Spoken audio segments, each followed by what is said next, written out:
Chapter 419. Why did they come to Jiaozhou? And why did they have to deal with the Jiaozhou Navy? In reality, the origin of all of this was because of that little island on the East Sea. That little island that had been bathed in blood. The pirates on the island were a private army raised by the Ming family. While the court was investigating, they were all killed. Fortunately, a secret agent of the Overwatch Council survived with great difficulty and reported the scene of the bloodbath that night to the top. It was the Jiaozhou Navy. It could only be the Jiaozhou Navy.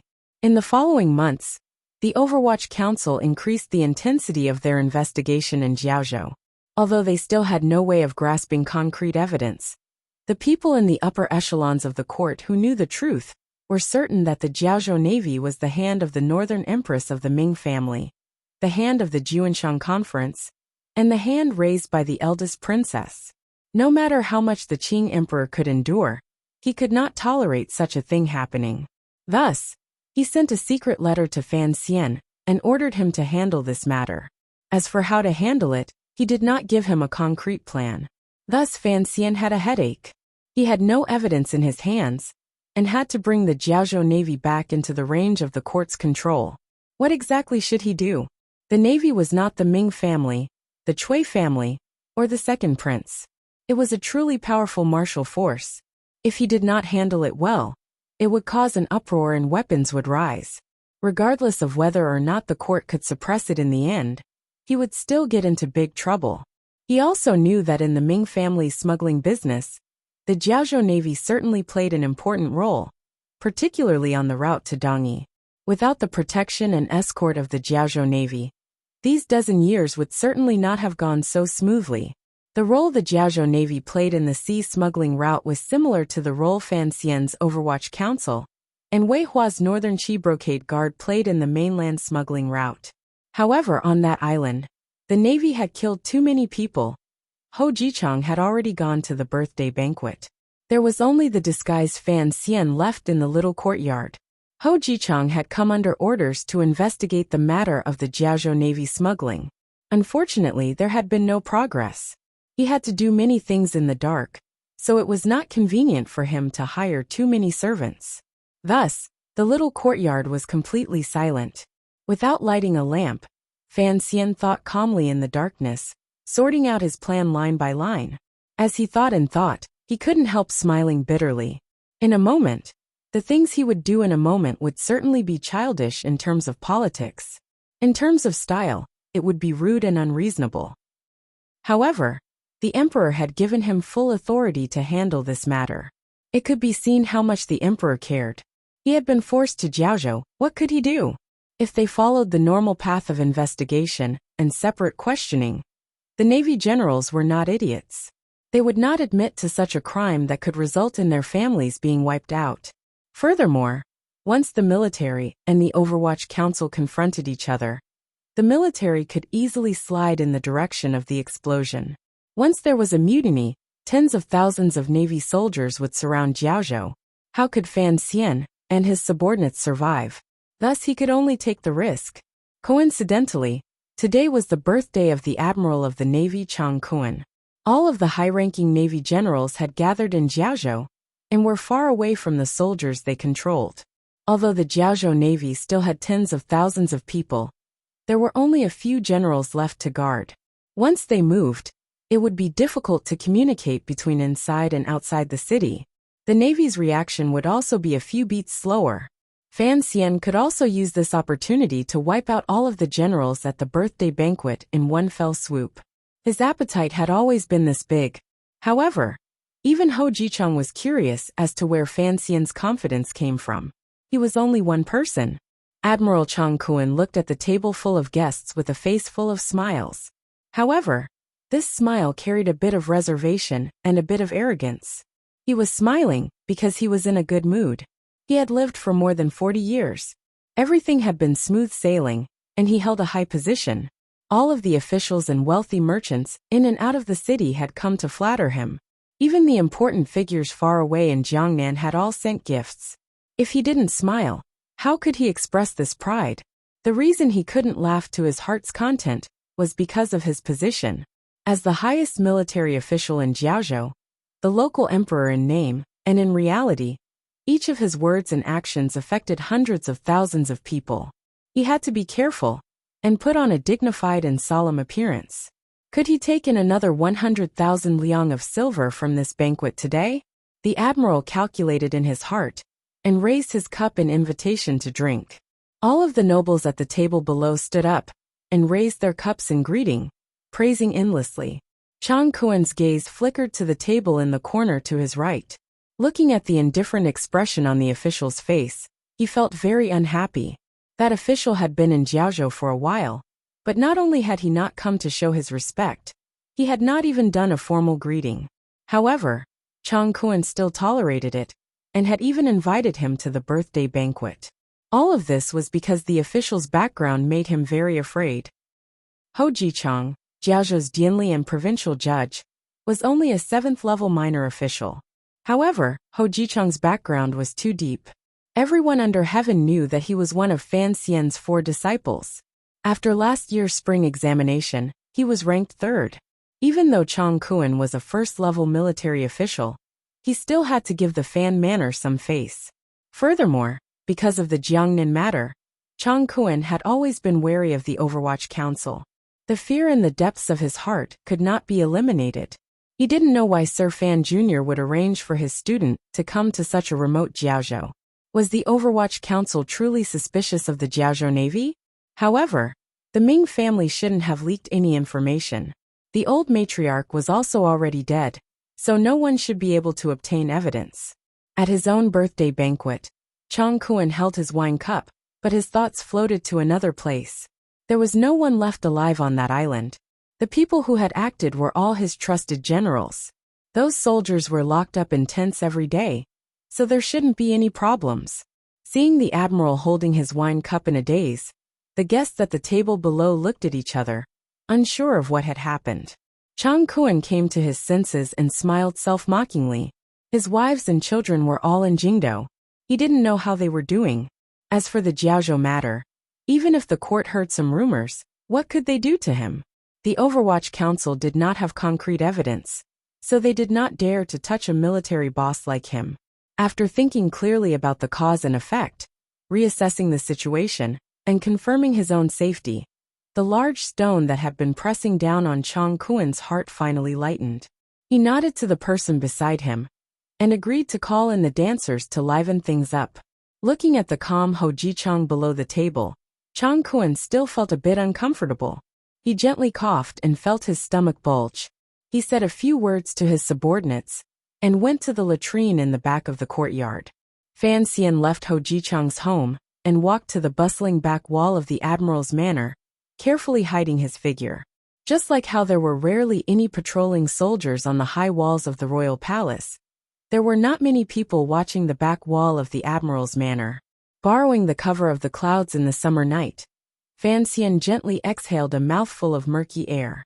Circulating the zhenqi in his body, his hands steadily pressed against the gray-painted wall. With a slight push, he confirmed that the thin layer of zhenqi flowing out of his palms could still perform the same function as on the cliff in Danzhou. After the tyrannical zhenqi in his body exploded, it was fortunate that Haitang had helped heal him. However, he was still worried that his best Spider-Man ability would be lost following the slight change in the way the zhenqi circulated in his body. Fortunately, it was still there. Like a ghost, Fan Xian silently flipped over the high walls of the admiral's manor and slid into the grass in the courtyard. Very easily, he knocked out the 2 guards behind him and then walked to the kitchen. From his clothes, he took out the Overwatch Council's special poison injection tool. Using the thin needle at the front of the tube, he poured the prepared knockout drug into a sealed wine urn. To the side was an unsealed wine urn. Fan Xian thought for a bit, and then scooped up a mouthful to drink. He felt that the taste of the wine was indeed not bad. The Jiaozhou Navy's enjoyment was indeed not something that could be supported by military pay. Before leaving, he casually tossed in a pill. Fan Xian stood in the darkness and looked at the distant soldiers outside the room. He couldn't resist smiling. Chang Kuen, that bastard, was indeed afraid of death. He needed people to stand guard outside when he went to the toilet. He climbed onto the roof from the back. Angrily, He pinched his nose and jumped down. The tips of his feet landed on the ground without a sound. He looked at the toilet and found that the Admiral's manor was also extravagant. It had 2 rooms. Unfortunately, the outer room did not have a toilet. Fan Xian undid his pants and began to urinate. The sound of water dripping rang out. Then the Admiral squatting in the toilet was startled. Chang Kuen's pants were halfway down. He was sitting on a chair. The chair was empty with a toilet under it. Although his appearance was a bit wretched, a eagle-like viciousness appeared in his eyes. There was someone outside. When he knew that someone could pass through the Admiral's manor's layers of defense and come to his side while he was out, Chang Kuen felt a chill in his heart. His first reaction was to yell, "Assassin!" However, he was a smart person, so he immediately shut his mouth tightly. If the person coming was an assassin, then he would not purposely make some noise to startle him. Since that person had the ability to quietly come to his side, then even if he called for the guards, they probably wouldn't be able to stop the other party's assassination. Thus, he didn't say anything. He only waited nervously, wanting to know the intentions of the ace outside. A clear and cold voice came from outside the compartment. "Why didn't you invite me for your birthday banquet?" A glimmer of viciousness flashed across Chang Kuen's face. Shortly after, he smiled slightly and said, "May I know your name and where can I send the invitation?" The curtain to the compartment was lifted. Fan Xian pinched his nose with one hand and furrowed his brows. Looking at the old general's appearance, he said, "You are Chang Kuen?" Chang Kuen was very embarrassed and angry. He was a first-level official of the Qing kingdom. When had he ever been questioned by someone under such circumstances? Furthermore, the tone of the other party's question was so condescending and frivolous. However, he knew that now was not the time to be unyielding. He could clearly feel the danger of the young man in front of him. He narrowed his eyes and said, "I am Chang Kuen. Sir, may I wash my hands before we talk?" "Do you want to shout?" Fan Xian smiled and said, "Today, even if you shout until your throat breaks, it will be useless." Chang Kuen's brows furrowed tightly and asked, "Who exactly are you?" "I am Fan Xian." Fan Xian put down the curtain and replied through it. Chang Kuen's heart jumped. Both of his hands began to tremble. "Fan Xian? Why would the commissioner of the Overwatch Council suddenly come to Jiaozhou? Why would he appear at his birthday banquet? Why would he appear in his own bathroom? Was it really that young murderous star outside?" As Chang Kuen messed around with it, he fastened his belt and said, "Who exactly are you?" After knowing the identity of the person who had come, Chang Kuen knew that today's matter was troublesome. He was even beginning to smell the scent of losing his reputation. He forced himself to calm down. As he delayed, he calculated in his heart. "Meeting in the bathroom is not very comfortable," Fan Xian said quietly from outside the curtain. "However, in order to hide from others' eyes and ears, this is all I can do." Hide from others' eyes and ears? Naturally, there was another explanation. Chang Kuen's heart calmed slightly, but he didn't lift the curtain and go out. Taking a deep breath, he said, "If it really is Commissioner Fan, what business do you have today? I want to make a deal with you." "What deal?" "A deal on the nameless island in the East Sea." The voice outside the curtain rose gently and drifted in sinisterly. It was like Chang Kuen had been struck by lightning. His lips were dry. He couldn't even smell the foul stench in the room. Breathing rapidly, there was only one thought in his mind. The court indeed knew. The Overwatch Council was coming to deal with him. After all, he was not an idiot. He heard the hint of change in Fan Xian's words. Gritting his teeth, he said, "I don't understand what you're saying. You colluded with the Ming family and secretly ordered pirates to rob the palace treasury merchant ships. You also secretly took charge of smuggling northward toward Dongyi. That is what I want to talk about. Don't try to slander me." Chang Kuen's body was in the latrine pit. His heart was like a stone in the latrine pit. With a stern expression, he purposely raised his voice a little. He wanted to secretly notify his personal guards outside. Fan Xian seemed to not notice his little thoughts and laughed mockingly. "You know yourself if you're slandering me or not," Chang Kuen shouted sternly. "Bring out the evidence. Your Overwatch Council can forget about making me guilty.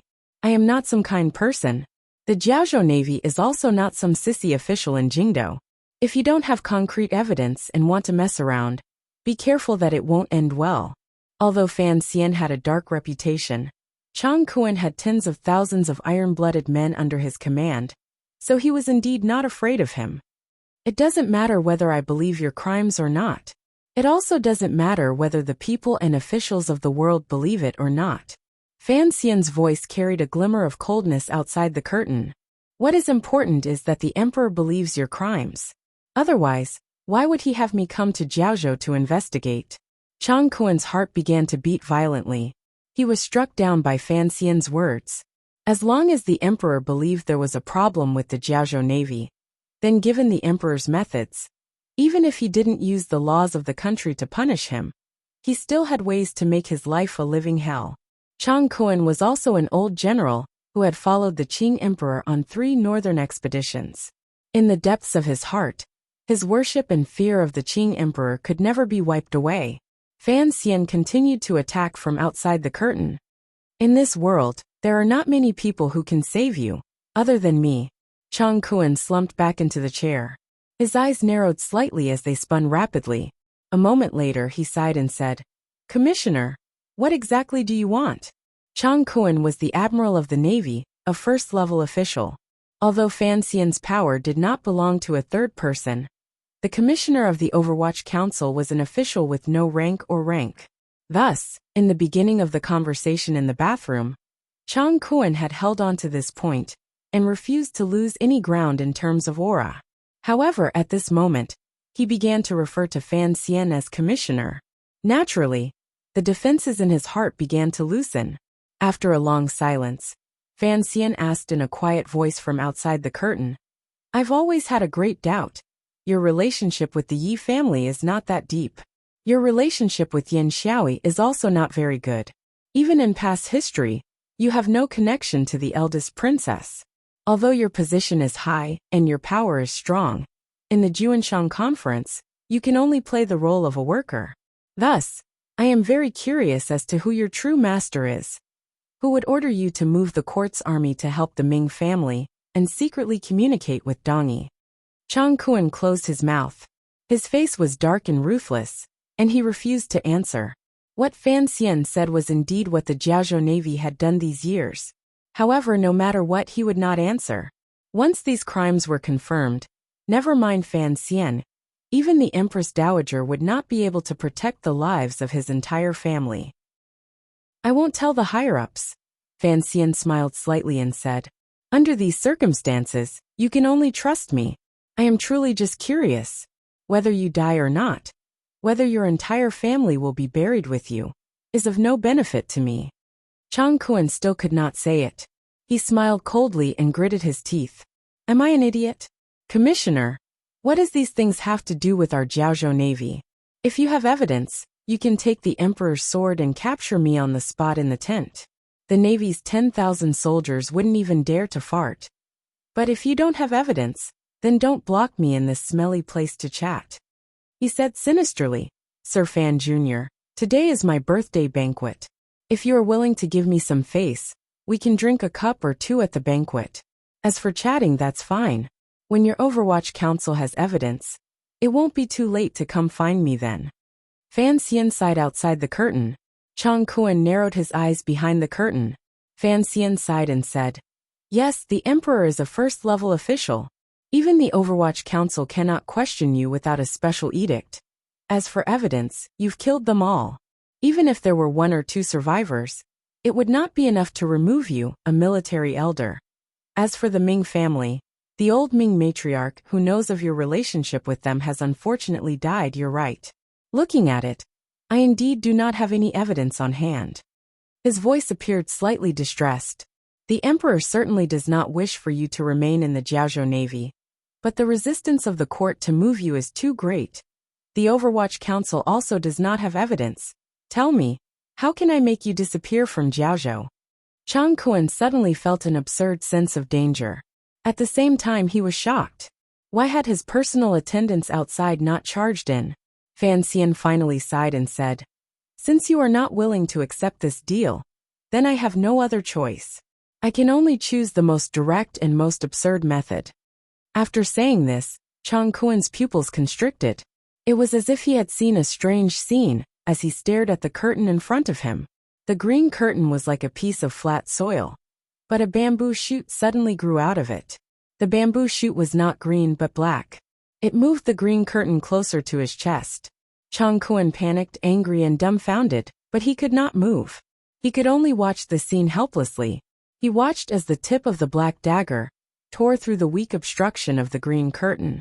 With a hissing sound, it came in front of him and stabbed deeply into his chest. In the moment before he died, Chang Kuan kept his eyes open. Countless questions and incomprehension flashed through his heart. Why did the junqi in his body suddenly flow so erratically? Why did his limbs feel numb? Why did the Overwatch Council dare to assassinate him? He was the admiral of the Jiaozhou Navy. He was the local emperor of Jiaozhou. He had 10,000 soldiers under his command.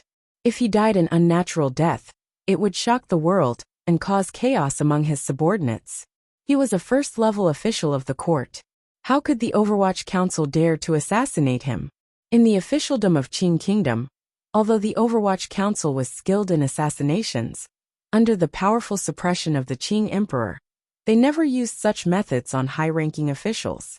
The Qing Emperor knew that once this precedent was set, the entire country would sink into chaos.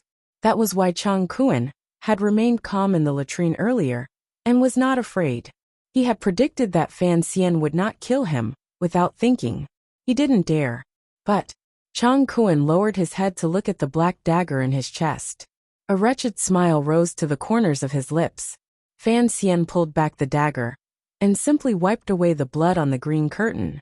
He stuck it back into his boots and looked at the blood-covered Admiral Chang Kuan on the chair behind the curtain. He couldn't resist shaking his head. It was true that even the Qing Emperor would not dare to assassinate a military elder without any evidence. However, he was not the emperor. He had to rush back to Danzhou to see his grandmother. Where would he have the time to waste in a crappy place like Jiaozhou? I am gradually getting better. Thank you, everyone. The Jiaozhou operation has just begun. Naturally, I cannot rely on assassinations to conquer the world. However, Fan Xian is a bit lazy. Haha, I wish everyone a happy weekend. If you want to know what happens next, please log on to www.cmfu.com. There are more chapters. Support the author. Support original reading. Chapter 420. Fan Xian carried Admiral Chang Kuan's body and swaggered out of the bathroom. In any case, he had the tyrannical junqi in his body and the support of the heart of Tianyi Dao. His strength was not much weaker than Jin Gang's, so he did not find it tiring. On the quiet ground outside the bathroom lay a few dead people. They were the bodyguards Chang Kuan had wanted to call for earlier to save his life. Presumably, these dead people's martial skills were also very high. However, lying on the ground at this moment, they were also completely dead. Looking at the yawning shadow, Fan Xian threw the body in his hand over and scolded. Killing an admiral in the admiral's manner. You still have to be careful. At the birthday banquet, establish the underworld birthday, the shadow replied with great talent. Coldly he said, you also know this matter has gotten out of hand. Although his mouth said it had gotten out of hand, not a trace of worry could be seen on his slightly pale face. As the true leader of the 6th Bureau of the Overwatch Council, and the best assassin in the world, assassinating a Navy admiral was perhaps not enough to make the shadow too worried. Furthermore, given the shadow and Fan Xian's skills, even if someone discovered Chang Kuan had died a violent death, they had the ability to escape before the encirclement formed. After all, Fan Xian was also a professional assassin. The shadow grabbed the back of Chang Kuan's neck and lifted him like a puppet. He lowered his head and glanced at him. A strange light flashed through his eyes. He turned his head and asked, deal with it according to the plan? Fan Xian made a sound of acknowledgement and said with a smile, no need. In any case, your family is long used to it. I will move faster, but be careful. Don't let anyone see. The place where the latrine was located was remote and covered by trees. The servants in the admiral's manor would rarely pay attention to this place, especially since it was already getting late. Without the illumination of candles, it was pitch black. No one knew what had happened. However, there would always be people in the bathroom. Fan Xian also knew that the shadow could not hide his tracks for too long. After he finished speaking, he pushed off with the tip of his foot, and his entire body swept up like a wisp of smoke, floating toward the side of the courtyard wall. His finger pressed against the wall, and his entire body flipped out of the courtyard like a large bird, disappearing into the dark night. No one knew where he had gone. The rear garden of the Admiral's manor was quiet. The faint sounds of drinking and merrymaking came from the front. The birthday banquet was bustling with activity. Presumably, a few of the dancers' clothes had fallen to the ground. No one had discovered that the Admiral had been out for too long, and no one would have thought that the Admiral had already died at this time. The Admiral's manor and Ho Jicheng's home were separated by about 2 streets. Going north in the middle of this straight line, after making 2 turns, there was a very unremarkable cloth shop. After Fan Xian quietly left the Admiral's manor, he sprinted madly through the night. He turned and swept through the door. His fingers came together and made a hand gesture. At the same time, he took out the commissioner's token tied to his waist and flashed it. The lights in the room were not bright. It was obvious that they did not want to attract the attention of the patrolling soldiers outside. When the owner of the cloth shop saw Fan Xian, he was shocked at first. After confirming his identity, he immediately regained his calm. He lowered his head and asked, "Immediately?" "Right away." Fan Xian nodded. As he began to take off his clothes, he picked up the cup of tea and downed it. Even though his cultivation was very high, he still felt thirsty on such a hot day. After taking off his outer clothing, he asked, "How many people?" The owner of the cloth shop was busy taking out clothes and related items with him. Hearing his question, he replied in a low voice, 7 people. Fan Xian reached his hand into the robe he handed over and nodded. He didn't continue to say anything. This cloth shop was like the oil shop in Shangjing in northern Qi. They were both spies of the Overwatch Council. Of course, this was not the Jiaozhou branch of the Overwatch Council. The manner of the branch had long been revealed. Fan Xian wanted to catch the generals in the Admiral's manor unprepared, so he had chosen this place. Very quickly, he dressed up and removed his disguise. Fan Xian didn't have to lift a finger. He allowed the owner of the cloth shop and his other subordinates to carefully and hurriedly tidy up his body. This made him feel a bit strange. It was like a male model changing clothes backstage. In just a moment, Fan Xian had already transformed back into the commissioner of the Overwatch Council. The black official robes on his body emanated a cold, murderous aura, extinguishing much of the heat of the hot day. The owner of the cloth shop was the true head of the Overwatch Council in Jiaozhou. Seeing this scene, he couldn't help but shake his head. Great confusion welled up in his heart. He knew the commissioner's flow of work tonight, so he increasingly didn't understand why the commissioner had taken the risk to enter the Admiral's manor earlier and then, afterward, was busy changing clothes and openly going to the manor to question the case. Even the shadow, who was waiting for orders in the Admiral's manor, didn't understand Fan Xian's thoughts. If it was to assassinate Chang Kuan, the shadow was enough. There was no need for Fan Xian to be so busy and even cut a sorry figure. In reality, all of this was because before Fan Xian killed Chang Kuan, he still had a glimmer of hope. He still felt it was strange. In his heart, he had a deep fear of the hand behind Chang Kuan's back. An enemy with an unknown name and unknown strength was the most terrifying. Pushing open the door of the cloth shop, Fan Xian walked out with his head held high and his chest out. The summer wind blew against the corners of his black official robes, making them whistle. Behind him, the people in the cloth shop also cleanly took off their hats and clothes, revealing the dull black Overwatch Council robes. They wore official hats on their heads, and each held a few important items in their hands. The owner of the cloth shop held a bright yellow scroll in his hand. His disciple held a long sword in his arms. Just like this, a group of 8 people, in the Jiaozhou night, walked brightly and noisily out the door. Following the heavily guarded long street, perhaps bravely or perhaps recklessly, they walked toward the Admiral's manor not far away. Other than the brothel still bustling with activity, other than the Admiral's manor, Jiaozhou appeared somewhat quiet. For a strange group like Fan Xian's to suddenly appear in the quiet Chang Street, it immediately attracted the gazes of many people. particularly since this place was not far from the admiral's manor. There were immediately soldiers hidden in the dark who walked out and stopped this group of people, preparing to question them. The ones who maintained Jiaozhou's order should have been the provincial soldiers. However, because the enormous navy was at the side, the navy soldiers were like half the masters in the city and gradually stole the position of the provincial soldiers. These soldiers had always been arrogant and tyrannical. Today, they were responsible for the defense of the admiral's manor. They could only listen to the singing and dancing inside and smell the fragrance of wine and meat. Yet they had to endure in the hot night. They were not in a good mood, so when they came out to investigate, their tone was not very gentle. "Stop right there. Who are you? Why are you still on the street in the middle of the night?" The questioning voices of the navy soldiers suddenly stopped, because the young man at the head of the strange group on the Chong Street smiled at him. This young man's face was handsome and his smile was gentle. However, it was this gentle smile that seemed to carry a dignity and pressure that could not be looked at directly. The leader was a junior officer. Looking at this group of people, he felt it was increasingly strange. Wearing all black in the night, he unconsciously tightened his grip on the hilt of his knife.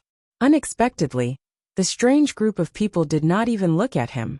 They treated the weapons in the hands of the dozen soldiers like they were tree branches in the summer night.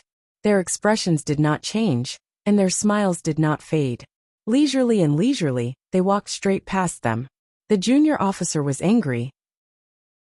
He pulled out his knife and moved to block in front of the other party. The knife broke as soon as it came out. With a crisp clang, the tip of the knife landed on the ground.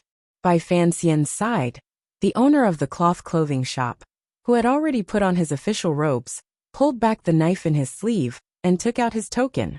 In a cold voice he said, "The Overwatch Council is handling a case." The officer was shocked. Holding the broken knife in his hand, he was speechless for a moment. In reality, the relationship between the Overwatch Council and the military had always been good.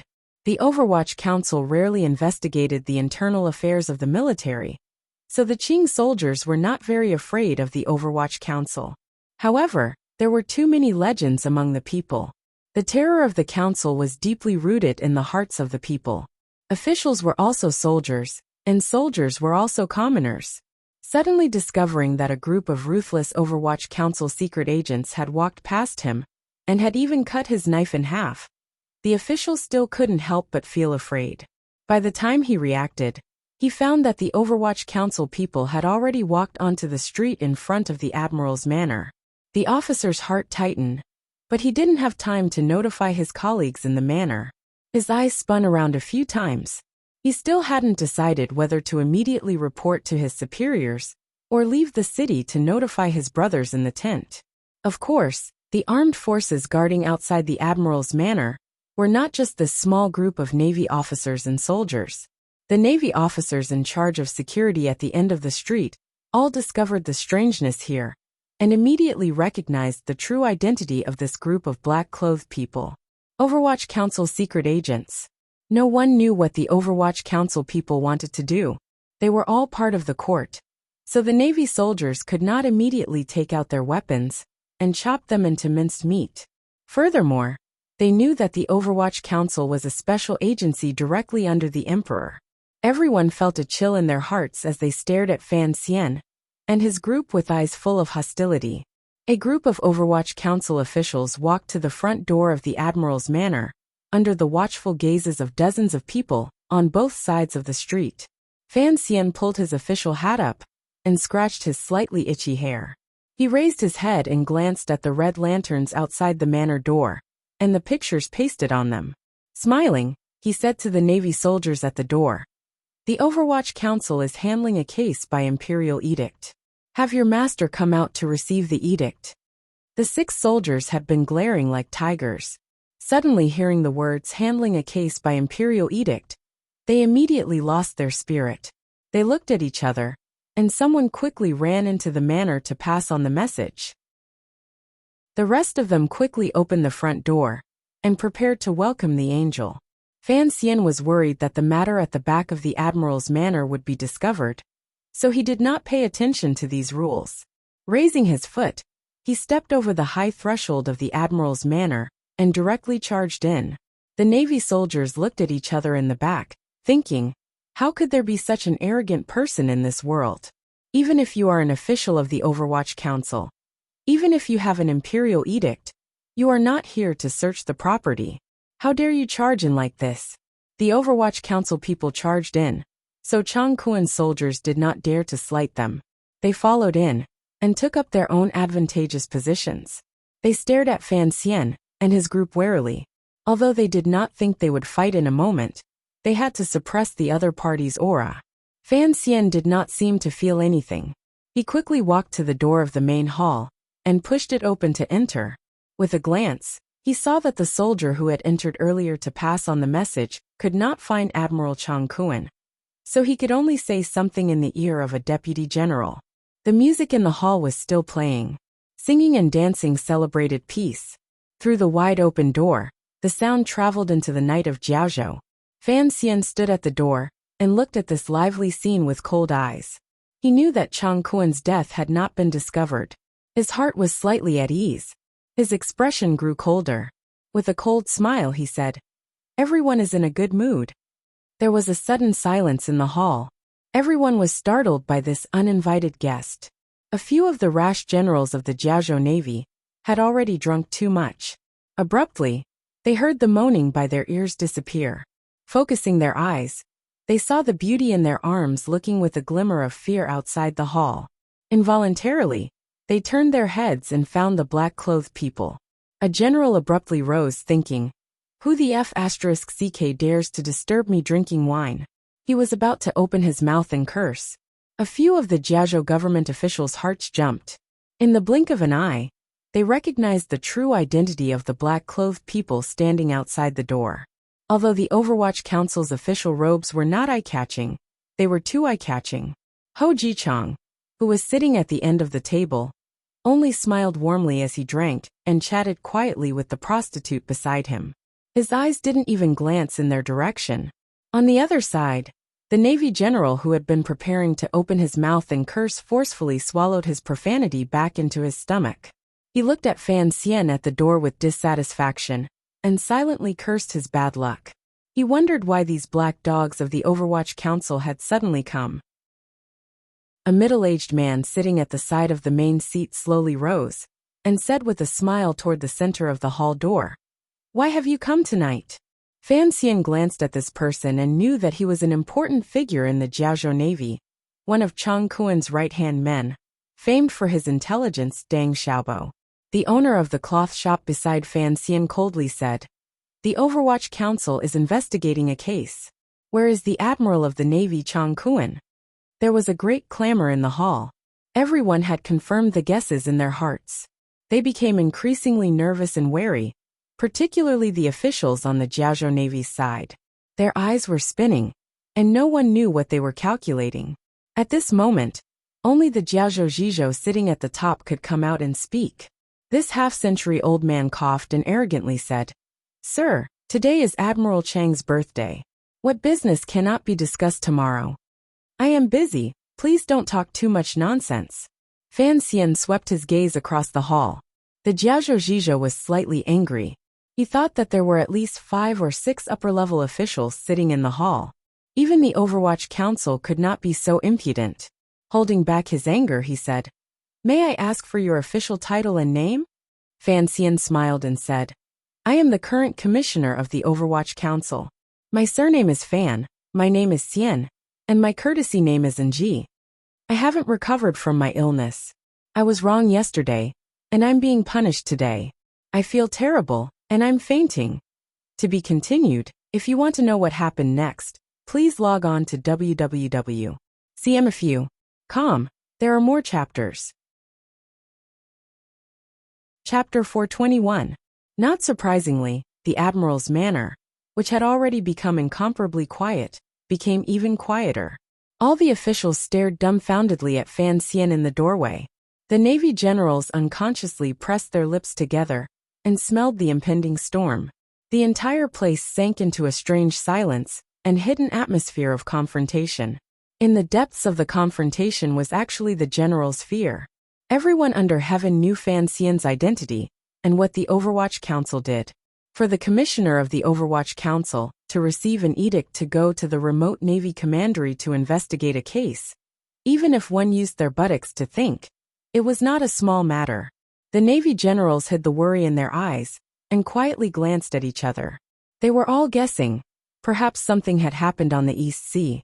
Different from these generals and officials, the eyes of the dancers and courtesans who had been yelled to the side lit up as they stared at Fan Xian's handsome face.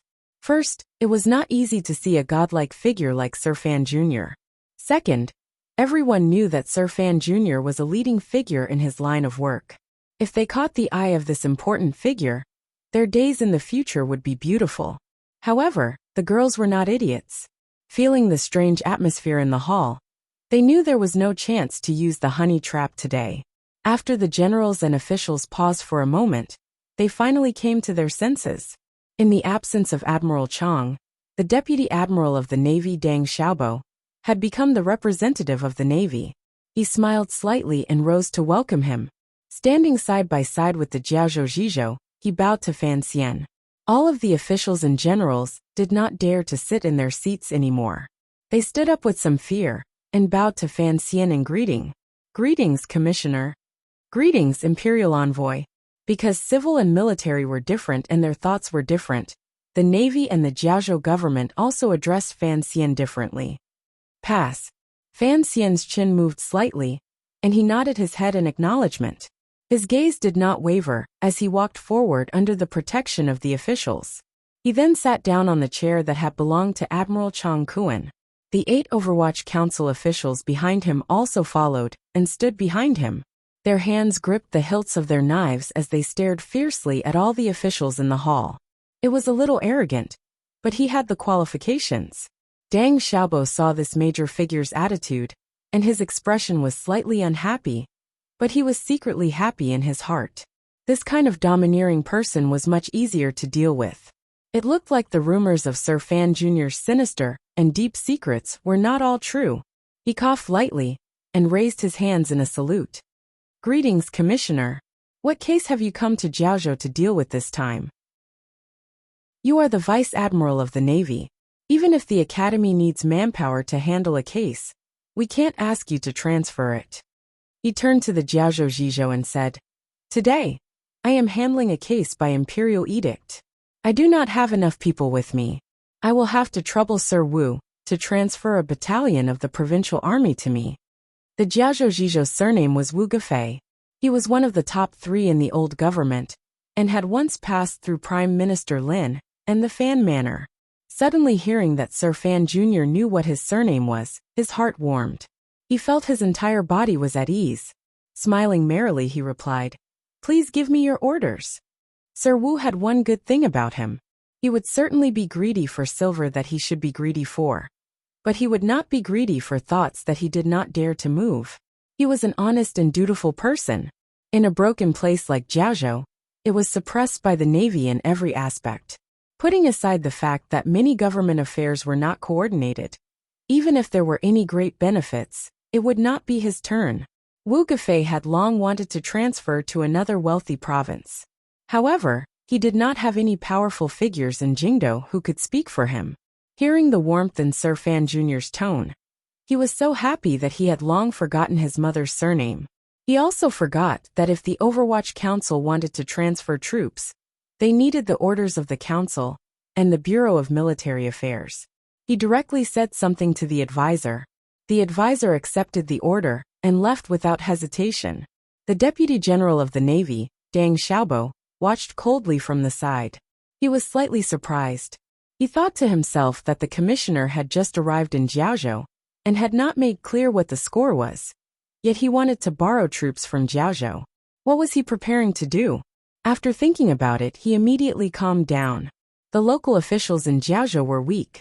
Even the provincial army was only a mere few hundred people. Furthermore, they had always been poorly trained. How could they be a match for the Navy soldiers? If the Overwatch Council was truly here to make trouble for the Jiaozhou Navy, Commissioner Fan would not have only brought 7 or 8 people in. He also would not have mobilized the provincial army in front of him. Thus Deng Xiaobo was not very afraid. He was just a bit confused. What exactly did the Overwatch Council want to do today? Where is the Admiral? The Emperor has an edict. Why hasn't he come to receive it? Fan Xian furrowed his brows tightly and asked. Deng Xiaobo's expression became awkward. He also felt it was strange. There was such a big commotion outside. How could the Admiral not have noticed? Even if he was playing with women in the back, he should have come out at this time. If they truly offended him, no one would have good days. He smiled bitterly and explained a bit to Fan Xian. With a glance, he had the Admiral's personal soldiers enter the back garden to notify the Admiral. Fan Xian watched this scene with cold eyes, but he was quietly calculating the time in his heart. After 3 breaths, a wretched cry rang out from the Admiral's manor. The sound pierced through the quiet Jiaozhou night sky and traveled far. Everyone in the hall suddenly jumped. Without any time to say anything, they randomly pulled out their weapons from under the table and ran toward the back of the garden. Although no one dared to believe that something would happen in the Jiaozhou Admiral's manor, that wretched cry was not fake. Deng Xiaobo's gaze was slightly strange. He didn't leave. He only stared strangely at Fan Xian. Fan Xian didn't even look at him. A sliver of heavy worry surged between his furrowed brows. Did I come too late? After saying this, he had already grabbed the screaming Jiaozhou Zhizhou Wugafei. His figure floated and he, along with the panicking Navy generals, came to the back garden. There was a pool of blood in the back garden. 7 or 8 personal soldiers of the Admiral's manor lay miserably in the blood. Some had their heads separated from their bodies, while others had ghastly bloody holes in their chests. Seeing this scene, the Jiaozhou civil officials couldn't help but feel their legs grow weak. The Navy generals stared fixedly at a black-clothed man behind the pool of blood. Their expressions were incomparably agitated. It was as if they wanted to charge forward and tear the other party to pieces to eat. However, they were only anxious and angry. They didn't dare to make any strange movements. In the hands of the masked black-clothed man was the body of Admiral Chang Kuan of the Jiaozhou Navy. A stream of fresh blood slowly flowed down from Chang Kuan's body and dripped onto the ground. The head of the Jiaozhou Emperor was lowered. It was unknown whether he was alive or dead. Looking at the bodies in the garden and the unknown status of the Admiral's body, the eyes of the Navy generals were about to split open. Their eyes had long turned red. How could these valiant soldiers, who often killed on the sea, think that there would be an assassin who dared to assassinate them in Jiaozhou and kill so many of their brothers in front of so many of them? Put down the Admiral. ***, put down the sword. The generals roared and surrounded the black-clothed man in the center. However, they were afraid to shoot at the rat for fear of harming the innocent. Naturally, no one moved. Fan Xian coldly put down the Jiaozhou Zhizhou Wugafei. Gazing at the black-clothed man in the field, he seemed to say to himself, as expected, he arrived earlier than me. After Deng Xiaobo recovered from his shock, he had already woken up. He deeply felt that there was something strange about this matter. Why would the commissioner of the Overwatch Council personally come to Jiaozhou? Why would he directly charge into the birthday banquet and not secretly investigate the case? Why did Fan Xian's expression earlier seem to indicate that he knew someone was coming to assassinate the Admiral? Why did Fan Xian say that the other party had arrived earlier than him? The gears in his mind spun quickly. He knew that this matter had to do with the little island on the East Sea. However, he was not Chang Kuan. He did not know of the existence of the Juanshan Conference. He only faintly knew that his admiral was working for some organization. Thus, hearing Fan Xian's purposeful words, he couldn't help but sink into a wild imagination. Deng Xiaobo stared anxiously at the black-clothed man and the admiral in his hands. His temples burned with pain. He thought to himself, was it because the court wanted to investigate that organization? So that organization wanted to kill the admiral to silence him? Was that why Sir Fan Jr. had deigned to personally come? Otherwise, why would Fan Xian be so anxious earlier? However, this thought was not enough to move him. There was still a glimmer of doubt in his heart toward the Overwatch Council. At this moment, he couldn't resist sneaking a glance at Fan Xian. Fan Xian's brows were tightly furrowed as he looked at the black-clothed man behind the pool of blood. There was an unspeakable worry, as well as a sense of heaviness that could not be shaken off. "Don't come over. I'll kill whoever comes over," the black-clothed man said in a raspy voice. His words carried a glimmer of ruthlessness and confidence. The admiral of the Navy was a major official. His life and death would certainly shake the court and affect all the people in the Jiaozhou Navy. Although the Navy generals in the garden were anxious, they did not dare to move. They were terrified that if the black-clothed man's hand shook slightly, Sir Chang's head would be cut off. The Navy soldiers outside the admiral's manor had long surrounded them and occupied the highest points of the courtyard walls. They all drew their bows and waited, aiming at the black-clothed man in the garden. Surrounded by the army, how could the black-clothed man escape? However, no one gave the order to attack. The Navy generals did not dare to take on this responsibility. They glanced angrily and carefully at the Jiaozhou Zhizhou. At least nominally, this was an incident that happened in Jiaozhou, so it should be handled by the Jiaozhou Zhizhou. The Jiaozhou Zhizhou was startled by the heat of these fanatical gazes. He woke from his earlier fear and began to curse in his heart. He thought to himself, "You damn Navy. You usually look down on me.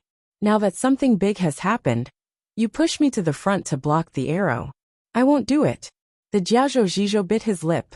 The person with the highest status in the garden was the commissioner of the Overwatch Council, Fan Xian, who had just barged into the birthday banquet.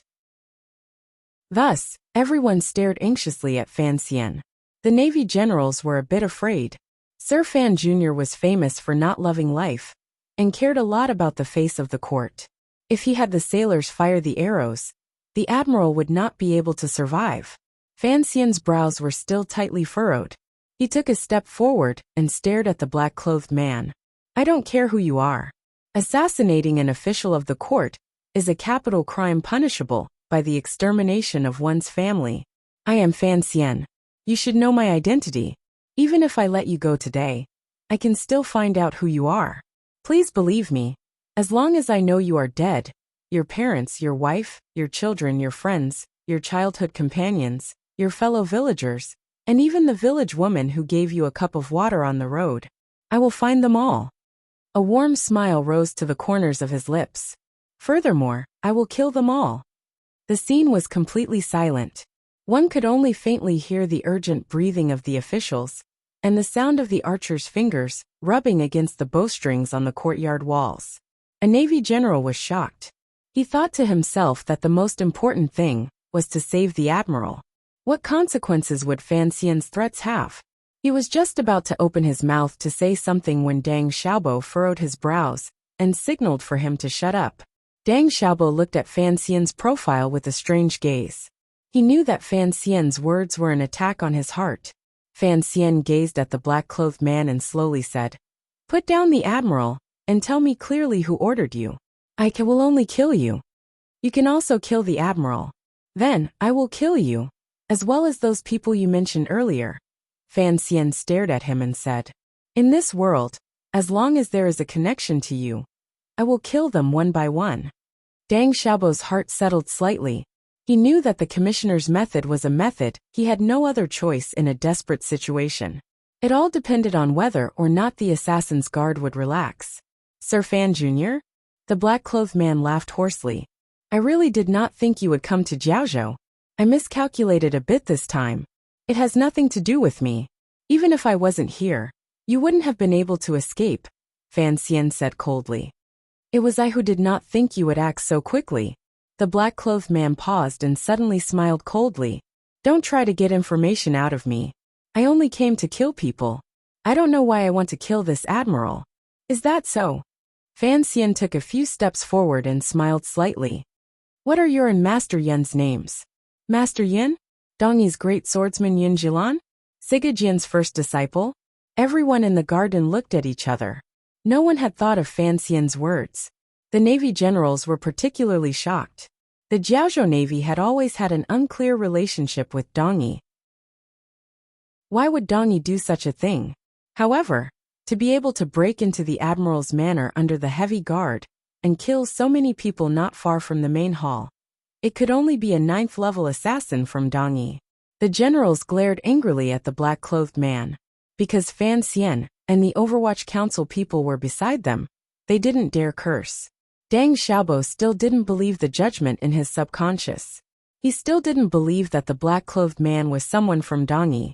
As expected, the black-clothed man coldly said, "I am not a person from Dongyi. Yun Jilan has nothing to do with me. As for that old dog Siga Jian, don't mention him in front of me." Even if he wanted to hide his identity, if he was truly a member of Dongyi's Siga Jian faction, he would not call Siga Jian an old dog in front of everyone. Hearing these words, everyone knew that Fan Xian's judgment was wrong. This black-clothed man had to have other origins. Fan Xian's brows furrowed even tighter. It was as if he had not expected the black-clothed man to not be someone from Dongyi. In a quiet and self-mocking voice, he said, "Looks like there are a lot of people competing with me for business." The black-clothed man said coldly in a raspy voice, "Open up a path and prepare 3 horses and 3 days' worth of food and water 3 li outside the city. Then I will release the person in my hands." "How do I know if the person in your hands is dead or alive?" Fan Xian's tone was colder than his. Clearly, he didn't care about Chang Kuan's life or death. The black-clothed man paused. Perhaps he knew he was no match for the Overwatch Council in terms of words and negotiations. So he just shut his mouth. "You're not afraid I'll poison the water?" Fan Xian continued coldly. "Also, it looks like you really don't care about the threat earlier. I won't let you go. If you want to kill the Admiral, then kill him. What does that have to do with me?" Although he knew Fan Xian was attacking his mind, Deng Xiaobo looked at the Admiral in the black-clothed man's hands and was still frightened by these words. The Navy generals began to cry out anxiously. The black-clothed man glanced around and smiled coldly. "You don't care, but someone does. As for what you said earlier, I am an orphan. No one in this world has ever treated me well, so I don't care if you kill everyone in this world after this." Fan Xian lowered his head slightly. A powerful feeling of absurdity welled up in his heart. The black-clothed man in front of him was the shadow. However, after this negotiation, it seemed more and more real. "Pretty boy, hurry up and make your decision." Seeing that no one in the garden could defeat him, the black-clothed man coldly gave his last warning. The cold sword in his hand pressed against the back of Chang Kuan's neck. "Say those 3 words one more time." Fan Xian's eyes narrowed slightly. A cold light shot out. A finger was pointed coldly and full of murderous intent at the black-clothed man's face.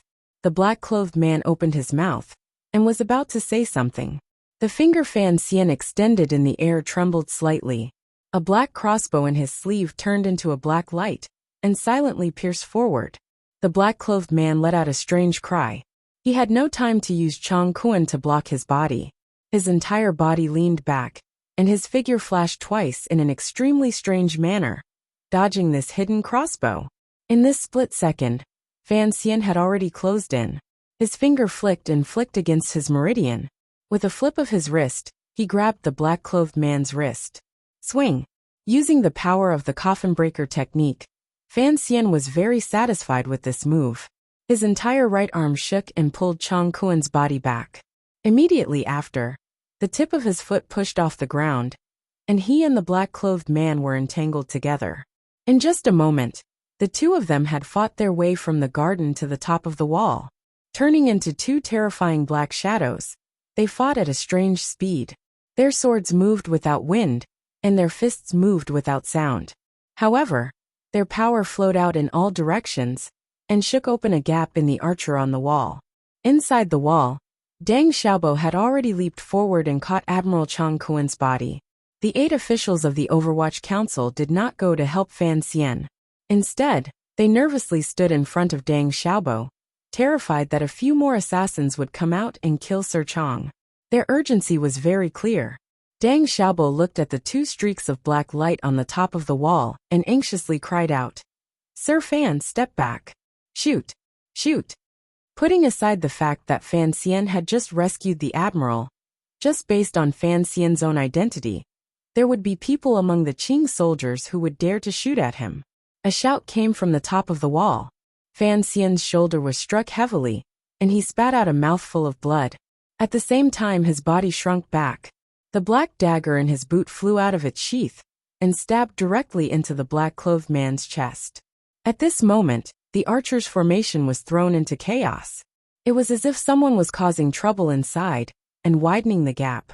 The heavily injured black-clothed man held his chest and quickly swept past. Swinging his sword, he killed a number of people and then disappeared into the night. A few Navy generals were about to lead soldiers in pursuit when they found that the night was deep in Jiaozhou. There was no trace of the assassin. Fan Xian held his left shoulder. He was angry that the shadow had hit him so hard. He coughed and coughed up some blood. Using a fierce gaze, he looked around and said, "Everyone come back. Don't give chase." The Navy generals were a bit uneasy and afraid, but they all looked at Deng Xiaobo. Deng Xiaobo's eyes flashed slightly. He furrowed his brows and said, "Who dares to disobey the commissioner's orders?" Hearing these words, the Navy generals hesitantly stopped their pursuit and hurried over to see Chang Kuen's injury. Fan Xian also walked over and lowered his head to look. He saw that the wound on Chang Kuen's chest was a bit wide. Without thinking, he knew that the shadow must have done something to hide the wound he left behind very well. Chang Kuen was on his last breath. He was breathing in but not out. It seemed that he could die at any moment. For some reason he was not completely dead. "All of you move aside." Fan Xian glanced at these generals with disgust and walked over. Deng Xiaobo looked at his old boss's wretched state and didn't know what to do. Suddenly, he remembered that Sir Fan Jr. had another identity as a divine doctor. Immediately, there was a bit more hope in his heart. Fan Xian checked and took his pulse. In the end, he shook his head. He's still alive, but he can't be saved. In reality, there was no need to take a pulse. He had killed the person himself. In the end, he had also kept his life. He knew Chang Kuen's situation the best. The generals present felt like they had been struck by lightning, but they knew Sir Fan Jr. would not lie. They couldn't help but look at each other, unsure of what to do next. Deng Xiaobo's body swayed. His face was deathly pale. With great difficulty, he steadied himself. Silently, he called over a trusted aide and quietly said a few words by his ear, telling the aide to quickly leave the city and bring over the Navy soldiers. Although Deng Xiaobo was grateful for the Overwatch Council's help, he still felt that the matter was strange. Forcing himself to be alert, he bowed toward Fan Xian. "Sir, you have a precious body. I am indescribably grateful." Before he finished speaking, Fan Xian had already cut him off. "When the assassin escaped earlier, what happened?" Deng Xiaobo's heart jumped. He wondered if there was an assassin inside the Navy. Fan Xian turned and coldly said to the still-shaken Wu Gufei, "Where are the provincial soldiers I told you to bring over? Immediately close the city gates and search for the culprit. At the same time, surround this manor. All of the Navy soldiers, bow down and wait for questioning. No one is allowed to leave this manor." "Sir." Two voices rang out at the same time. Wu Gufei happily accepted this mission. But Deng Xiaobo felt a great sense of unease from Fan Xian's words and wanted to speak up in objection. "I'll write slowly. Everyone read slowly. Thank you. Also, I'm pulling for monthly votes. Although I didn't write much, I'm still pulling. Monthly votes are a good thing. Yesterday the Oscars had just been given out. Today I'm writing about Fan Xian's acting. It's quite a coincidence." To be continued. If you want to know what happened after, please log on to www.cmfu.com. More chapters. Support the author. Support original reading. Chapter 422. Why did Fan Xian have to act? Of course, it was to think of a way to calm the Navy generals. They were all born to kill. Once their faces were torn, they wouldn't care if you were a prince or not. As for little Xianxian's acting, cough cough, he has always been an idol. Besides, most of the audience are rough people. I'm also a rough person. Objections were ineffective. The admiral had been assassinated. This was a major event. Additionally, when the black-clothed assassin had escaped, the Navy archers had indeed acted strangely. As the commissioner of the Overwatch Council, Fan Xian was the highest-ranking and most noble person present. Coincidentally, he was in charge of the follow-up matters and used this excuse to forcefully suppress Deng Xiaobo's opinion. Although the Jiaozhou Navy felt fear in their hearts, there was nothing they could do. In a short while, The 300 provincial soldiers directly under Jiaozhou Zhizhou, Wu Gufei aggressively surrounded the admiral's manor. The navy soldiers and archers originally stationed on the outskirts looked at each other. In the end, after receiving Deputy General Deng's gaze, they gave up their weapons and were temporarily guarded in the large garden behind the admiral's manor. At this time, the Jiaozhou city gates were also closed. Another 200 provincial soldiers began to chase the black-clothed assassin through the city. Earlier, the generals and officials had all seen the battle between Sir Fan Jr. and the assassin. They thought that if even Commissioner Fan could not keep the assassin here, what use was there in sending out these provincial soldiers with ordinary martial strength? Deng Xiaobo glanced at his disarmed subordinates in the garden, and then at the provincial soldiers stationed outside the garden with excited expressions on their faces. An invisible coldness flashed through his eyes. The admiral's death was too strange. Sir Fan Jr.'s arrival was too strange. Furthermore, once the Overwatch Council arrived, the assassination occurred. The other party used this matter to forcefully disarm the Navy's trusted soldiers and moved the provincial soldiers to surround the admiral's manor. All of these signs showed that the matter was not so simple. Only now did Fan Xian let out a breath. As long as he trapped these important Navy generals in the city, he had already achieved his first goal. This was a proper decapitation plan. First, they would kill Chang Kuan, who was the most shrewd and had the highest official position in the Jiaozhou Navy. Then, they would lock the heads of the Navy in the admiral's manor. Even if the tens of thousands of Jiaozhou Navy soldiers were a giant dragon, at this moment, the dragon was without a leader. Even if there was a mutiny, the damage would be minimized. For the sake of this goal, Fan Xian had expended a great deal of energy.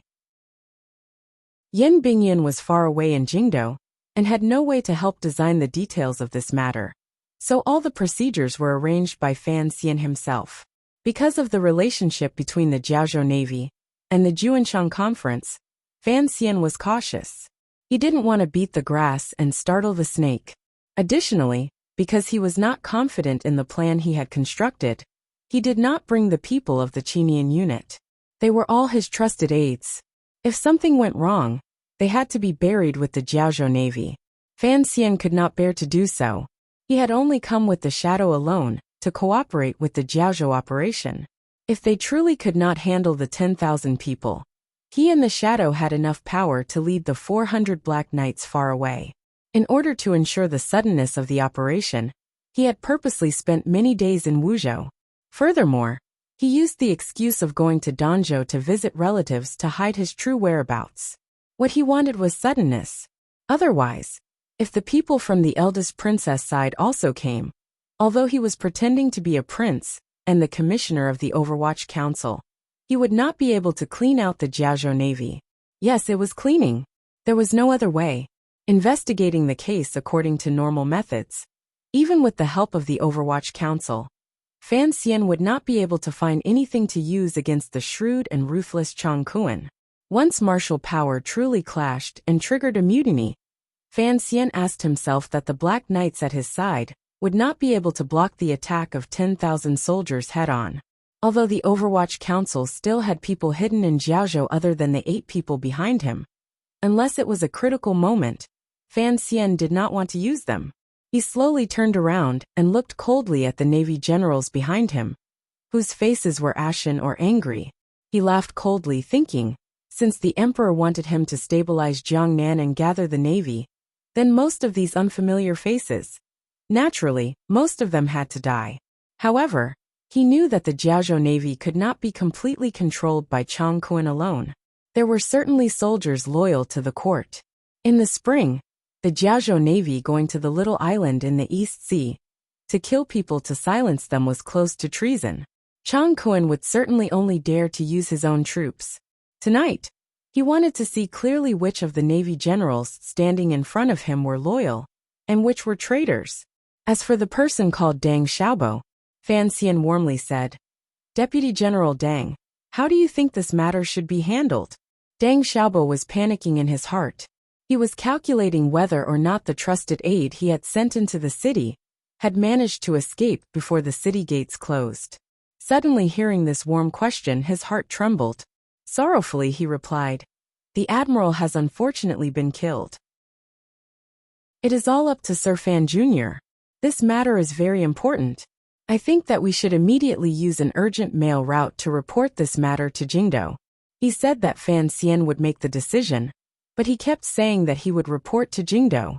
As long as the news of the death of the Jiaozhou Navy admiral spread out immediately, Fan Xian, being in Jiaozhou, would inevitably be suspected of being a crook. When he did things, he would be much more careful. Fan Xian understood the meaning behind his words and couldn't help but nod his head in approval. He thought to himself that if he had known that the Jiaozhou Navy had such a talent, he would have taken him in for his own use and not sent Jichong to take such a risk. However, Chang Kuan was already dead. This case had to be investigated. Fan Xian knew that Deng Xiaobo was someone he had to get rid of immediately. He made up his mind not to let this person leave his side. Lightly he said, "This matter is very important. Of course, it has to be immediately reported to the emperor." But his tone changed and attracted the attention of everyone in the garden. "The admiral has unfortunately been killed by a scoundrel." Fan Xian narrowed his eyes and said with incomparable coldness, "Once this news gets out, I'm afraid it will shock the court and create a very bad influence among the people. Putting aside the dignity of the court, just for the peace of the country, and to prevent those sinister bandits from the outside world from using this matter to cause trouble, this news has to be suppressed. The Jiaozhou Navy and the Overwatch Council will both send a secret memorial to Jingdo at the same time to explain the whole story of tonight clearly to the court." He stared coldly at everyone. "Within 3 days, if I find out that the people of Jiaozhou know the specifics of tonight's situation, and there are any bad rumors, don't blame me for not showing mercy." The generals thought about it and felt that such a way of handling things was indeed reasonable. They all nodded their heads. Only Deng Xiaobo complained bitterly in his heart and repeatedly signaled with his eyes toward Admiral Chang's trusted aides. If they truly handled things as Fan Xian did, the outside world would have no idea what had happened in the admiral's manor. The information inside and outside would be cut off. Looking at the attitude of the Jiaozhou local government, the Navy generals would truly become turtles in a jar with nowhere to stick their mouths out and nowhere to escape. Without giving Deng Xiaobo too much time to think, Fan Xian coldly said, "Everyone, for something like this to happen tonight. It is." There was no unreasonable sorrow between his brows. On the contrary, it was self-deprecating helplessness. "None of us will be able to escape responsibility. I'll have to trouble everyone to stay in this garden for a few days. We'll talk after the matter has been investigated." With this order, it was the same as putting the Navy generals under house arrest. Immediately after, it was time to make arrangements for Admiral Chang Kuan's funeral. Fan Xian no longer interfered. He stood to the side and watched the Navy generals sorrowfully do their work. However, he would not allow Deng Xiaobo to leave his sight. As for the matter of purchasing, it could be temporarily delayed. Looking at this scene with cold eyes and Chang Kuan's body that had already been lifted onto the bed, Fan Xian couldn't help but feel a bit absent-minded. This old general was also an old person from the northern expedition. From the sorrow in the generals' hearts, it could be seen that Chang Kuan's prestige in the military was very high. Furthermore, the East Sea washing of the little island with blood also showed how sinister and merciless he was. He had died just like this. Fan Xian shook his head self-deprecatingly. In his previous life, he admired the saying the most. Those who use the pen will never be able to defeat those who use the gun. No matter what scheme or trick, it was not as good as martial power. Of course, this was only possible if one's martial power was strong enough. Schemes and martial power both had their uses. Shaking off the random thoughts in his mind, he told Jiaozhou Zhizhou Wu Gufei a few things to take note of in a low voice. He then led a few important figures among the Navy generals and walked with Wu Gufei toward the conference room at the back of the Admiral's manor.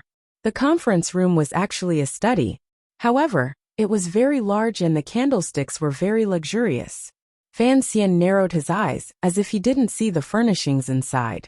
He sat in the main seat and called for everyone to sit. Wu Gufei sat silently by Fan Xian's side. The Jiaozhou Zhizhou had long woken from his earlier shock and Fan Xian's trust. He felt that today's matter was indeed too shocking. The expressions of the Navy generals were complicated. They didn't know what Sir Fan Jr. was about to say. The Emperor has a secret edict for Sir Chang. Fan Xian sighed and stood up. He took out a letter from his bosom and glanced at it. However, Sir Chang has suddenly met with misfortune, so this secret edict can only be read by the few of you. Deng Xiaobo was startled and raised his sleeve to wipe the beads of sweat from his forehead. He didn't know if it was because the weather was too hot, or because he was grieving over his superior's death, but his expression was tired. He sincerely said, "Sir, it is not customary." Fan Xian's gaze swept downward and lightly said, "Shut up, just keep your ears open." Since it had come to this, there was nothing more to say. Zhizhou Wu Gufei led the way to kneel. Deng Xiaobo gritted his teeth, and at the same time, knelt in front of Fan Xian with the 3 high-ranking Navy generals beside him. Fan Xian narrowed his eyes and looked at the people kneeling in front of him. He cleared his throat and said, "Relay the Emperor's verbal edict. You have all heard it word for word." "Yes." The 4 of them replied in unison. "Chang Kuan, after not seeing you for 2 years, there are 3 things I do not understand and 4 times I am uneasy. After thinking about it, I have to ask you face to face in order to be at ease. Thus, I have Fan Xian ask you face to face on my behalf." Fan Xian lowered his brows as he read. Written on the letter was a verbal message from the Qing Emperor sent directly from the palace. It was a true verbal edict. The hearts of the 4 people kneeling below listening to the verbal edict chilled. They could hear that the Emperor's mood must have been very bad when he said these words. Deng Xiaobo felt the sweat on his back begin to form a small river. He only heard Fan Xian's voice continue to ring out coldly. 1. I do not understand. Are you short on money? Did I not give you your salary? Or is the manor the capital has given you too small? 2. I do not understand. Have you gone senile? During the northern expedition, you were also a clever person. How can you be so stupid now? 3. I do not understand. Fan Xian read to this point and paused slightly. He sighed in his heart. Although the Qing Emperor was not in front of him and Chang Kuan, who should have been listening to the verbal edict, had already been killed by him. Reading this letter, Fan Xian could still feel a glimmer of the Qing Emperor's anger and powerful disappointment. The admiral of the Jiaozhou Navy, Chang Kuan, was a close official who had accompanied the Qing Emperor on the northern expedition. Otherwise, he would not have been able to control such a military power as the Jiaozhou Navy alone. Jiaozhou controlled Dongyi to the north and Jiangnan to the south. How important was it? Yet, such an official whom the Qing Emperor trusted incomparably had betrayed the emperor and secretly sent out troops to help the Jiangnan Ming family and massacred countless lives on the little island. Fan Xian looked at the letter and weakly lowered his eyelids. He thought to himself that the reason the emperor was sad and disappointed was because of what Director Chen had once said. What the emperor could not accept the most was for someone he trusted to betray him and deceive him. Thus Chang Kuan had to die. However, the emperor was still not satisfied. He wanted to viciously scold Chang Kuan before he died. Unfortunately, Fan Xian did not help the emperor fulfill this wish. He composed himself and continued to read. Your heart, has it been eaten by a dog? If you don't answer well, I will have Fan Xian take your body to feed the wild dogs on the wastelands in the north, the place where you risked your life with me in the past. You know how much the wild dogs there like to bite people's faces. Following the emperor's oral edict that Fan Xian relayed, a cold wind seemed to rise in the study. Jiaozhou Zhizhou Wu Gufei had not expected the emperor's oral edict to have such content. He had no idea how Chang Kuan had made the emperor so angry, so he could only open his mouth wide to express his confusion and shock. The faces of the 3 high-ranking generals of the Jiaozhou Navy had already become extremely pale. The sweat on Deng Xiaobo's back was still flowing, but it immediately turned into a bone-piercing cold water. The 3 generals lowered their heads to the ground and repeatedly kowtowed. They did not dare to open their mouths to ask or explain. Although the oral edict was vicious, it did not mention Chang Kuan's specific crimes. Although the emperor's anger was only on a piece of paper, It was still not something these Navy generals could stand against. Fan Xian had already slowly sat back in his chair. He did not call for the 4 people kneeling on the ground to rise. Indifferently he said, "Do you all understand? Today, I have come to Jiaozhou to investigate a case. What I am investigating is Chang Kuan's case. However, he died in front of me. It truly surprises me." Deng Xiaobo gritted his teeth and straightened his body. Without any fear, he looked straight into Fan Xian's eyes and said, "If I may be so bold, dare I ask what case the commissioner is investigating by imperial edict? The admiral has performed meritorious deeds for the country and worked hard guarding the borders. I truly do not know what crime he has committed. I'm afraid that Jiaozhou is far away, and the emperor has been deceived by some treacherous person." Fan Xian's gaze gradually became icy. Deng Xiaobo's teeth were about to break from gritting them, before he forced himself to finish speaking. "Please, Commissioner, investigate in detail, and give justice to my master. Do not chill the hearts of the tens of thousands of soldiers who have worked hard guarding the borders for the court." Fan Xian was silent. He only stared coldly into Deng Xiaobo's eyes. This long period of silence immediately made the atmosphere in the study tense. "What crime?" Fan Xian's icy voice broke the silence.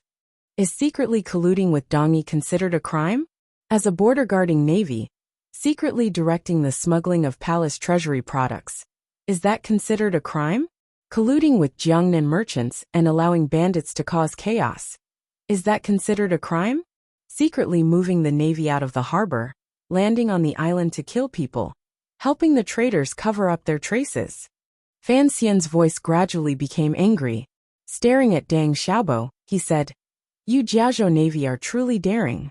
If this is not a crime, then what is?" He abruptly rose and narrowed his eyes at the 4 people kneeling on the ground. "You tell the court not to chill the hearts of tens of thousands of soldiers, but your actions are even more shameless than those bloodthirsty pirates.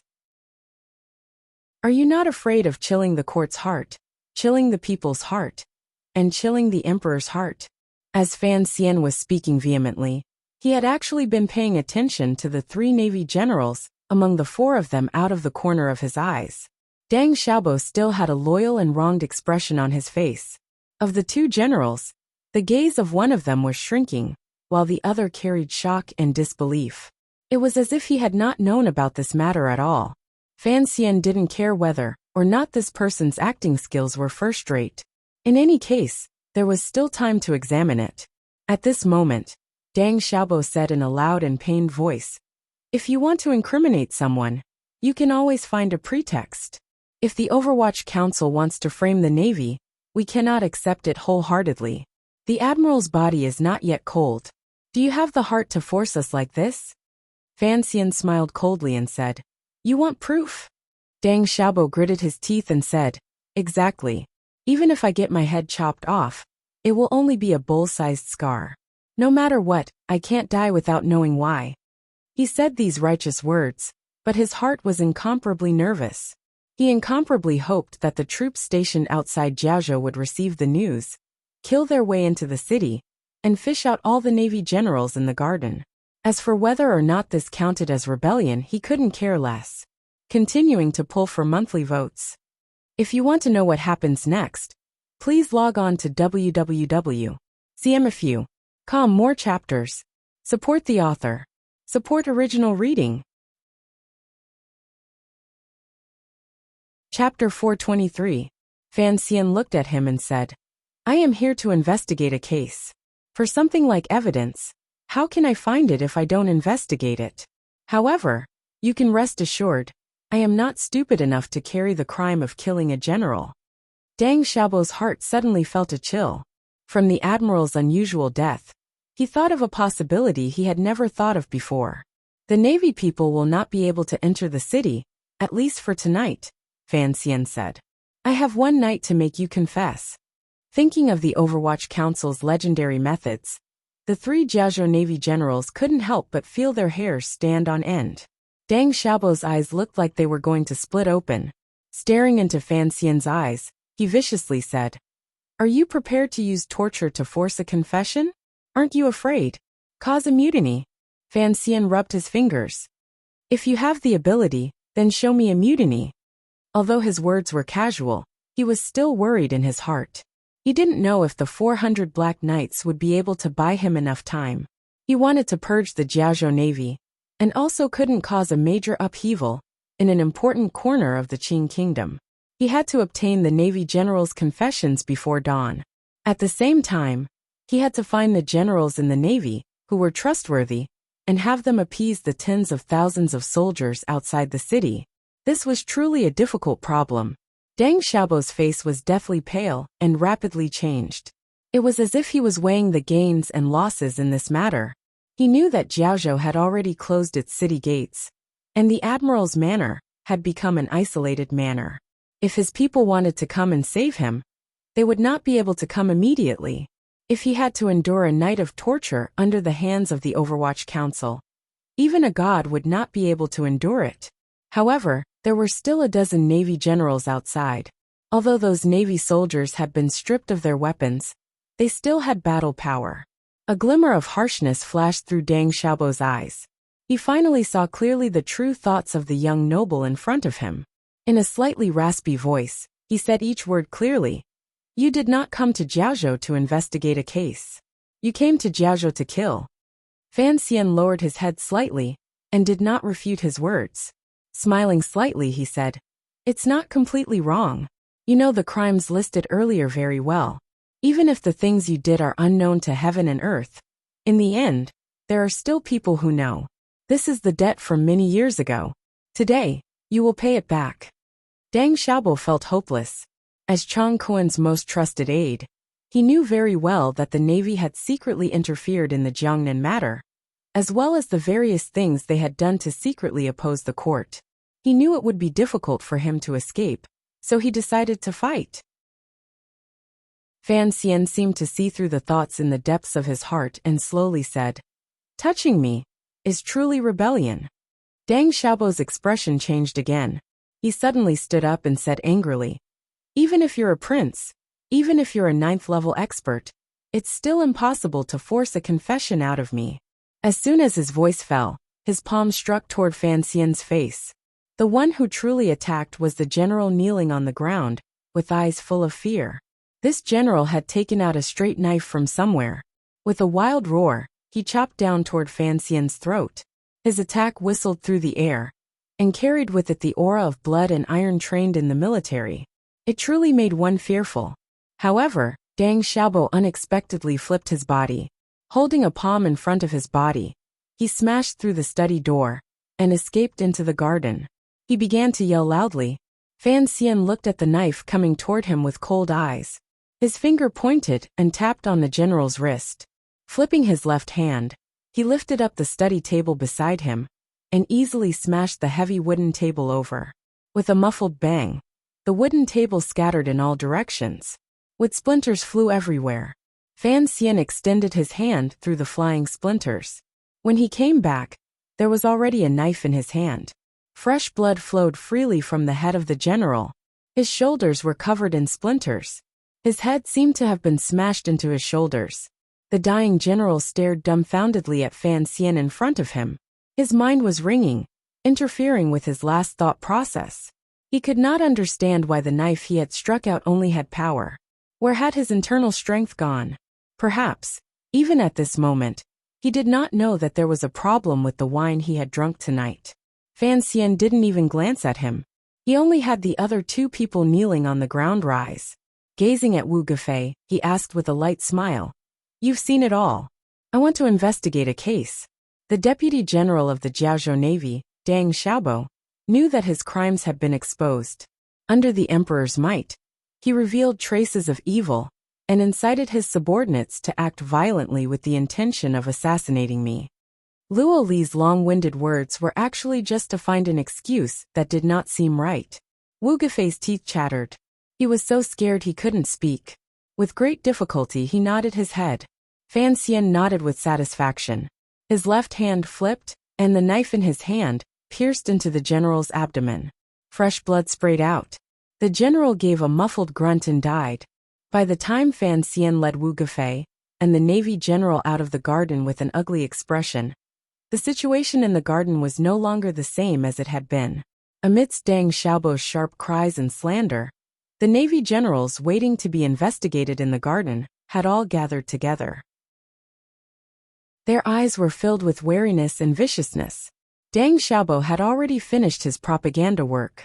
To his colleagues, he praised the Overwatch Council's intentions, the civil officials in the capital, the admiral's strange death, and the Overwatch Council wanted to use the situation to capture people.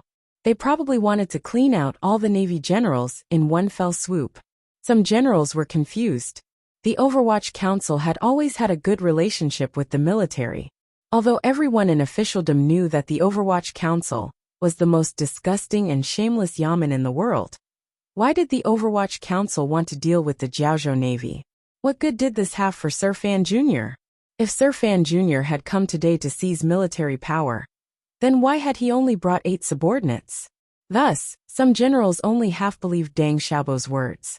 The speculation that the court was plotting to harm the admiral was too shocking. However, the Navy generals still felt that the strange atmosphere tonight was not normal. The people of the Overwatch Council, Sir Fan Jr., must have a request. Furthermore, the body of Admiral Chang Kuan, who had led the Navy for over a decade, was still laid out straight on the bed. The cries of the concubines behind him were still babbling. Chang Kuan had too many trusted aides in the Jiaozhou Navy. Although the situation was not clear, a few generals had already gripped the weapons in their hands and stood behind Deng Xiaobo. They all felt danger.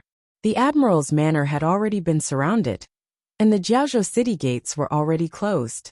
The Navy soldiers at the seaside port had no idea that their commanders were under house arrest in the city. If the Overwatch Council truly wanted to use this opportunity to kill, this was the best situation.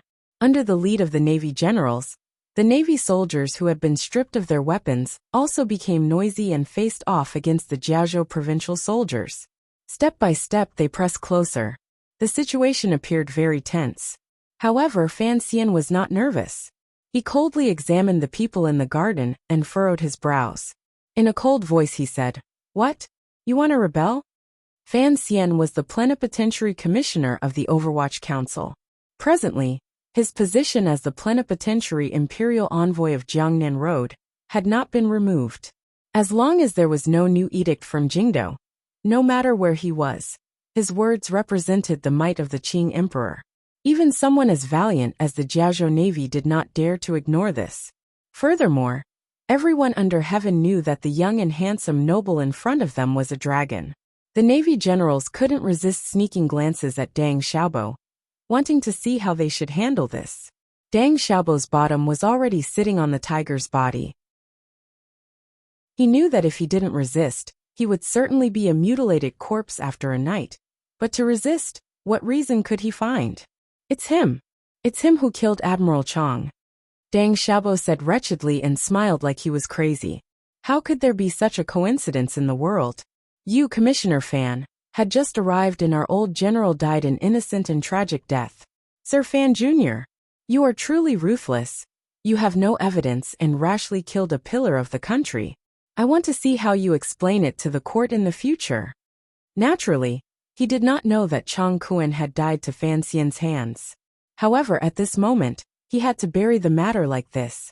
Unexpectedly, it matched the truth. Fan Xian looked at him calmly and said, "You know the cause of the admiral's death best." "That's right.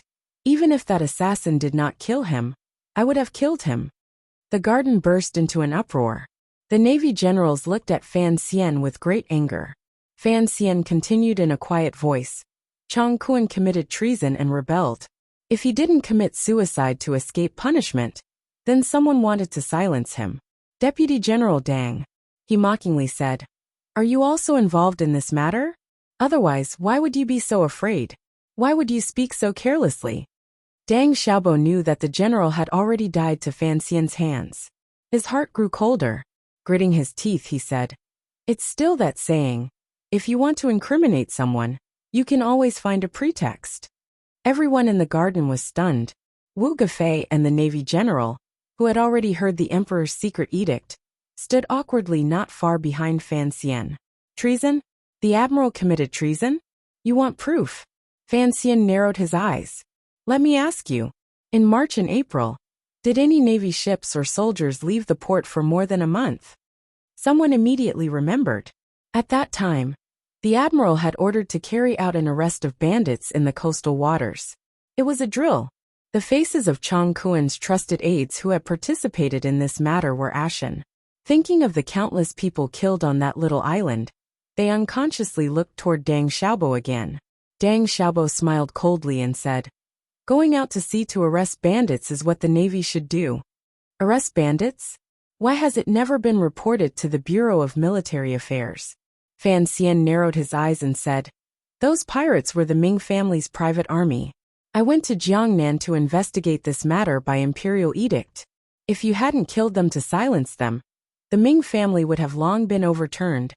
You are truly daring to oppose the court. If this isn't rebellion, then what is?" "Proof!" Deng Xiaobo cried out loudly. "Is there really no proof?" Fan Xian suddenly smiled warmly. "Of the thousands of soldiers you brought to the island, there will always be those with loose lips. There will always be those who sincerely repent. Does no one really remember what that group of Navy troops did? The gold and silver you plundered on the island must have been a bonus promised to you by someone. Do you really think you can wash it clean so easily? Do you think that if you sell it, I won't be able to find the source?" Without waiting for Deng Xiaobo to explain himself in front of the generals, Fan Xian coldly said, "I also have witnesses only.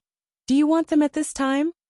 Deng Xiaobo exchanged glances with a few of Chang Kuan's trusted generals behind him. He knew that regardless of whether the court had proof or not, this commissioner of the Overwatch Council had come to kill. He steeled his heart, and the bitter smile on his face gradually grew. It can't be an old trick of framing. Then let's destroy indiscriminately. Immediately after, he cried out, "Brothers, the Overwatch Council killed Admiral Chang. They will certainly kill us to silence us. Let's fight it out with them." Fan Xian looked at this scene with a glimmer of a smile. The silence outside the city meant that everything was within his control. There was no need to stop himself from admiring it. "Zhizhou Wu," he smiled warmly. "The court is watching you." Chang Kuan was already dead. He was also a person without a faction. At this time, he knew which side he should stand on. However, in the depths of his heart, he was still very worried about the tens of thousands of soldiers outside the city. Under the many years of pressure from the Jiaozhou Navy, he truly did not dare to face the Navy head-on. However, looking at Fan Xian's warm but oppressive smile, he finally steeled his heart and shouted in a stern voice, "Where are the provincial soldiers? Keep an eye on those Navy people." The provincial soldiers, who had been slightly afraid of the Navy, suddenly heard the Zhizhou shout. They roused themselves and suppressed the restless Navy soldiers. After a fight, knife light against fist wind, it was the provincial soldiers who were injured. Fortunately, there were many people, so there was no chaos. On the other side, Deng Xiaobo had already pulled out his knives and charged toward Fan Xian, with the generals, who had participated in the East Sea Island matter. "It's just you and I live. Even if you are a prince, you still have to pay a price." These Navy generals were all powerful figures who had soaked in blood and fire. Their knives were indeed swift and fierce. Even though Fan Xian was a superior 9th-level ace, he did not dare to underestimate them. However, Fan Xian did not attack at all. He only watched coldly as the generals slowly fell in front of him. Deng Xiaobo had already rushed to Wu Gufei's side and prepared to take him as a hostage. He knew that no matter what, he would not be able to gain any advantage in front of Fan Xian. Fan Xian's quick change of plans and deep scheming were indeed something. Unfortunately, he was like a few of his comrades. Once he raised his junshi, he felt a wave of irritation in his chest. His entire body softened. Knockout drug?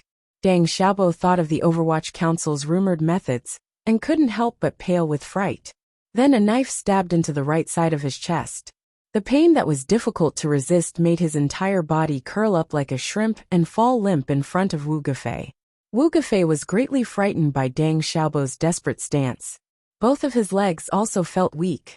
The person who had stabbed Deng Xiaobo was one of the 8 Overwatch Council secret agents Fan Xian had brought into the Admiral's manor. He had always been the last. This secret agent pulled back the bloody knife and bowed to Fan Xian. Although he was silent, his hands holding the hilt of the knife trembled slightly. He didn't know if it was out of fear or excitement. Fan Xian turned slightly and looked at Deng Xiaobo at his feet, whose eyes were filled with hatred. Calmly he said, "This person is called Qing Hua. He is the only person who survived on that little island in the East Sea. He has seen your true appearance. He is a witness. You will not survive." Deng Xiaobo felt hopeless. He had cleaned the island a few times. How could there still be survivors? The Overwatch Council secret agent Qing Hua, who had gone directly from Jiangnan's Suzhou to hide in Jiaozhou, once again bowed to Fan Xian. His eyes were slightly red as he retreated behind Zhizhou Wu. Fan Xian turned around and watched coldly as the provincial soldiers tied up the navy soldiers. He slightly nodded his head. The matter in the city had basically been settled. But what about the matter outside? The emperor had sent him to Jiaozhou not to have him kill those 10,000 soldiers. He also didn't have this ability. After all, he was not the blind uncle. Purging the ranks of the navy generals and ensuring the stability of the navy's morale was the most important. Just like in Jiangnan, as an emperor, he always demanded stability above all else. Fan Xian took a deep breath. First kill Chang Kuan, and then subdue the generals. From top to bottom, only then could he guarantee that the other party would not gather the power of the army to launch a counterattack. However, to once again control the Jiaozhou Navy's power in the hands of the court, he still needed these navy generals to appear. He gazed at the generals who had not participated in the assassination attempt on him, and were as silent as cicadas in winter. He couldn't help but furrow his brows. Who among these people could be trusted? Were there any trusted aides Chang Kuan had left behind? Although the Overwatch Council's intelligence work was meticulous, it involved the hearts of people and tens of thousands of Qing soldiers. Fan Xian was still in a difficult position. "I'll have to trouble you generals with tonight's matter," Fan Xian said sincerely. "Although the main culprit has been subdued, there are still some procedures for the court to handle a case. Who will speak to me first?" These generals' mouths were tightly shut. They looked at Fan Xian with a complicated gaze. One was fear, the second was anger, and the third was helplessness. The admiral was dead. Deputy General Deng was heavily injured, and it was unknown whether he was dead or alive. His fellow soldiers who had been with him for many years had been drugged by the Overwatch Council, and the Navy's trusted soldiers had been tied up by the provincial paparazzi. This sudden storm shook the hearts of the Navy generals to the core, but it also made them feel incomparable anger. They all understood what Sir Fan Jr. wanted to do. There were still 10,000 soldiers outside the city. If they didn't go out and suppress them, if these Navy soldiers found out what had happened in the city, it would certainly stir up a great mess. The court certainly did not want Jiaozhou to be in chaos. Thus the court still needed these people. This was the only thing the remaining Navy generals could rely on. It was the only thing they could use to bargain with Fan Xian. However, in front of everyone, the admiral had just passed away. No Navy general dared to take the risk of being cursed by tens of thousands of people to come out and negotiate with Fan Xian. Fan Xian immediately understood the reason and couldn't help smiling slightly. "That's fine. Everyone, please return to your rooms and rest. In a moment, I will personally come and talk." Finishing these words, he glanced at the old general in the study, who was listening to the emperor's secret edict, the third-ranked figure in the navy. Cho said she will defend her thesis on March 15th. This is no different from a loud slap in the face. I have never admitted that Ingxiu is a eunuch, because I believe that if I won 5 million, then I will certainly finish writing Ingxiu. However, it will not be possible before she graduates. In the foreseeable future, I will not write Ingxiu because I have no money. Writing Ingxiu cannot earn money. This is such a sad truth. I am very grateful to the friend who casts 28 votes every day. If there are readers who have run over to see Ingxiu because of this gossip, please cast a few more recommendation votes. It is not for anything else, but for the friend's painstaking efforts, and for the one-to-one you love very much. Back then, it was you who reached 1-to-1 before the underwear door. To be continued. If you want to know what happened after, please go to www.cmfu.com. There are more chapters. Support the author. Support the original reading. Chapter 424. At dusk, the Jiaozhou city gates had long closed, so Fan Xian's later order was actually a bit unnecessary. However, since such a big thing had happened in the city, and such a serious conflict, Wu Gufei knew that he had to handle it carefully.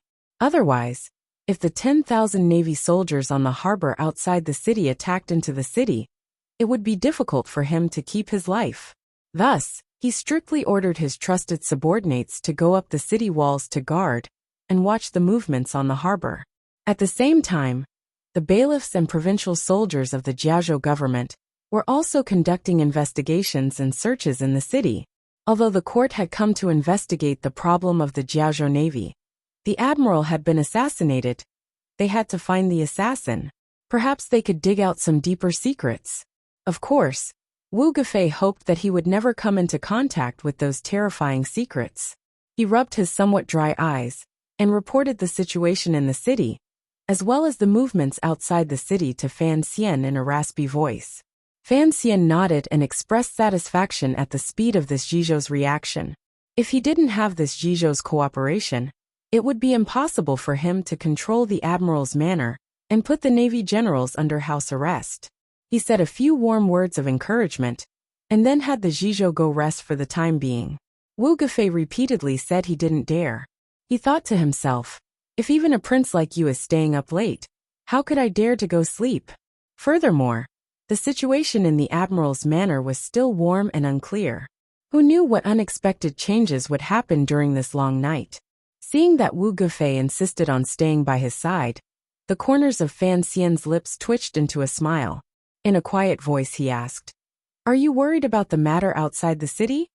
Wu Gufei was startled and immediately smiled bitterly. Admiral Chang Kuan has been in charge of the Navy for more than a decade.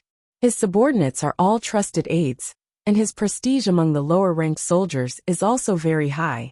Today, he has died mysteriously, and Sir has also placed the upper-ranking officers of the Navy under house arrest. If this matter were to be spread to the harbor, as long as there are a few people who have the heart to pick a fight, those men will probably all cry out. Fan Xian sighed. I had wanted to take down Chang Kuan and have him come out to pacify the Navy. Who knew that he would be assassinated?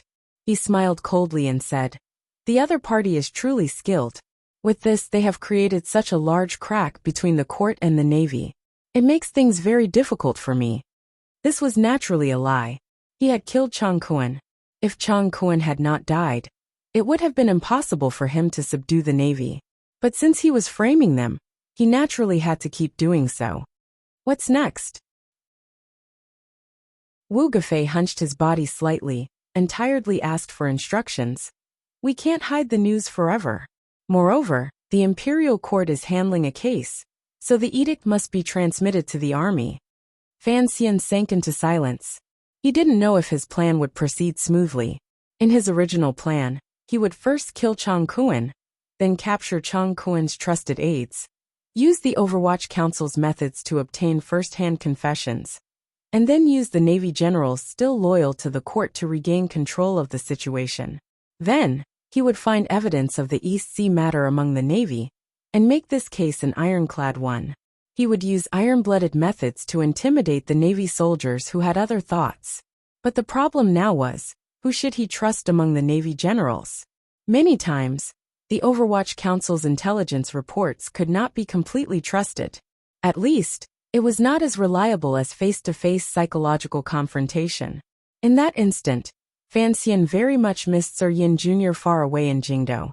If Bing Yun was by his side, he would certainly lay out a more perfect plan, and not be like him, standing in the darkness of the admiral's manor, and not knowing what to say to a group of Navy generals. Fan Xian sat by the stone table, and furrowed his brows slightly. Making up his mind, he waved his hand, and made a signal to Qinghua beside him. Qinghua paused and immediately accepted the order and left.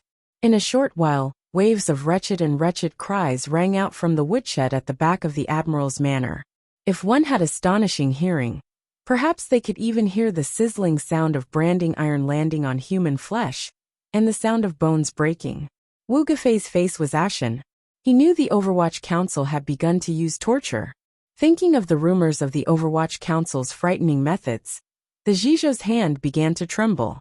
Forcefully suppressing his nervousness and fear, he bravely suggested, "Sir, I'm afraid this action is not appropriate." Fan Xian understood his meaning. At this moment, there were still many Navy people in the Admiral's manor. If he used torture so openly, it would probably incite public anger. However, Fan Xian had always had this thought. Under the dual effects of violence and humiliation, the Navy generals either let out their last roars of anger, or were so frightened their hearts were beating wildly that they revealed their deepest thoughts to him. Things were indeed as Wu Gafei feared. The Navy generals under house arrest in the Admiral's manor heard the wretched cries, and all walked out of their rooms, staring at Fan Xian with angry expressions. Fan Xian didn't even glance and said, "So, none of you have slept yet. Do you have anything you want to say?" As he spoke, he suddenly heard a commotion outside the Admiral's manor. The sound gradually drifted into the garden. No one knew what had happened. Fan Xian furrowed his brows and asked, "What's going on?" It was already so late at night, and the Admiral's manor had long been heavily surrounded. The matter of the birthday banquet had also been sealed. Who were the people outside? Wu Gafei wiped the sweat from his forehead and ordered a bailiff to go out and take a look. After the bailiff returned, he reported with a troubled expression, "It's people from the generals' families." Although the news had been sealed, the Navy, after all, operated in Jiaozhou for many years. There were still people who thought of ways to let out some rumors, particularly since it was already late at night. The wives and concubines of the generals found that their men still had not returned, and were naturally worried. They also received the rumors. Although they didn't know if it was true or false, they still sent people to fetch them. Fan Xian smiled, and immediately thought of the representatives of the wealthy merchants, and the Jiangnan merchants he had left in the Great Hall. He thought that he indeed couldn't hide it for long. He only hoped that after the city gates closed, the reaction from the port side would be slower. Wu Gafei looked at Fan Xian with some difficulty. The general's expressions were complicated. They had not thought that their women would be so daring. They were also confused. Who had let out the news? "Since someone has come to fetch you, you can all return, generals." Fan Xian's words dumbfounded everyone present. Weren't they going to be placed under house arrest? How could they be let out like this? Fan Xian said in a quiet voice, "I am investigating a case by imperial edict. Since Deng Xiaobo has already committed his own crime, and those evil spirits hidden in the Navy have jumped out, the generals have only been implicated. Naturally, I will not make things difficult for you." These generals looked at each other, not daring to believe what they had heard was true. "Go back," Fan Xian said with a slight smile. "Although I am anxious to have a heart-to-heart talk with the generals, it would not be good to offend your wives." There were no proper wives in Jiaozhou. They were all concubines, or even mistresses sought by the Navy soldiers. Fan Xian's words, on the contrary, made these generals feel a bit awkward. At this moment, the wretched cries of Deng Xiaobo and those people rang out again from the woodshed. The women outside seemed to have heard it, and led the servants in a loud clamor. For a moment, the inside and outside of the Admiral's manor was very lively. The generals left the Admiral's manor with suspicion and unease. They knew that there were certainly countless eyes of the Overwatch Council watching them from within Jiaozhou. They shouldn't think about making contact with the Navy outside the city. Even if they did, they would not be able to explain themselves to the court. As for Fan Xian's last words, they fell deeply into the hearts of the generals. A heart-to-heart talk. This also had to be done first and last. The commissioner had given them a chance to return to the embrace of the court. It would depend on who was the first to be righteous, and come to the commissioner to reveal their true feelings. Each with their own ulterior motives and thoughts. These generals left. Wu Gafei didn't know what Fan Xian was thinking and couldn't ask too much. He only strengthened Jiaozhou's defenses. Before he left, he carefully said, "Sir, it's best not to be too extreme." Fan Xian nodded. Looking at Wu Gafei's performance tonight, the Ministry of Revenue's evaluation of him was on the low side. Perhaps it was because Chang Kuan was present, But this Jizhou had never displayed a level of skill that matched his abilities. Fan Xian would not kill Deng Xiaobo. This was the greatest evidence of the East Sea silencing incident. In the future, he would be escorted to Jingdou. Even the women in Jiaozhou knew that the Overwatch Council had taken control of the Admiral's manor. They knew of Admiral Chang Kuan's death, knew that the Navy had suffered heavy losses, and knew that their masters could not even protect themselves. The news that Fan Xian had forcefully covered up for a while now immediately reached the ears of many people. Although Wu Gafei's provincial soldiers were guarding the city gates, the Navy had their own channels. The person that Deng Xiaobo had let out earlier finally successfully passed through the blockade. Following a small path outside the city, he quietly neared the harbor. He looked at the dots of lights in the distant harbor and was endlessly excited. Although he didn't know that Deng Xiaobo had already been taken down by the Overwatch Council, he knew that the Navy was facing its greatest danger since its birth. As long as he could enter the camp and move soldiers to take down all of Jiaozhou, he would be able to ensure the safety of the Navy generals. As for how to deal with it afterward, that was a problem for the officials to consider. Unfortunately, when he was still hundreds of feet away from the Navy camp, he suddenly felt the ground begin to shake. There was no sound, but there was someone behind him. He turned his head but didn't see anyone. He only saw a dozen fully armored horses. It was not until the horses came closer that he realized that the horses were all riders in black clothing. In the darkness, the black armor reflected the dim moonlight in the sky and seemed to carry a glimmer of death. His pupils constricted slightly, and his body began to tremble. These were the Black Knights, the Overwatch Council's Black Knights. His head flew into the sky and fresh blood sprayed out of his chest. It was not until the moment before this Navy officer's death that he began to feel his stupidity. Since the Overwatch Council had come to deal with the Navy, how could they not bring the Black Knights that the world feared? Jing Ji's face was still covered by that silver mask. He glanced coldly at the body on the ground and nodded to the personal guard beside him. The personal guard pulled on the reins of his horse and turned around. Standing at the bottom of the hill, he made a few hand signals. However, the night was so dark and the moonlight so dim. Who could see these orders? After his hand signal landed, a row of densely packed objects suddenly appeared on the low beam between Jiaozhou and the port Navy camp like a woodland after a rain. It looked strangely beautiful. They were all riders. On the mountain ridge, a neat row of black riders waited quietly like ghosts for orders. The formation of the formation was facing the Navy camp in the distance. The formation did not move at all. No one knew how these riders controlled the horses on them, but they did not make a single neigh. Even their hooves did not randomly paw the ground. However, the tens of thousands of soldiers in the Navy did not seem to notice anything. Jing Ge led the 10 personal guards behind him and looked coldly in the direction of the Navy camp. Suddenly he opened his mouth and said, "There's still half an hour." The personal guards behind him placed one foot on the stirrup and began to knock the crossbows. They then slowly pulled out straight knives in unison, crossbow in the left and knife in the right. This was the standard configuration of the Black Knights. A glimmer of killing intent flashed between Jing Ji's brows.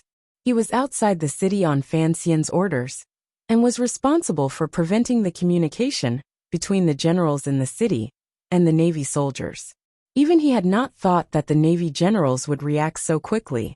At the same time that Deng Xiaobo had the officer leave the city, there were still many Navy generals who had made the same choice. Although the Black Knights had already killed 7 people in front and behind this low mountain ridge, Jing Ge could not guarantee that no one from the Navy had passed through this blockade and entered the Navy camp. Gazing in the direction of the harbor in the distance, Jing Ge narrowed his eyes. The silver mask on his face carried a cold light. The Navy camp had already moved. The lights were also slightly brighter than before. It looked like the soldiers there already knew of the news from inside the city. Presumably, there were a few generals skilled in inciting them and tempting the Navy soldiers to attack Jiaozhou, to save those people who had long died, to send these soldiers to their deaths. Jing Ge silently waited for that moment. He knew that the Navy was not made of iron. At most, the other party could only send out 2,000 people. This was something the commissioner had already calculated beforehand. 400 black knights against 2,000 Navy soldiers, who were not skilled in land battles. Jingge couldn't resist shaking his head. They were all people of the Qing court, and soldiers of the Qing court. He actually did not want to slaughter the other party. Fan Xian did not know of the tense situation outside the city, but he could guess that the navy should have already moved. The Black Knight's sudden attack power was unparalleled, particularly at night. No one should be able to pose a threat to Jiaozhou. However, it was already late at night. If he waited until daybreak and still could not have the navy generals come out to win over the hearts of the people, an even larger mutiny would probably be difficult to avoid. Thus, while he was worried about the Black Knights, he sat in the admiral's manor and waited with a trace of mockery for the generals to return. Just like the order of rank, the first general to return to the manor was the third in command of the navy. This general, who was over 40 years old, directly knelt before Fan Xian in the study and expressed his incomparable loyalty to the court, his incomparable hatred for Chang Kuen's rebellious actions and treason, as well as his solicitous sympathy for the commissioner's hard work in investigating the case through the night. This attitude made Fan Xian very pleased. It was not a waste of all the things he had done this night, and the psychological attack he had set up for so long. However, the conversation at the end made Fan Xian angry. Although this general had a high position in the navy, he also admitted that without Chang Kuen and Deng Xiaobo, it would be a difficult matter for him to completely control the navy. What made Fan Xian particularly angry was that general he straightforwardly expressed his unwillingness to be the first to stand out. In the current situation, whoever stood out first would certainly receive the most direct hatred of the navy soldiers. If they wanted to control the army in the future, it would probably be a big problem. Fan Xian's problem was that when faced with this old and shameless man, he could not be too vicious. With snot and tears in his eyes, "General," he said, "Sir, I have been following the great prince to the west to conquer the Hu. It has only been half a year since I came to Jiaozhou. I truly do not understand the matters of the navy." So after all this, he was the great prince's man. Fan Xian sighed in his heart.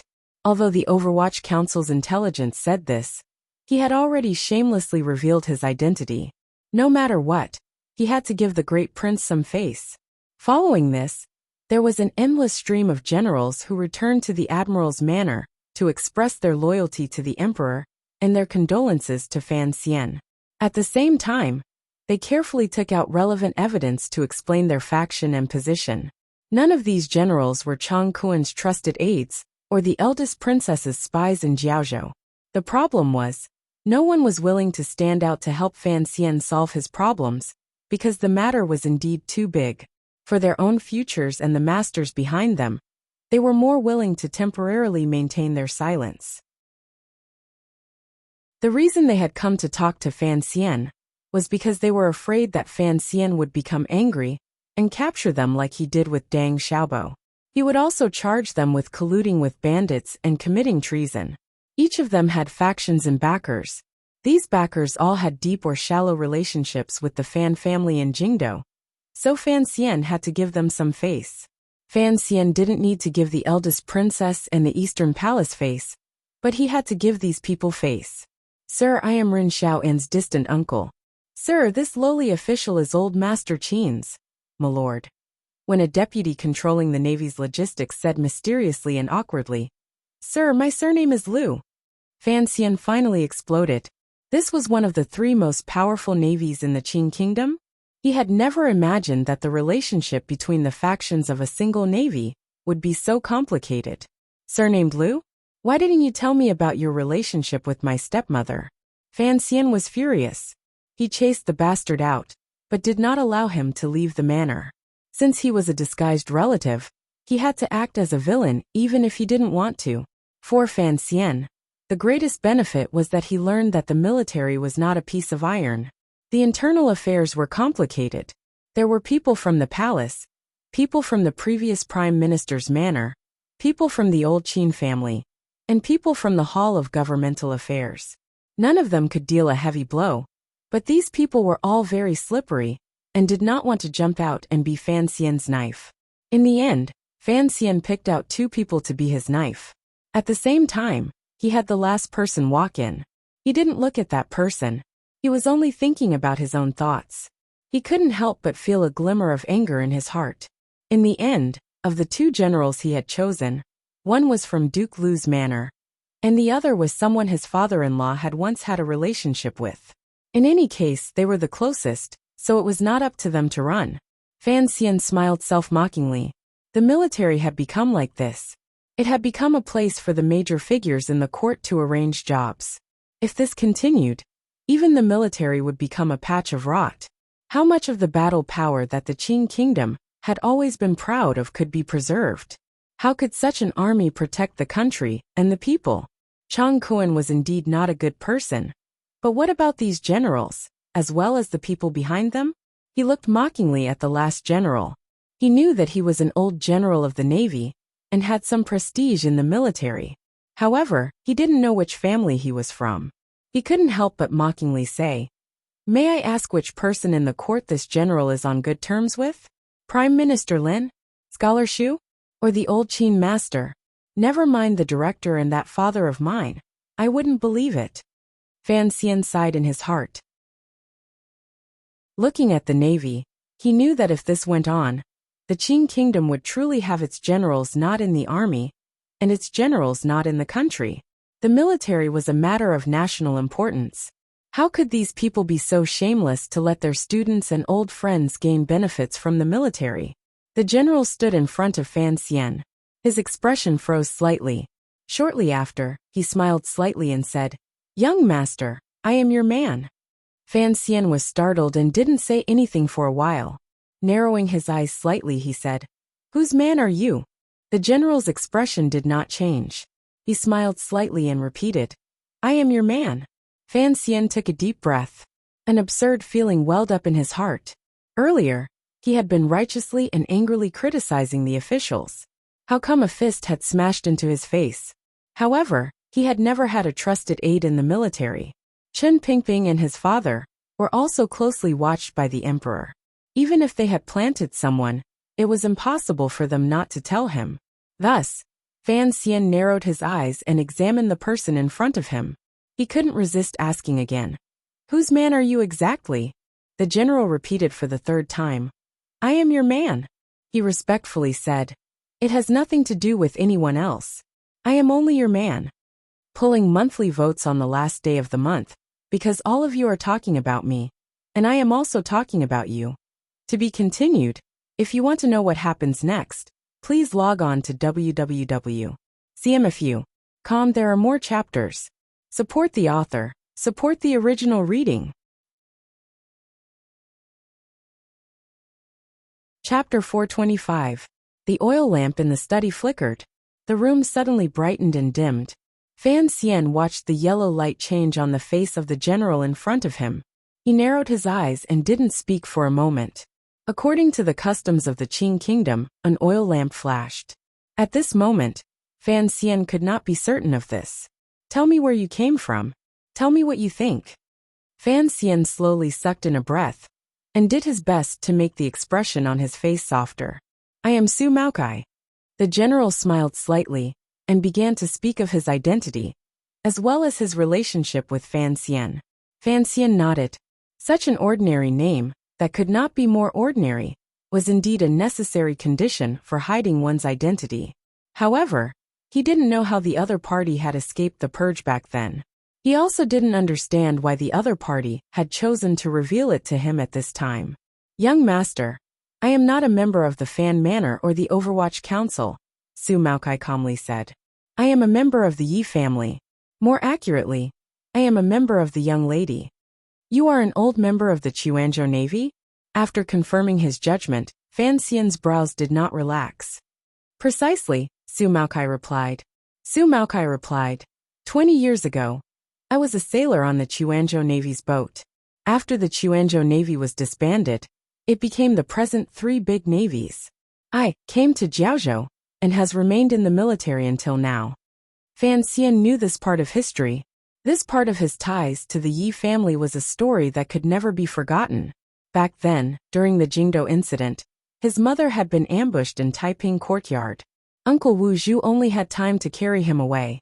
Perhaps it was because of him that Uncle Wu Zhu did not use his own strength to challenge this country. However, things had still happened. The power of the old Yi family in Jingdo had been uprooted in one day.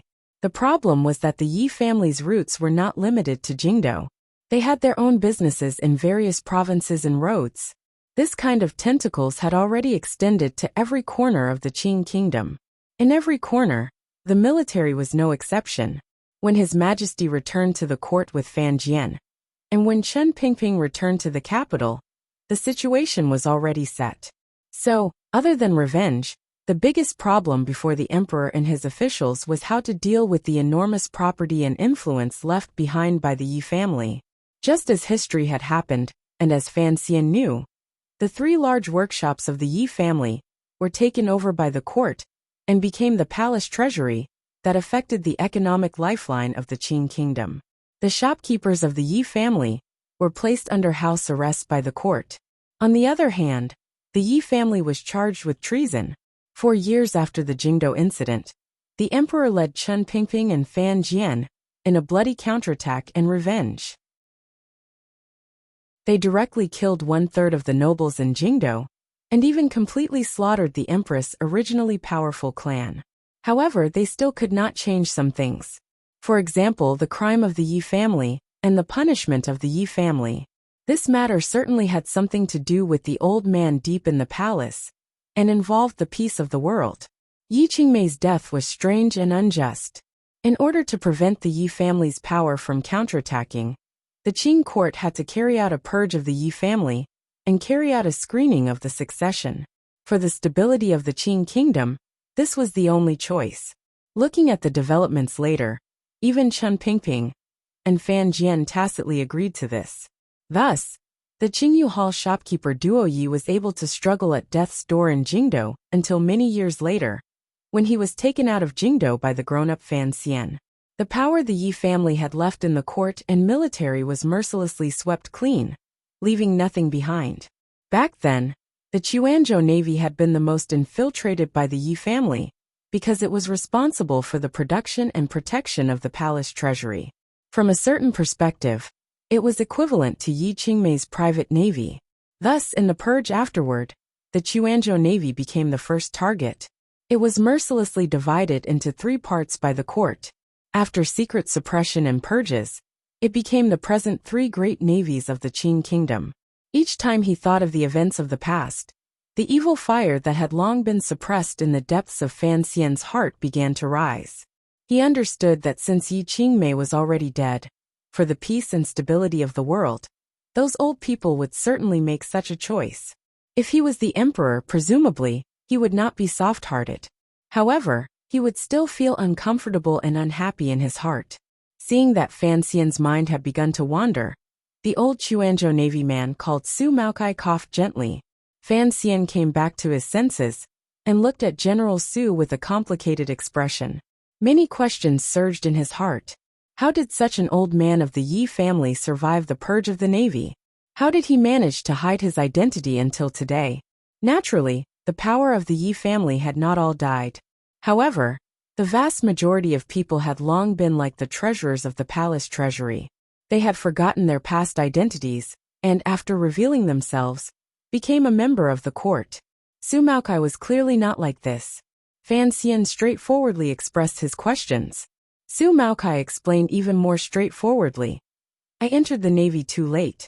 The young lady had originally arranged for me to train on the sea for 2 years, before entering the Overwatch Council, to help the director. However, as you know, some things happen later, so I didn't have the opportunity to connect with Director Chen. Coincidentally, or perhaps fortunately, I have survived until today. You mean that if Chen Pingping knew you were a member of the Yi family, he would not have allowed you to stay in the military? Fan Xian said coldly.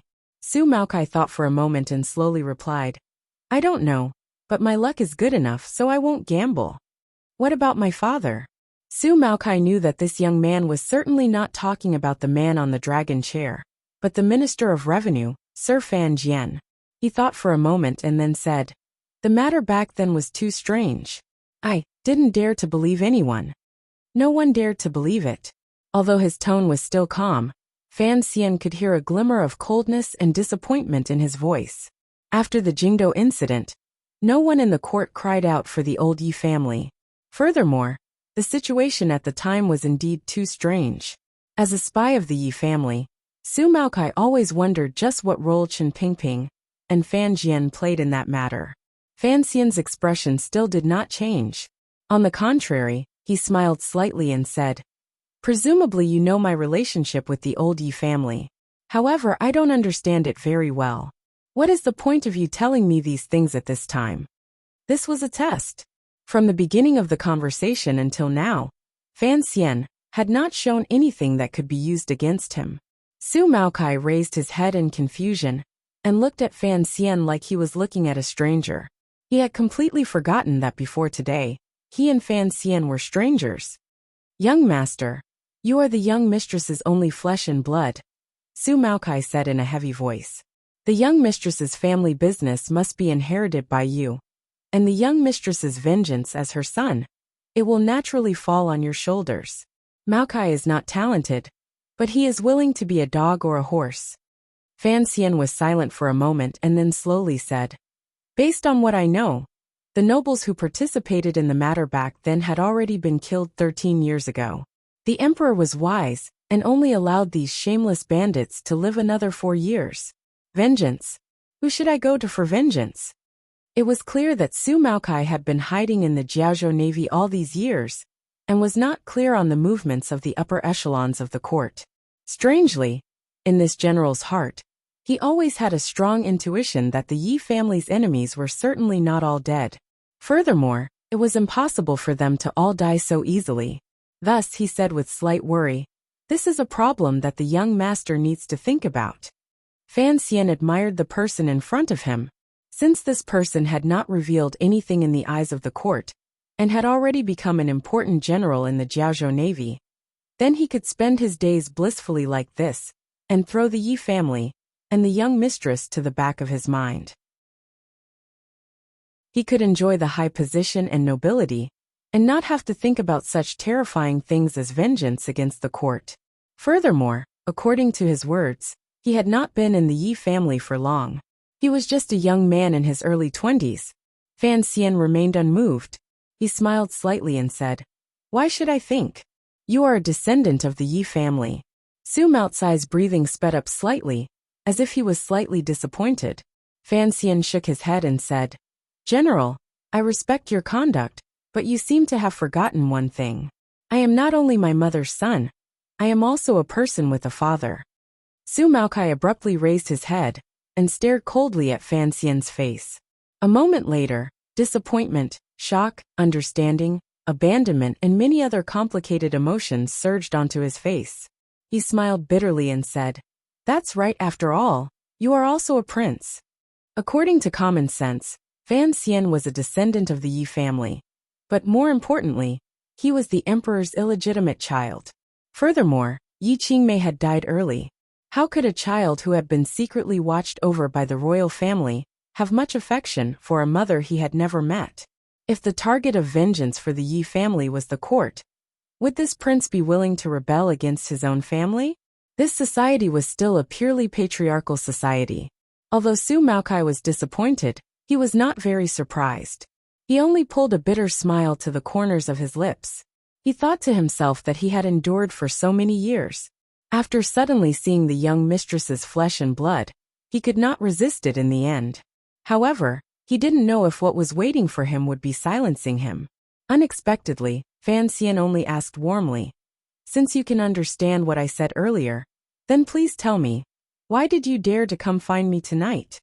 Su Maokai didn't understand why he would ask this. After a moment of silence, he said, "Ever since the news spread, I have been secretly paying attention to news of you and watching your actions. I also tried to find out what you have been doing these few years after you left Danzhou. Regardless of whether it was controlling the Overwatch Council or taking over the palace treasury, I always felt that your style and methods of doing things, as well as the heart hidden behind it, were very similar to the young mistress's. That is why I chose to see you." The so-called news referred to the mystery of Fan Xian's past that shocked the world last year. Fan Xian couldn't resist laughing at himself. He didn't know if his mother had been as sinister and shameless as he was back then. However, to be able to create such a large family business empty-handed. Presumably she had used many powerful methods. Furthermore, the deaths of the two princes could not escape his mother's involvement. As for the two similar hearts that Su Maokai had very sensitively discovered, they were all transmigrators. Why did they need to know each other when they met? Fan Xian smiled warmly. He thought that in this world, if he wanted to find two people whose thoughts could be similar, and who could understand each other, it would only be him and Yi Qingmei.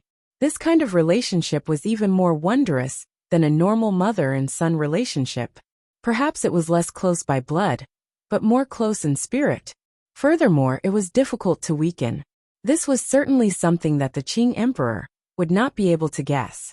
Even Fan Jian and Chen Piping would not be able to imagine.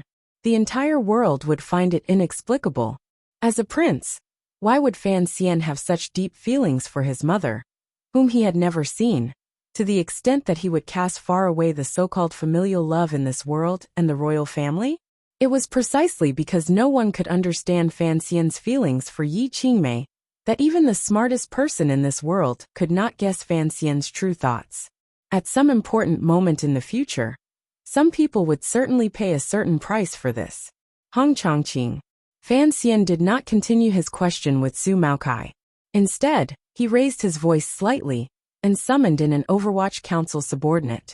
The person who entered the room was Qing Hua, a survivor of a deserted island, and someone who Fan Xian had fortunately taken under his wing. He originally had a surname, but since he was working at Fan Xian's side, Fan Xian had changed his name for the sake of convenience in the future. The reason he was called Hong Chongqing was partly because of Fan Xian's memories of heroic figures from his previous life. It was also because Hong Zhu's luck had been excellent after he took on the surname Hong. Be more alert, Fan Xian said with his head slightly lowered. Don't let anyone come within 10 steps of this room. Hong Chongqing accepted the order and left. Su Maokai looked at Fan Xian with some surprise. Fan Xian gazed at him and smiled slightly. At this time, you can take out your proof to make me believe in the relationship between you and my mother. Su Maokai's heart jumped.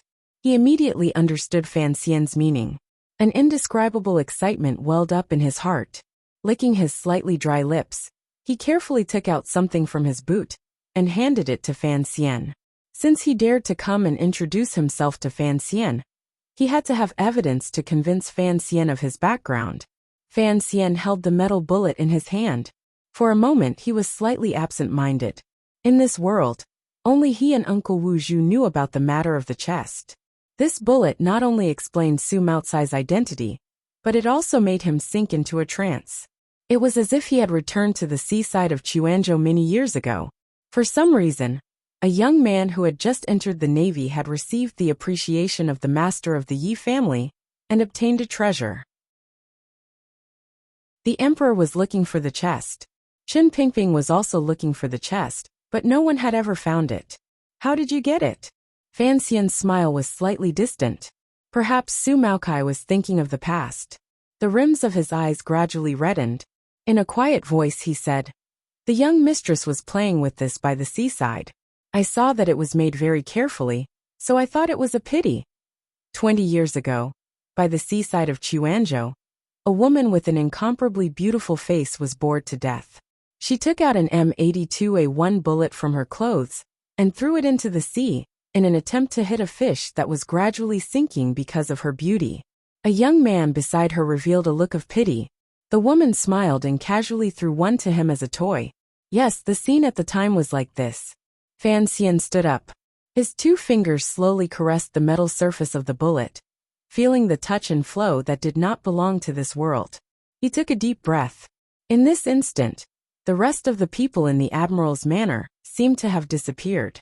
The Jiaozhou Navy, the eldest princess, and the Juanshang conference all receded from his mind like seawater bubbles.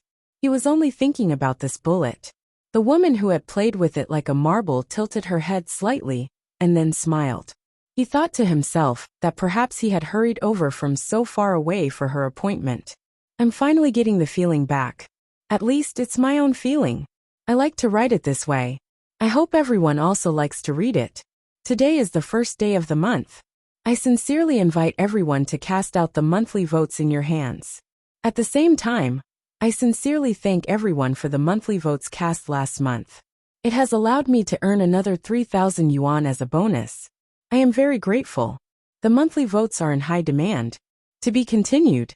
If you want to know what happened after, please log on to www.cmfu.com. There are more chapters. Support the author. Support the original reading. Chapter 426. The door to the study was tightly shut like the mouth of a man with lofty ideals that would never open in the face of torture. Deng Xiaobo and the other admiral's trusted aides were being tortured in the back garden. However, their mouths had long been stuffed with smelly rags, so they did not make a wretched cry. Hong Chongqing vigilantly watched the darkness around him. Leading a few bailiffs the Jiaozhou Zhizhou had sent, they scattered around the study, preventing anyone from approaching the room. The study sank into a death-like silence. No one knew what Fan Xian and Su Maokai were talking about, discussing, arguing inside. Following the faint candlelight, Yang Ling could see that the two of them were getting more and more serious, and their eyes were carrying a trace of coldness. Fan Xian lowered his head slightly. The shadows on the sides of his nose were very conspicuous. In a quiet voice he said, "This matter ends here." "It ends here." Su Maokai thought for a bit and nodded. "Yes, sir." The conversation between the two of them about the past and the future temporarily came to an end. Other than forcefully suppressing his excitement, Su Maokai also recovered the calm he had these years and changed his way of addressing Fan Xian from young master to sir. He knew how treasonous his conversation with Fan Xian was. If other people knew what he had said to Fan Xian, he would certainly die, and Fan Xian would certainly not have good days ahead of him. "We'll talk about the future in the future," Fan Xian calmly said. "How do we deal with the problem at hand?" Su Maokai had been in the Jiaozhou Navy for 20 years. Back then, he had been at the lowest level of soldier and had worked his way up step by step to the important general he was now. In the Navy, he had a reputation and network that others could not hope to reach. If Fan Xian had his help in dealing with the Jiaozhou Navy, it would certainly be much simpler. "I will go contact the people in the military," Su Maokai said after thinking for a bit. "If you need someone to appear, I can try." Fan Xian furrowed his brows and thought for a bit. If he could subdue a large group of middle and lower-ranking officers in the Navy, it would be much smoother. Since the general of the old Qin family was not willing to appear, and Su Maokai was willing to help him, presumably the effect would be similar. After thinking for a bit, he shook his head and said, "Don't appear personally." Su Maokai looked at Fan Xian with some surprise. "I don't want people to be able to detect a single problem. After all, you came from the Chuanzhou Navy. Since you've been well-behaved these years, you won't come out today." Unless it was a critical moment, Fan Xian's pawn in the military could not be exposed. However, to deal with a deformed arm like the Jiaozhou Navy, he would certainly not use the sharp cleaver he had picked up with great difficulty by the roadside. "But, help me think of a way to deal with the middle and lower ranks of the military," Fan Xian continued. "Influence some of the people you can influence. At least make them behave. After daybreak, I have to go to the Navy to announce the edict. I don't want tens of thousands of soldiers to surround and attack me." Su Maokai smiled, bowed and said, "Don't worry, sir. In fact, I feel that you seem to be thinking too hard about this matter tonight." "Oh, what do you mean?" Fan Xian raised his eyebrows, interested. "You underestimate the army's loyalty to the court and the emperor's influence on the soldiers," Su Maokai calmly said. "Perhaps Chang Kuan can control a portion of the army, or perhaps his trusted aides can incite soldiers who don't know the truth to make a ruckus. But the current situation is that Chang Kuan is already dead, and Deng Xiaobo and the others have been imprisoned by you. Regardless of whether they are soldiers or commoners, if they have the courage to act against the imperial envoy, then they will need someone to take the lead." Su Maokai finally said, If the sheep dare to rise up and rebel against the wolf, there must be a wolf hiding among the sheep. Fan Xian's eyes lit up. He looked at Su Maokai and didn't speak for a moment. Only now did he realize that this lucky child his mother had left behind indeed had a unique way of looking at things. But I am a wolf from outside, he said with a smile. These old wolves in the navy cherish their feathers. Su Maokai lightly said, if you take them there, they have no choice but to go. They don't need to say anything. As long as they stand in the camp, the navy soldiers will naturally know where they stand. If there are still people making trouble in the army, you can kill them. Kill to establish might? Fan Xian furrowed his brows. What I'm afraid of is startling a mutiny. The smell of blood is very pungent, and can easily make people dizzy. Su Maokai looked at him and smiled. In an even voice he said, Sir, the smell of blood can also easily make people timid, particularly those of the lower class who are not very brave to begin with. These words were spoken calmly, but they carried a glimmer of strangeness and resentment. Presumably, when the Yi family and Chuanzhou Navy were purged 20 years ago, this person had seen too much blood and was scared silent out of fear, unable to move. Fan Xian thought for a bit and nodded. Su Maokai saw that the worry between his brows had not faded, and knew what he was worried about. After thinking for a moment he probingly said, even if I don't show myself today, I can still try after this. Try what? Naturally, it was to try to control the Jiaozhou Navy in Fan Xian's hands. Given Su Maokai's present qualifications and position, as long as he performed outstandingly in the court's investigation of the Jiaozhou Navy case, and appeared more loyal to the emperor, even if Fan Xian didn't help presumably, he would still have a large chance of being promoted to admiral of the navy. For Su Maokai, this suggestion was not for the sake of his own career. Rather, it was because he wanted to help Fan Xian obtain a powerful aid. However, Fan Xian only shook his head. I knew about your matter too late, he said. That's why I didn't make any arrangements beforehand. The funeral of the Jiaozhou Navy has long been decided in Jingdou. In 10 days, someone from the Bureau of Military Affairs will come to take over. As for you, I will think of a way for you to not be implicated and remain in Jiaozhou. However, there is no way for the position of admiral. Su Maokai nodded. He knew that regarding the Navy's subsequent arrangements, the palace had certainly long decided. Since Fan Xian did not know of his background, he had not made any arrangements beforehand. Who is the next admiral? Qin Yi, Fan Xian slowly said. Qin Heng's cousin. Qin Heng was the present commander of the Jingdou garrison. He was an outstanding figure in the second generation of the old Qin family. When he was in the capital, his relationship with Fan Xian was considered harmonious. However, when Su Maokai heard this name, his expression became slightly strange. What is it? Fan Xian saw his worry and asked curiously, why would the emperor have someone from the old Qin family take over? Su Maokai furrowed his brows. Even if the Yi family has lost favor, there are more than just these two families in the military. There are still a few generals in the Western Expedition Army that have not found suitable positions. I don't really understand either, Fan Xian replied with a smile.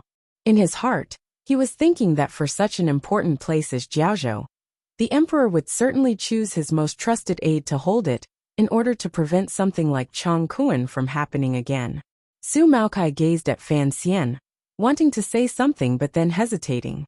A moment later, he made up his mind and said, the old Qin family is not simple. What do you mean? I don't have proof, but I always feel that the old Qin family is not simple. Su Maokai furrowed his brows and said. Su Maokai furrowed his brows. As you know, the person ranked third in the Navy is a member of the Qin family. Chongquan has done so much in the Navy and led thousands of soldiers south. How could it be hidden from him? Why has he never reported it to the court? If he has told the old Qin family, but they did not tell the emperor, then this matter is a bit strange. Fan Xian calmed down and carefully calculated the details in his mind. He then said, that is why you have to stay in Jiaozhou and keep an eye on the admiral who is about to arrive. I believe the old Qin family will not betray the emperor, because, no matter how you look at it, This is not something that has any benefits. Su Maokai thought that this was indeed the case. The great prince was currently in control of the imperial army. The Yi family had been scolded by the emperor to the point of not making a sound. They could only hole up in Dingzhou and raise horses. In the entire Qing military, the one with the most power was the old Qin family. If they betrayed the emperor, it would be impossible for them to obtain a higher position and honor. The choice in politics was the same as doing business. No one was willing to do things that did not benefit them. Go do your work, Fan Xian said with a warm smile. Pay attention to your own safety. In the days to come, as long as I don't actively seek you out, don't do anything for me. Su Maokai also smiled. He walked in front of him and knelt down, respectfully kowtowing once. He didn't say anything more and turned to leave. Watching the departing figure of this general in his early 40s, Fan Xian put his hands behind his back and narrowed his eyes slightly. He knew that the other person's kowtow was done willingly and probably even joyfully. An event from 20 years ago had happened 20 years later. There were not many 20 years in one's life, yet this person had waited for so long. It was truly not easy. A faint white rose in the distant horizon. Fan Xian narrowed his eyes and looked at it. His thoughts had floated somewhere. His brows were furrowed tightly. He felt a glimmer of pressure in his heart, as well as a glimmer of excitement. He would not do something like rebellion. Just like what Yi Qingmei had said in her letter, unifying the world? She didn't want to do it. Fan Xian also didn't like playing this kind of game. However, in the days to come, other than rebellion, there would always be many meaningful things he could do. For example, living well, having the person who had just left live well, and making some people live very unhappily. There was no clamor in the admiral's manner. There was only silence surrounding it. Many people had not slept. The day had just broken. As the morning light gradually brightened, the closed Jiazhou city gates were slowly pulled open. The provincial soldiers, who had tightly sealed the city for an entire night, tiredly withdrew and stood weakly on the two sides of the city gates. They used their gazes to send the group out of Jiazhou and toward the navy camp not far away. In the middle of the group was Fan Xian, mounted on a horse. He had already changed into an official's robe. It was unusually luxurious and full of dignity. On the left, Hong Chongqing held the emperor's sword with a cold expression. On the right, an Overwatch Council official held a golden imperial edict. In front of them, there were soldiers opening the way. They carried a sign and panted as they walked. Behind them was a golden umbrella with a crank handle. No one knew where the Jiazhou side had gotten a string and bamboo band. They played and beat gongs and drums. It was lively without end. It was a simple and crude imperial envoy's honor guard. Fan Xian looked at it with cold eyes, and couldn't help but feel it was funny. That Jiazhou Zhizhou indeed had some skill. It had only been half a night, and he had managed to create such a thing. However, why did the string and bamboo band smell so strongly of cosmetics? Had it been borrowed from a brothel? He had always kept the imperial envoy's honor guard in Suzhou. He had never thought it would be used by the seaside. However, since he was going to the navy to announce an edict, putting on this kind of ostentatious display had its benefits. However, Fan Xian was a bit worried for Wu Gufei. Would such trickery make those old scholars in Jingdou unhappy? All of the Jiazhou officials and navy generals, who had not been convicted, followed obediently behind Fan Xian. Just from their expressions, it was impossible to tell if these people were happy or sad. However, after a night of torment, not many of them were in good spirits. The Jiazhou people who had woken up in the morning had already vaguely learned of last night's events from the breakfast stalls. They all crowded inside and outside the city gates to watch this scene. The daring people pointed at the imperial envoy's honor guard and spread the word that the young noble, who was as handsome as a girl, on the tall horse was the rumored Sir Fan Jr. Fan Xian's reputation among the people was truly too great. However, the reputation of the Jiazhou Navy in the city was not very good. No one knew who started it, but the thousands of people outside and outside the city gates all cried out and wished the imperial envoy well. They then knelt down and bowed in different ways. Fan Xian looked at the black mass of heads and couldn't help but feel a bit absent-minded. Thinking of the words Su Maokai had said in the early morning, Only then did he understand that the people at the lowest level of society indeed had an instinctive fear and respect for the high and mighty angels. This kind of understanding did not make Fan Xian feel very comfortable. He unconsciously glanced at Su Maokai. Su Maokai pretended to be fawning and smiled. Without a choice, Fan Xian waved his hand to stop the group's advance. Piling a warm smile on his face, he dismounted under the protection of the officials. With light steps, he walked in front of the people outside the lines and warmly returned the greeting. With great politeness, he helped up a few elders. After exchanging a few pleasantries and saying a few useless things like good health and goodwill, he returned to his horse and started the group. On the navy field, Fan Xian sat calmly on a chair and looked at the soldiers below from the high platform. The soldiers' expressions were different. Some were excited, some were angry, and some were afraid. However, their gazes flickered as they looked at the imperial envoy and officials on the platform. Most of the navy soldiers already knew what had happened last night.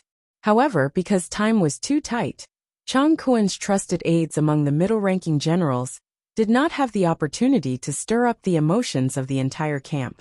They had only brought a group of soldiers to enter the province to save people. However, that group had suddenly disappeared into the darkness. Thus, the navy soldiers were a bit afraid. They didn't know why the court would suddenly send an imperial envoy over.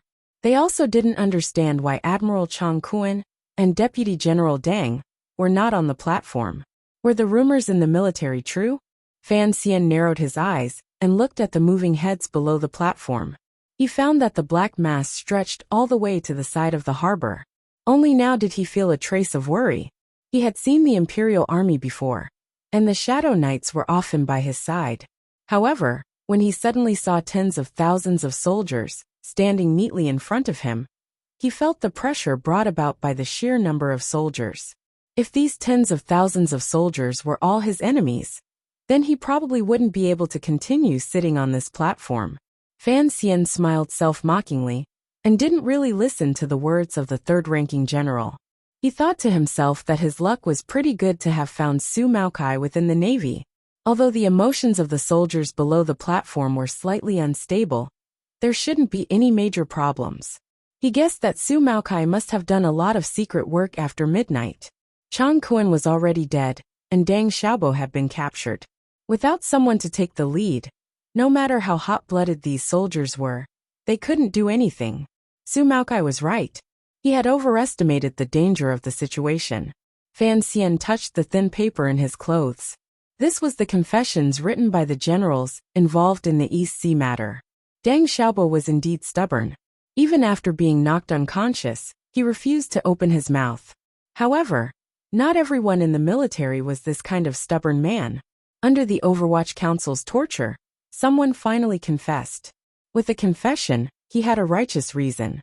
Fan Xian didn't worry about anything anymore. He tilted his head to listen to the general's dispirited speech. This general was the one from the old Qin family.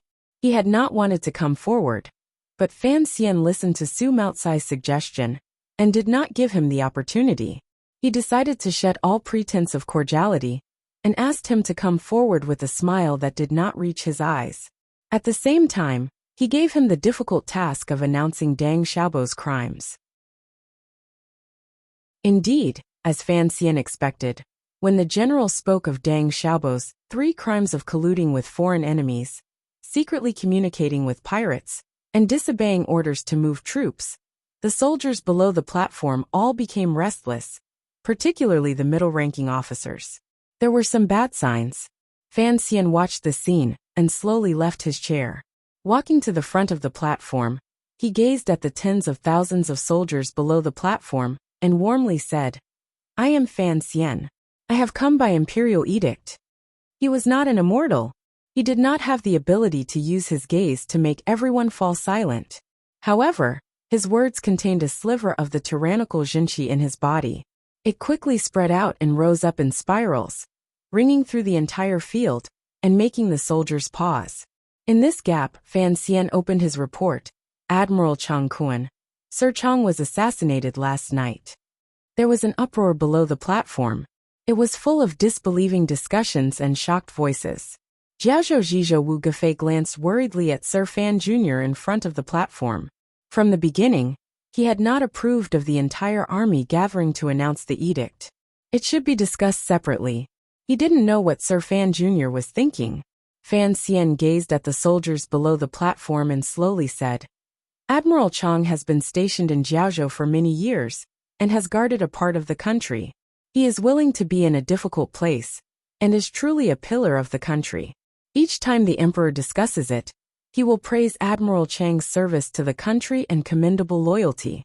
On the platform, Liao Liao and the other two who knew the inside story were silent. They had long received the result of Fan Xian's announcement on behalf of the court. When the other officials and generals heard these words, they were immediately dumbfounded. Wasn't Sir Fan Jr. here to investigate Admiral Chang? The soldiers below the platform gradually quieted down and looked at the platform with confusion. No one understood what the imperial envoy was saying. Fan Xian's expression carried a glimmer of heaviness. Faintly he said, "The heavens are blind." Unexpectedly, Admiral Chang died so young. Which vicious and evil person dared to do such an evil thing? His voice gradually grew louder and filled with anger. His eyes were also filled with ruthlessness. It was as if he wanted to find the so-called true murderer among the tens of thousands of soldiers below the platform. To be continued. If you want to know what happened afterwards, please log on to www.cmfu.com. More chapters. Support the author. Support original reading. Chapter 427. The slightly salty, slightly damp, and slightly cold wind blew in from the surface of the sea, making Fan Xian's face feel icy. He looked coldly at the densely packed soldiers below the stage, but the depths of his heart gradually calmed. In the matter of dealing with the navy, the most important and dangerous time was actually last night. By the day, the most dangerous time had passed, so he did not have much to worry about. The generals and provincial officials who did not know the inside story all thought the imperial envoy was only praising first and then demoting him. He was about to carry out the most cruel and inhumane attack on Admiral Chang Kuan, and, under the bright sun, explain to the Navy soldiers Chang Kuan's madness and the court's opinion on how to deal with him. Thus, when they actually heard what Fan Xian said next, they couldn't help but be shocked that Sir Fan Jr. did not begin to flog the corpse. Fan Xian's voice traveled far and wide on the expansive field. He only warmly and sorrowfully recalled the great achievements Admiral Chang Kuan had made for the Qing kingdom.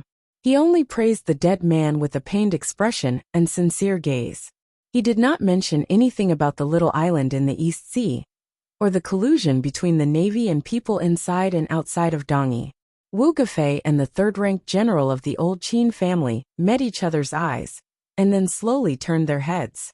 Last night, Fan Xian had already conveyed the palace's intentions to these important figures, so they were not surprised. Chang Kuan was a first-level admiral. As for who the hand behind him was, there was no strong evidence.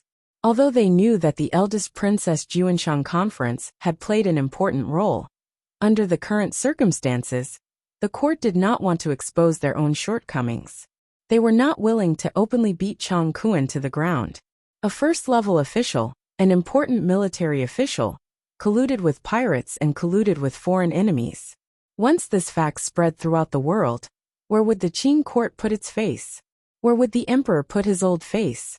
What they wanted was for Chang Kuan to never again draw from the Jiaozhou navy. As for the evaluation of his morals after his death, the Qing emperor and Fan Xian actually did not care much. To be able to use the smallest price to complete this matter was the most important mission. Of course, presumably, the emperor would not be able to swallow this resentment. After a few more days, when the situation in Jingdo was settled, and the emperor swept clean the families that dared to play tricks behind his back, Chang Kuan would still be dug out from his grave. His bones would be filed, and his reputation would be ruined. After a round of praise, Fan Xian's face was as cold as a stone in the sea. His expression was ugly. Last night, when I first arrived in Jiaozhou, I wanted to have a secret conversation with the admiral to thoroughly investigate the matter of the Navy colluding with the pirates. Who knew that before I saw your face, you had already left? Who was it that dared to be so deranged as to commit murder in the admiral's manner? Who was it that dared to use such a savage method to resist before the court could investigate the case? Who was it that tried to kill all the officials and generals in the admiral's manor after the incident, in an attempt to silence them? Who was it that secretly mobilized the Navy last night and stirred up the army's morale with the intention of stirring up trouble, taking over Jiaozhou, and swallowing all of this darkness and blood? Who is too tired omitted. Last night, there had indeed been strange movements in the Navy camp. Furthermore, rumors had been circulating the entire time.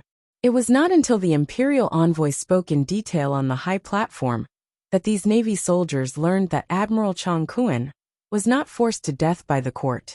Rather, he had been hired by someone to kill him. Yet there were generals in the Navy who dared to collude with pirates and secretly oppose the court. Naturally, not everyone believed it, at least not Chang Kuan and Deng Xiaobo's trusted aides. Thus, the soldiers below gradually began to clamor. Someone began to yell, "Where is General Deng? Where is General Deng?" Another person yelled, "Where did the pirates come from?" The crowd was angry, and the soldiers were easy to pick. The crowd gradually squeezed toward the front of the high platform. Fan Xian's expression was calm, and he smiled slightly. Su Maokai gave a meaningful glance to his trusted aides below the platform.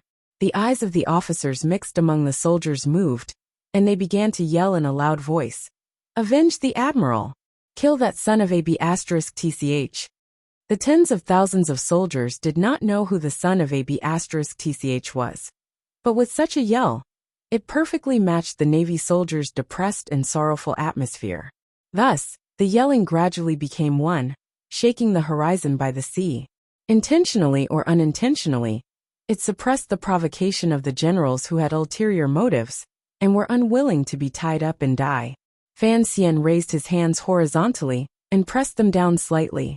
With a dark expression he said, "The heavens have no eyes, but the heavens have a heart. Those deranged criminals have already been captured last night. After the case is closed, they will be punished openly to honor the Admiral's spirit in heaven." Who is it?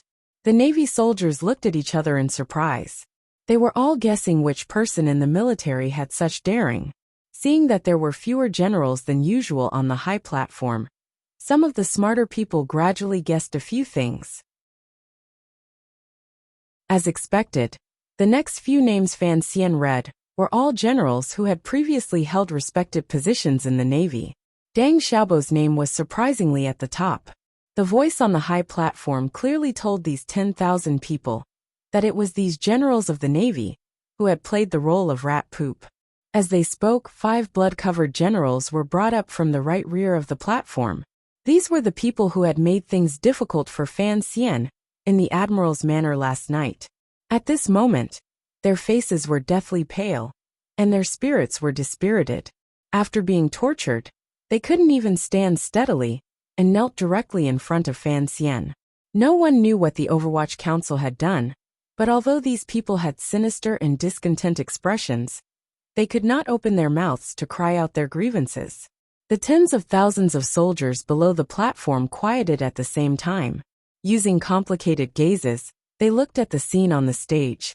They looked at the generals, who were usually high above, kneeling in front of them with their heads down, messy hair, and blood not flying. It was incomparably wretched. It was deathly silent. Fan Xian looked at this scene with his hands behind his back, and made a gesture of preparing to make a fist. As expected, a sharp cry suddenly rang out from among the silent soldiers. The Admiral was killed by those people on the stage. Treacherous officials and the army. General Deng has been wronged. Deng Xiaobo had his own confidants. The troops heading toward the East Sea, from top to bottom, all had their own thoughts. They all understood what this scene was aimed at, so they were not willing to watch the matter continue according to the imperial envoy's plans. Following this cry, a few more cries immediately rang out. They were filled with anger and hatred, pointing their spearheads at Fan Xian and the other generals and officials on the stage. These people were all Chang Kuan and Deng Xiaobo's direct subordinates. Middle-level and lower-level officers were always able to influence the soldiers under them. With such a cry, the crowd below the stage immediately became chaotic. The Navy soldiers, who had been shaken by the rumors, didn't know who to believe. Thousands of soldiers began to push forward. Fan Xian narrowed his eyes and stared in that direction. He only stared at the people who were leading the cries. He then tightened the hands behind his back and clenched them into fists. The expression of the third-ranked general standing behind him darkened. He had been forced to make a decision by Fan Xian. He knew that if there truly was a mutiny and he stood on the stage, he would only be torn to pieces. Thus, he stood by Fan Xian's side. A light shot out of his eyes as he roared angrily. Son of AB*TCH, are you rebelling? You don't even believe the words of the imperial envoy in us. Although this person had not been in the Navy for long, his position was still there. With his cry, the situation below improved slightly, but there was still a hidden danger. Deng Xiaobo's confidants were still hidden in the shadows, inciting and cursing endlessly in loud voices. At this moment, Su Maokai followed Fan Xian's hand gesture and used his eyes to give a second order.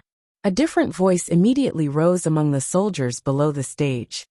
Kill Deng Xiaobo. Avenge the admiral. It was only one cry. It did not create a thunderous sound, but Fan Xian had already smiled warmly.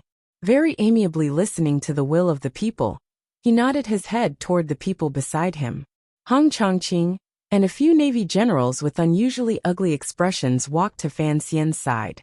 Pulling out the straight knives at their sides, they stepped on the backs of Chang Kuan's trusted generals, pushing them to the ground. Then, they chopped down with a knife.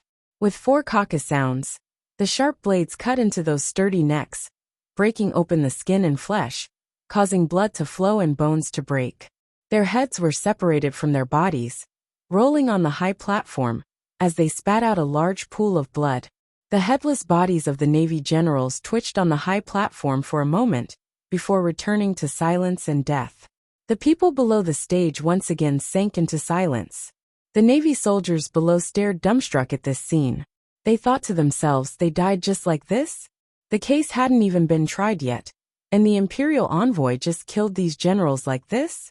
Fan Xian furrowed his brows and looked at the fresh blood not far from his feet and Deng Xiaobo, who was breathing heavily and had a deathly expression. Shortly after, he raised his head and said with a slight smile, I'll fulfill your wishes. However, Deng Xiaobo is the main culprit. To be escorted to Jingdo, I'm afraid we'll have to send him to death by 1,000 cuts before the admiral can rest in peace. These words were somewhat shameless, but the Navy soldiers below the stage did not think so. They only looked at the young man on the stage wearing luxurious official robes, and felt a chill rise from the depths of their hearts. In reality, the Navy soldiers were not idiots. They would not believe that Deputy General Deng would kill Admiral Chang. First, there was no reason. Second, everyone knew the close relationship between the two of them. However, at this moment, 4 heads were placed on the stage. Everyone knew that the imperial envoy dared to kill, and was willing to kill. Admiral Chang was already dead, and Deng Xiaobo had been captured. Even if the court was carrying out a purge, they, as small soldiers, had not benefited much from following these 2 people. What could they do? Were they really going to swarm up and kill the imperial envoy on the high stage, then become bandits and become enemies with the entire world? Being hot-blooded did not mean they were beasts, and did not know how to use their brains to think. Thus, the tens of thousands of soldiers below the stage were silent, including the officers who had tried to incite a riot earlier. They lowered their bodies and thought about how they could secretly escape the Navy, killing people to establish power. Fan Xian looked below the stage with satisfaction. He knew that Su Maotsai's words were indeed correct. However, the matter was not over yet. There were still Deng Xiaobo's trusted aides on the stage and Chang Kuan's best friends. If he didn't drag these people out, how could the Jiaozhou Navy be called peaceful? Fan Xian stood on the high stage and said, Last night, someone in the Navy received Deng Xiaobo's secret order, and intended to lead an army to attack the city. This kind of deranged and rebellious action cannot be easily forgiven. As soon as he finished speaking, the sound of horse hooves came from outside the camp like the wind and clouds.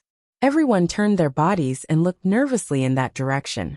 A group of black armored riders galloped down from the small slope. They had hard crossbows on their saddles and sharp knives at their waists. With one hand controlling the reins, and the other holding a sack, they came to the Navy camp with rarely seen driving skills. They brought with them a cloud of dust, and a sense of the netherworld. The Black Knights. It was the first time the Navy soldiers had seen one of the most powerful riders in the Qing Kingdom, who were said to kill people like flies and move like ghosts. They all cried out in surprise, and didn't understand what these people were doing here. If they were here to kill people, the number of riders was too little. The 100 Black Knights rode to the bottom of the high stage, and bowed to Fan Xian from their horses. They then threw the sack in their hands onto the ground. Together with their horses' bellies, they moved in 2 semicircles along the high stage, separating to the 2 sides of the stage. At the same time, on the small slope to the left of the Navy camp, 2 rows of riders appeared silently. They were like 2 hard black lines deeply embedded into the mountain ridge, preparing to attack the Navy soldiers below. The Navy soldiers were in an uproar. Inside the sack were all human heads. Some had faces covered in blood, some were missing noses and ears, and some had a large crack in their foreheads. Hundreds of heads rolled out of the sack and piled up below the high stage. Such a bloody and terrifying scene had not appeared in the Jiaozhou Navy, which had been peaceful for a long time. The Navy soldiers retreated a few steps in fright and opened up a large space, allowing these human heads to decorate the scene of a massacre in broad daylight. Fan Xian took a step forward on the stage. His luxurious clothes fluttered in the wind. His face was handsome. Standing proudly on the pile of heads, he said, "These are the rebel soldiers who tried to bathe Jiaozhou in blood last night. Soldiers, do not panic. The rebel soldiers have already been ambushed. I am not someone who likes to take revenge." The Navy soldiers were terrified and didn't dare to speak. "But," Fan Xian slowly said, "I will definitely find out who is secretly managing this matter. Those who dare to oppose the court and conspire against the rebellion must be mentally prepared to have their entire families executed. I have already found out who it is." He looked at the people below the stage. And said, "A total of 17 people. No, 17 dogs. 17 dogs who have used the Dai Imperial Court's Dai Lu to raise their wild ambitions. 17 people." The range of the purge was not large, including the Navy generals on the stage. The soldiers below the stage all let out a breath. At this moment, the sudden appearance of the 400 Black Knights, and so many heads on and below the stage, had already successfully intimidated the Navy soldiers' spirits. Since no one dared to rebel, they could only wait and see how the court would deal with it. Only capturing 17 people had nothing to do with the majority of people. It had nothing to do with them, so they hung it high. In order to protect themselves, they could even betray the superiors they were usually incomparably afraid of. Thus, following the sound of the 3rd general on the high platform calling out names, the Navy soldiers below the platform gradually moved in fear, wishing to be as far away from the officer, who was called out, as possible. Suddenly, 17 small circles appeared on the field. In the small empty space, there stood a Navy officer with an ashen face. These were the culprits who had incited the camp to make trouble last night, and had a portion of Navy soldiers fight a great battle with the Black Knights outside Jiaozhou. The Black Knights led their horses, and slowly walked into the crowd of 10,000 people. The knights' expressions were cold. They did not look to the side and were not nervous. Although there were 10,000 people by their side, it was as if they had entered an uninhabited place. The Navy's courage had already been lost. They all moved out of the way, and allowed these Black Knights who had come to capture people to enter. 3 riders captured 1 person. Although there were officers who rose up bravely to resist in a hopeless situation, they were already trapped beasts. With a few slaps, they were chopped to the ground. It only added another round of pain before they died. Another 17 bloody and cruel sounds rang out. The 17 heads returned to the encirclement of their brothers' heads. Blood stained the high stage. A stench attracted countless flies. Fan Xian was in the middle, but his expression did not change. Narrowing his eyes, he watched the sun gradually move above his head. He knew that the Jiaozhou matter could be considered finished. Only then did he begin to announce the edict. Fan Xian waved his hand. He didn't care about the court's etiquette and rules. He had the Overwatch Council subordinates handle this matter, while he sat back in his chair and rested for a moment. By the will of heaven, the emperor has decreed.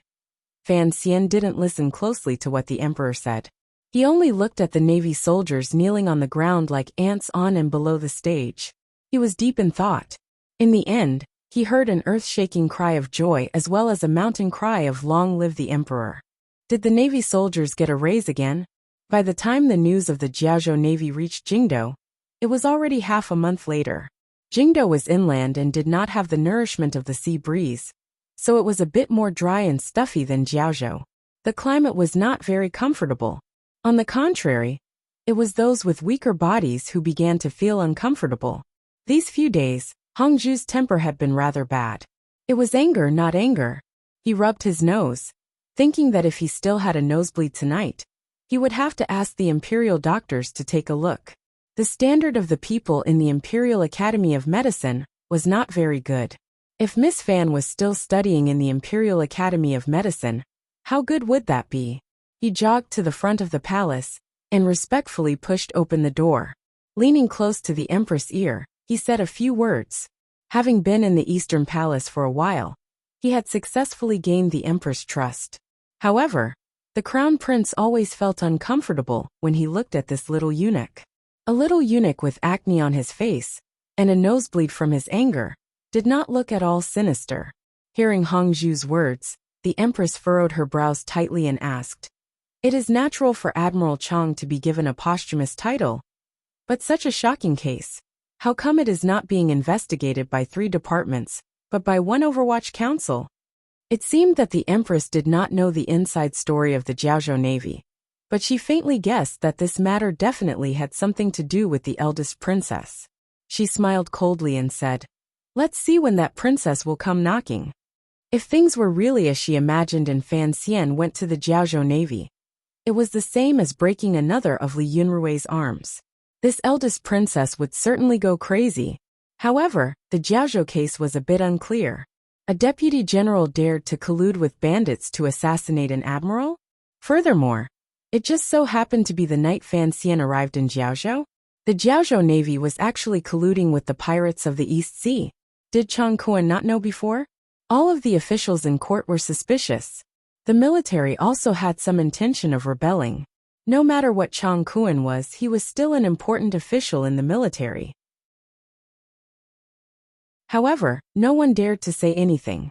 Although the emperor expressed his condolences for Chang Kuan's death with a face full of pain, handled the funeral affairs very grandly, and gave the Chang manor a lot of rewards, everyone could see that the emperor was actually in a very happy mood.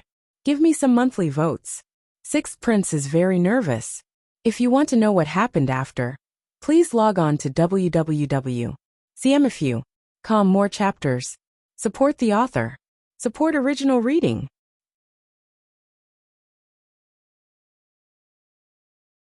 Chapter 428. The summer was bright and beautiful, and did not deceive people. However, it was also true that the afternoon was stuffy and hot. All of Jingdou was enveloped in the summer heat, making people feel very uncomfortable. Often, the water they drank would seep out of their skin in less than an hour, carrying with it the remnants of the body, turning into a layer of greasy moisture that wrapped around their entire body. It made it difficult for people to breathe and uncomfortable all over. In particular, the lower-class commoners who did hard labor carried large bags as they climbed the stairs on the lower reaches of the Lujing River. Their sweat had already soaked through their bodies and landed on the stone steps, turning into countless streaks of water. It was a rather shocking sight. The large trees by the pier stretched out their leaves, but they were unable to completely block out the sun in the sky. The cool breeze blowing from the river was also unable to brush away the heat. On the contrary, it carried a stifling feeling. A black dog was lying under the shade of a tree next to the stone steps. It stretched out its scarlet tongue and panted heavily. At the same time, it looked at the laborers who were suffocating under the heavy burden of life, with a slightly pitiful expression. On the Lujing River, a plainly decorated boat was floating. The second prince slowly withdrew his sympathetic gaze from the shore. He turned around and smiled slightly. Fan Xian is indeed a powerful person.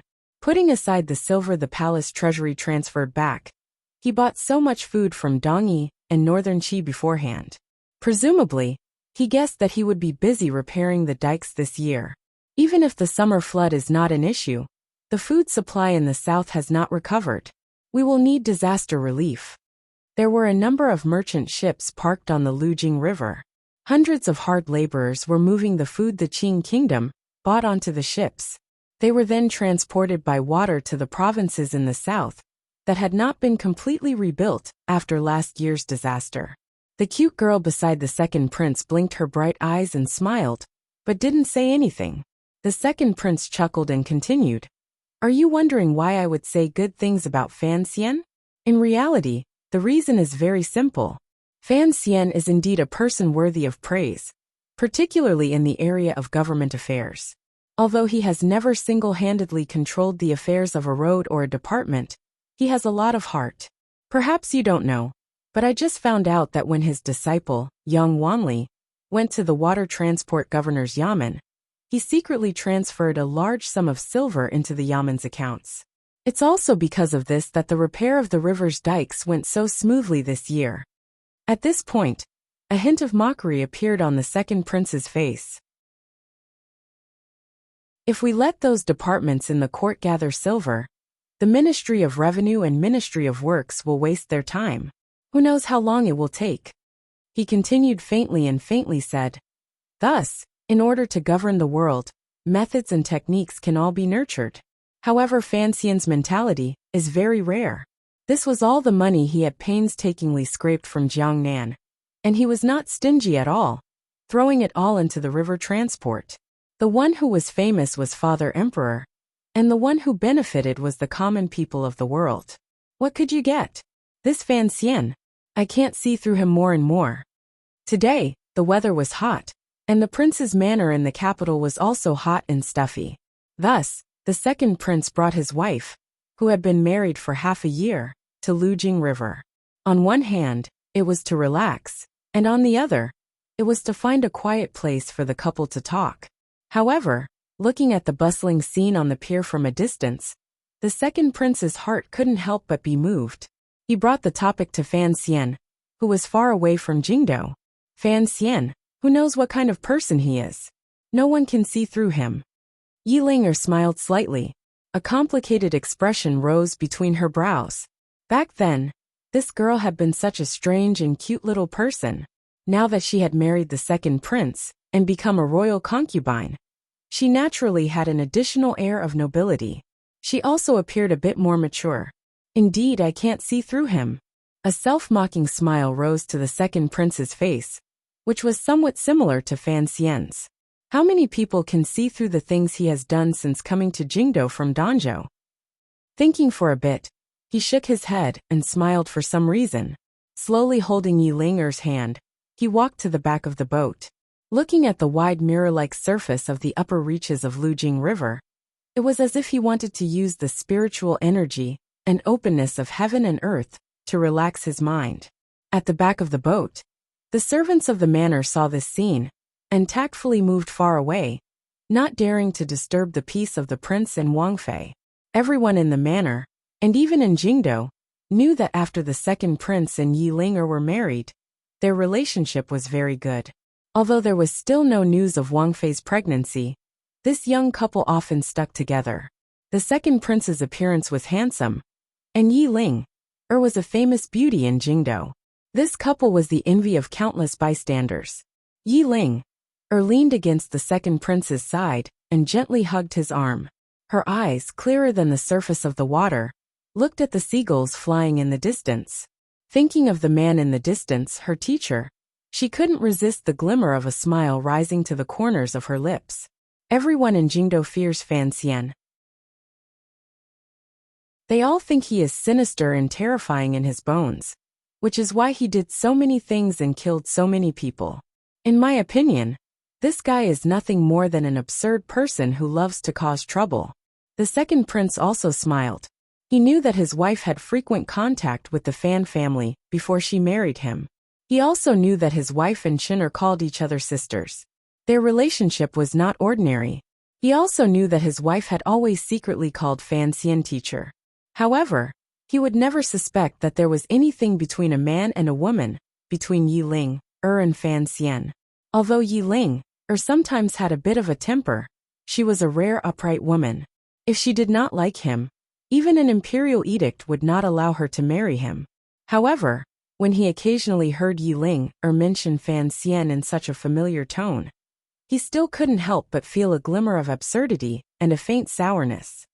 It's not as simple as fooling around and being absurd, the second prince said warmly. The second prince said warmly, "A few days ago, I heard that the crown prince's people made a book to see how many people Fan Xian had killed, and how many people he had offended in these 2 years. In the end they compiled a long list. It made our crown prince very happy." Yi Ling giggled.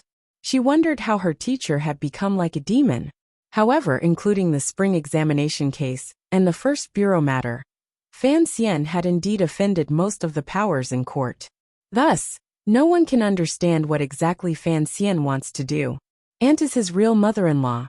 Furthermore, Aunt has long shown goodwill, but he does not accept it. I don't need to say anything about me. Ever since he returned to the capital, I've been trying to make peace with him, but he has unusually valiantly chosen to knock me down. The second prince laughed self-mockingly. I admit that the Nilon Street matter was my fault, but in court, it is not uncommon for enemies to become friends. Yi Ling glanced at him and mumbled, "He is stubborn and holds grudges. How can he be so easy to convince? But what good does this do him?" The second prince furrowed his brows. "He has offended so many people. In the future, I'm just saying, if father is no longer here and the new emperor ascends the throne, he will certainly take back his power. Without the Overwatch Council in his hands, these powers of revenge will all fall on him. Who can protect him? How do you know that the new emperor will certainly take back his power?" Yi Ling lowered her head. "I don't think the crown prince has much of a chance. The third prince is Fan Xian's student. The third prince is too young." The second prince sighed. A person's growth process will always be interrupted by unexpected events. It was like that for me back then. When the third prince is a bit older, our father will naturally find some other way. If the third prince actually sits on that chair, do you think he will still be the third prince now? Will he allow Fan Xian to maintain his current power? Us brothers are all not as good as father. So no matter who inherits the throne, the first thing we have to do is certainly to get rid of Fan Xian, this big tiger. The second prince smiled slightly. This is inevitable. Given Fan Xian's intelligence, it is impossible for him not to think of this. Yi Ling glanced at him worriedly and quietly said, "You still haven't given up." The second prince didn't continue this sentence. Slowly he said, "Since Fan Xian understands this and knows that he has already offended most of the officials, what can he do? Unless he is prepared to walk a completely different path in the future. Otherwise, he will never be able to escape the chaos of the future." "Which path?" The second prince turned his head and smiled warmly. "He will sit on that chair himself." What kind of position one was in, what kind of topic one was talking about. Although the content being talked about on the Lujing River boat was shocking, in reality, this kind of topic was often discussed in the various manners. Yi Ling was not afraid. On the contrary, she felt a bit tired of it. She smiled bitterly and said, "Based on my understanding of teacher, he would not do such a thing." "Oh," the second prince was very interested. "Why do you say that?" "Fan Xian likes to travel the world. Don't you know?" Yi Ling smiled and said, "Everyone under heaven knows that he was sent to Jiangnan this time by the emperor in disguise. He also doesn't want his past to cause too much of a stir in Jingdo. He wants to avoid the limelight, but, as far as I know, Fan Xian has not the slightest complaint about this exile. He goes in high spirits. To be able to have the opportunity to see the different ways and scenery of the world seems to be the greatest enjoyment for him." It had to be said that Yi Ling understood Fan Xian very well. Sit on that chair? Then it would be difficult for him to leave the palace. Fan Xian would suffocate to death. The husband and wife laughed at the same time. The second prince thought for a moment and then said, "But if he doesn't fight for this chair, will he be willing to let go in the future? Furthermore, even if he is willing to let go, will others let him go? Is that chair really that good?" Yi Ling furrowed her brows. Besides, what right does Fan Xian have to fight for it? Why? The second prince smiled. Because of father's incomparable trust in him, because of Director Chen, Prime Minister Lin, and Minister Fan's full support, because of the Overwatch Council in his left hand, and the palace treasury in his right. And don't forget, he is also surnamed Li. Honestly speaking, in the current situation, if there are no major twists in the future, if Fan Xian wants to take the throne after father passes, he is the one with the greatest chance. Yi Ling only heard the words major twists in these words. If what the man beside her said was true, then there must be many people preparing for this major twists. The second prince continued. Fan Xian's only blank right now is the support of the military. He has no chance to touch the Yi and Qin families. But don't forget, I don't know what's wrong with my dear great brother recently. He always puts on the appearance that Fan Xian is looking after his family. Speaking of this, the second prince finally revealed a glimmer of resentment. Thinking about it, it made sense. He and the great prince had grown up together, and their relationship was very good. Who knew that once Fan Xian entered the capital, the great prince would stand on Fan Xian's side? If it were anyone else, they would probably feel uncomfortable. The most important wind vane is the Jiaozhou incident this time, the second prince said worriedly. Although father trusted Fan Xian incomparably in the past, he has never had him touch any military affairs. This time, he has arranged for him to deal with the Jiaozhou Navy. I'm worried that father is preparing to let go in this area. Yi Ling slowly lowered her head and said a moment later, after saying all this, in the end, you are still not satisfied in your heart. After a moment of silence, the second prince slowly but firmly said, I am indeed not satisfied. If other people can sit in that chair, why can't I sit in it? If I sit in that chair, I won't do worse than anyone else. If there wasn't an additional Fan Xian in this world, why would I be sighing so long on this ship? Another moment of silence. I admit, compared to Fan Xian, I am at a disadvantage in every aspect. A free and easy expression suddenly appeared on the second prince's face. However, there are times when I am not satisfied. If father was willing to give the Overwatch Council to me, and the palace treasury to me, would I really be worse than Fan Xian? I am indeed not satisfied. I have schemed for so many years, yet because of a brother who suddenly appeared, everything has become a bubble. I still want to fight. Even if I lose to him in the end, I want to accept my loss wholeheartedly. Why bother? Yi Ling sighed and gazed at him. The second prince's heart jumped. He found that ever since his wife had married into the manor, her original heartless and cute appearance had lessened greatly. Perhaps this was the price of marrying him. She always had to think about these scheming matters. Yi Ling quietly said, I know that the eldest princess has recently been trying to get you and the crown prince to reconcile. I also know why this is. Speaking of which, I have never liked the eldest princess, even though she is Chener's mother. My aunt is a very remarkable person, the second prince said carefully. The second prince chose his words carefully. She did many things for the court, and, many times, she didn't do it for her own selfish reasons. Let's take this matter as an example. If she had only been thinking about future glory and wealth, she would not have chosen me and educated me. She could have stood on the side of the Eastern Palace. The Eastern Palace also needed her. Then why did she choose you? Yi Linger's lips curved in a mocking smile. Isn't it because you're prettier than the crown prince? Enough. The second prince pursed his lips and growled. He never expected his wife to be so furious with the eldest princess. Yi Linger snorted coldly. Isn't it? She incited you to fight with the crown prince. Now, she wants you to reconcile with the crown prince and fight Fan Xian and the third prince. What is the point of fighting back and forth? Even if she succeeds in the future and Fan Xian loses power, what will happen to you and the crown prince then? Who will take that chair? That's a matter for the future. The second prince lowered his head and said slowly, Aunt loves me. A matter for the future. Yilinger was angry. She finally recovered the clear and bright appearance she had when she rode into Jingdo. Straightforwardly, she said, she is only reveling in the process of this matter. As for who wins between you and the crown prince, in the end, you are just one of her puppets. Why do you need to get involved with them? It is a matter of course that the crown prince wants to inherit the throne. If Fan Xian wants to protect himself, that is also his business. As long as you don't pay attention to it, you can easily escape. Suddenly, Yilinger seemed to feel that her words had been too hasty. She sighed and softened her voice. Even if you don't think for others, you have to think for me, and think of your mother in the palace. Fan Xian once said, take a step back and the world will be wide open. Why not? It was Fan Xian again. The second prince heard these words and couldn't resist smiling.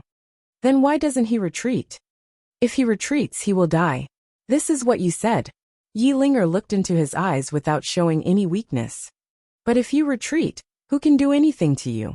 What can they do to me?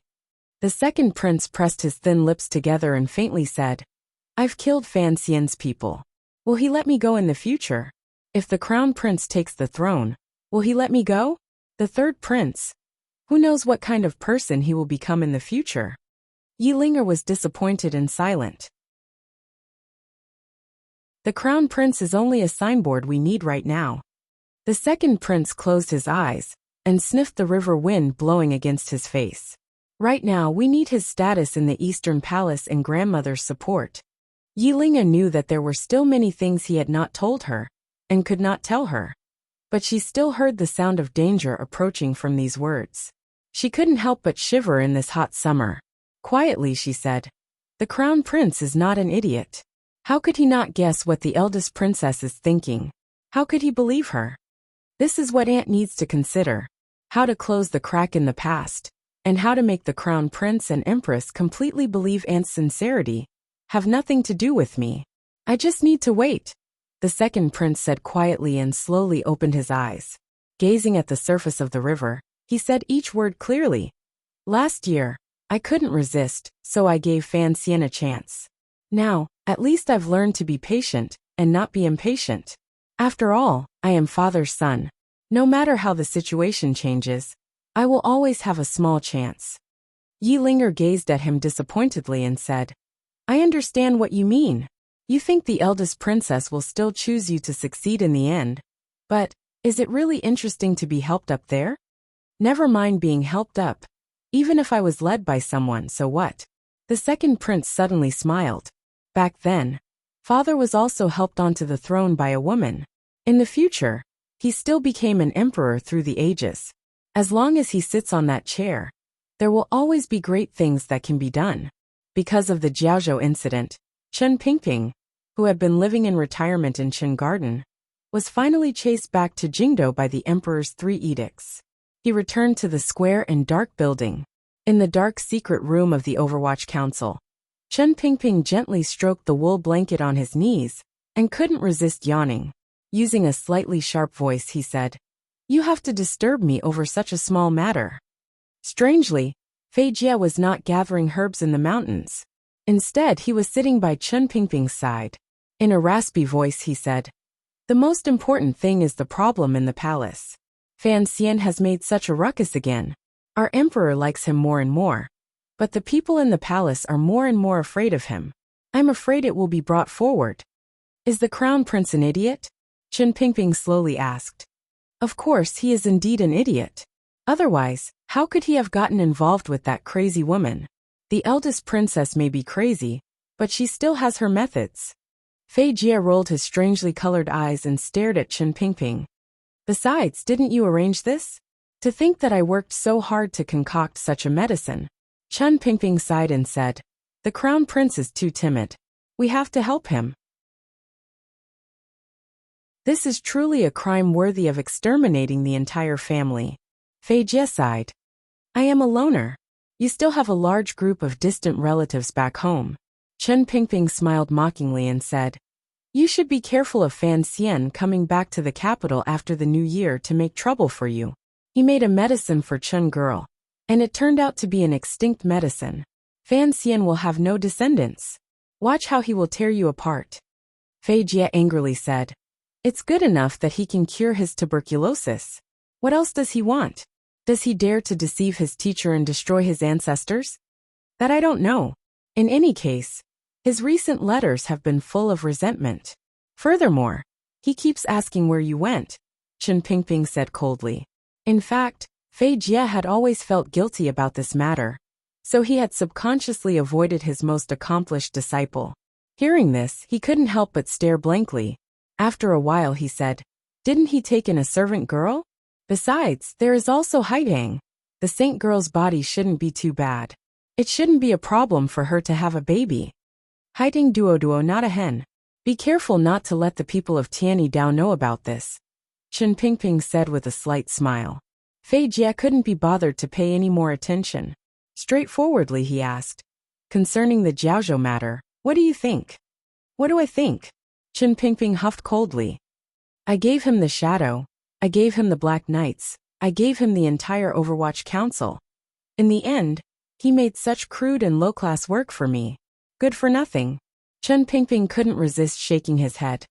After Yin Bingyan was no longer by his side, Fan Xian became a good-for-nothing when it came to conspiracies. However, I really don't know if his luck is naturally better than others, or if there is some other reason.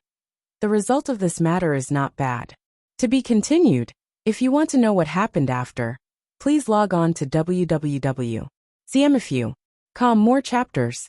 Support the author. Support original reading.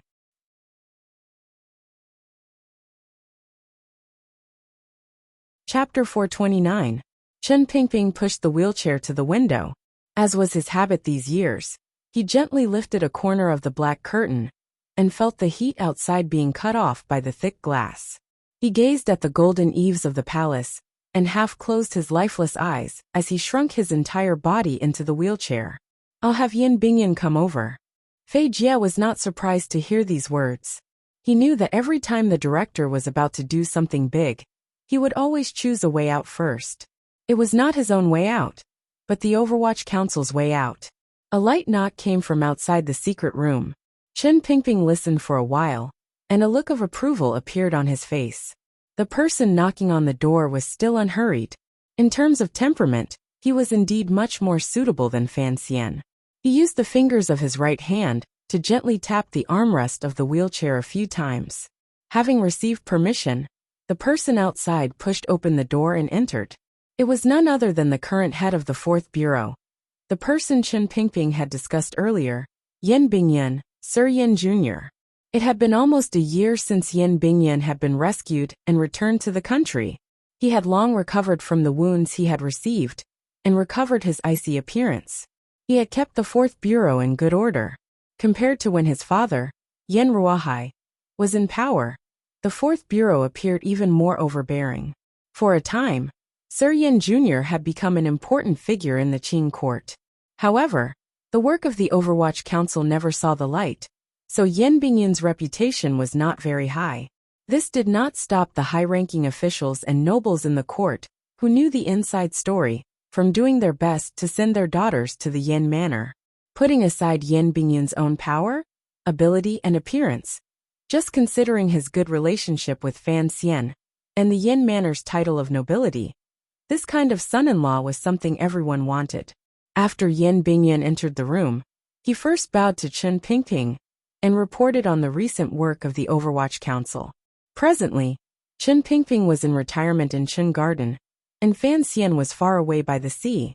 The daily work of the Overwatch Council was managed by this young man. Chen Pingping closed his eyes and listened for a while. Suddenly he asked, "Did Fan Xian contact you beforehand?" Yin Bingyan shook his head. "Time is too tight. The council is only responsible for passing on the palace's intentions to the commissioner. As for the specifics, the 2nd Bureau doesn't have time to come up with a plan. It's all up to the commissioner." Chen Pingping nodded and suddenly smiled. "What about your marriage? A few days ago, Your father came to Chin Garden to ask for my opinion. But this matter is not easy to handle. Yin Bingyun was silent. The elders in the council all knew about the matter of young Lady Shun, but they had never pointed it out. However, the issue of the marriage had come from the palace, which made it difficult for him. Not many people in Jingdo knew about the matter of Lady Shun. It involved the matter that Fan Xian had done in Jiangnan, so it had been tightly hidden.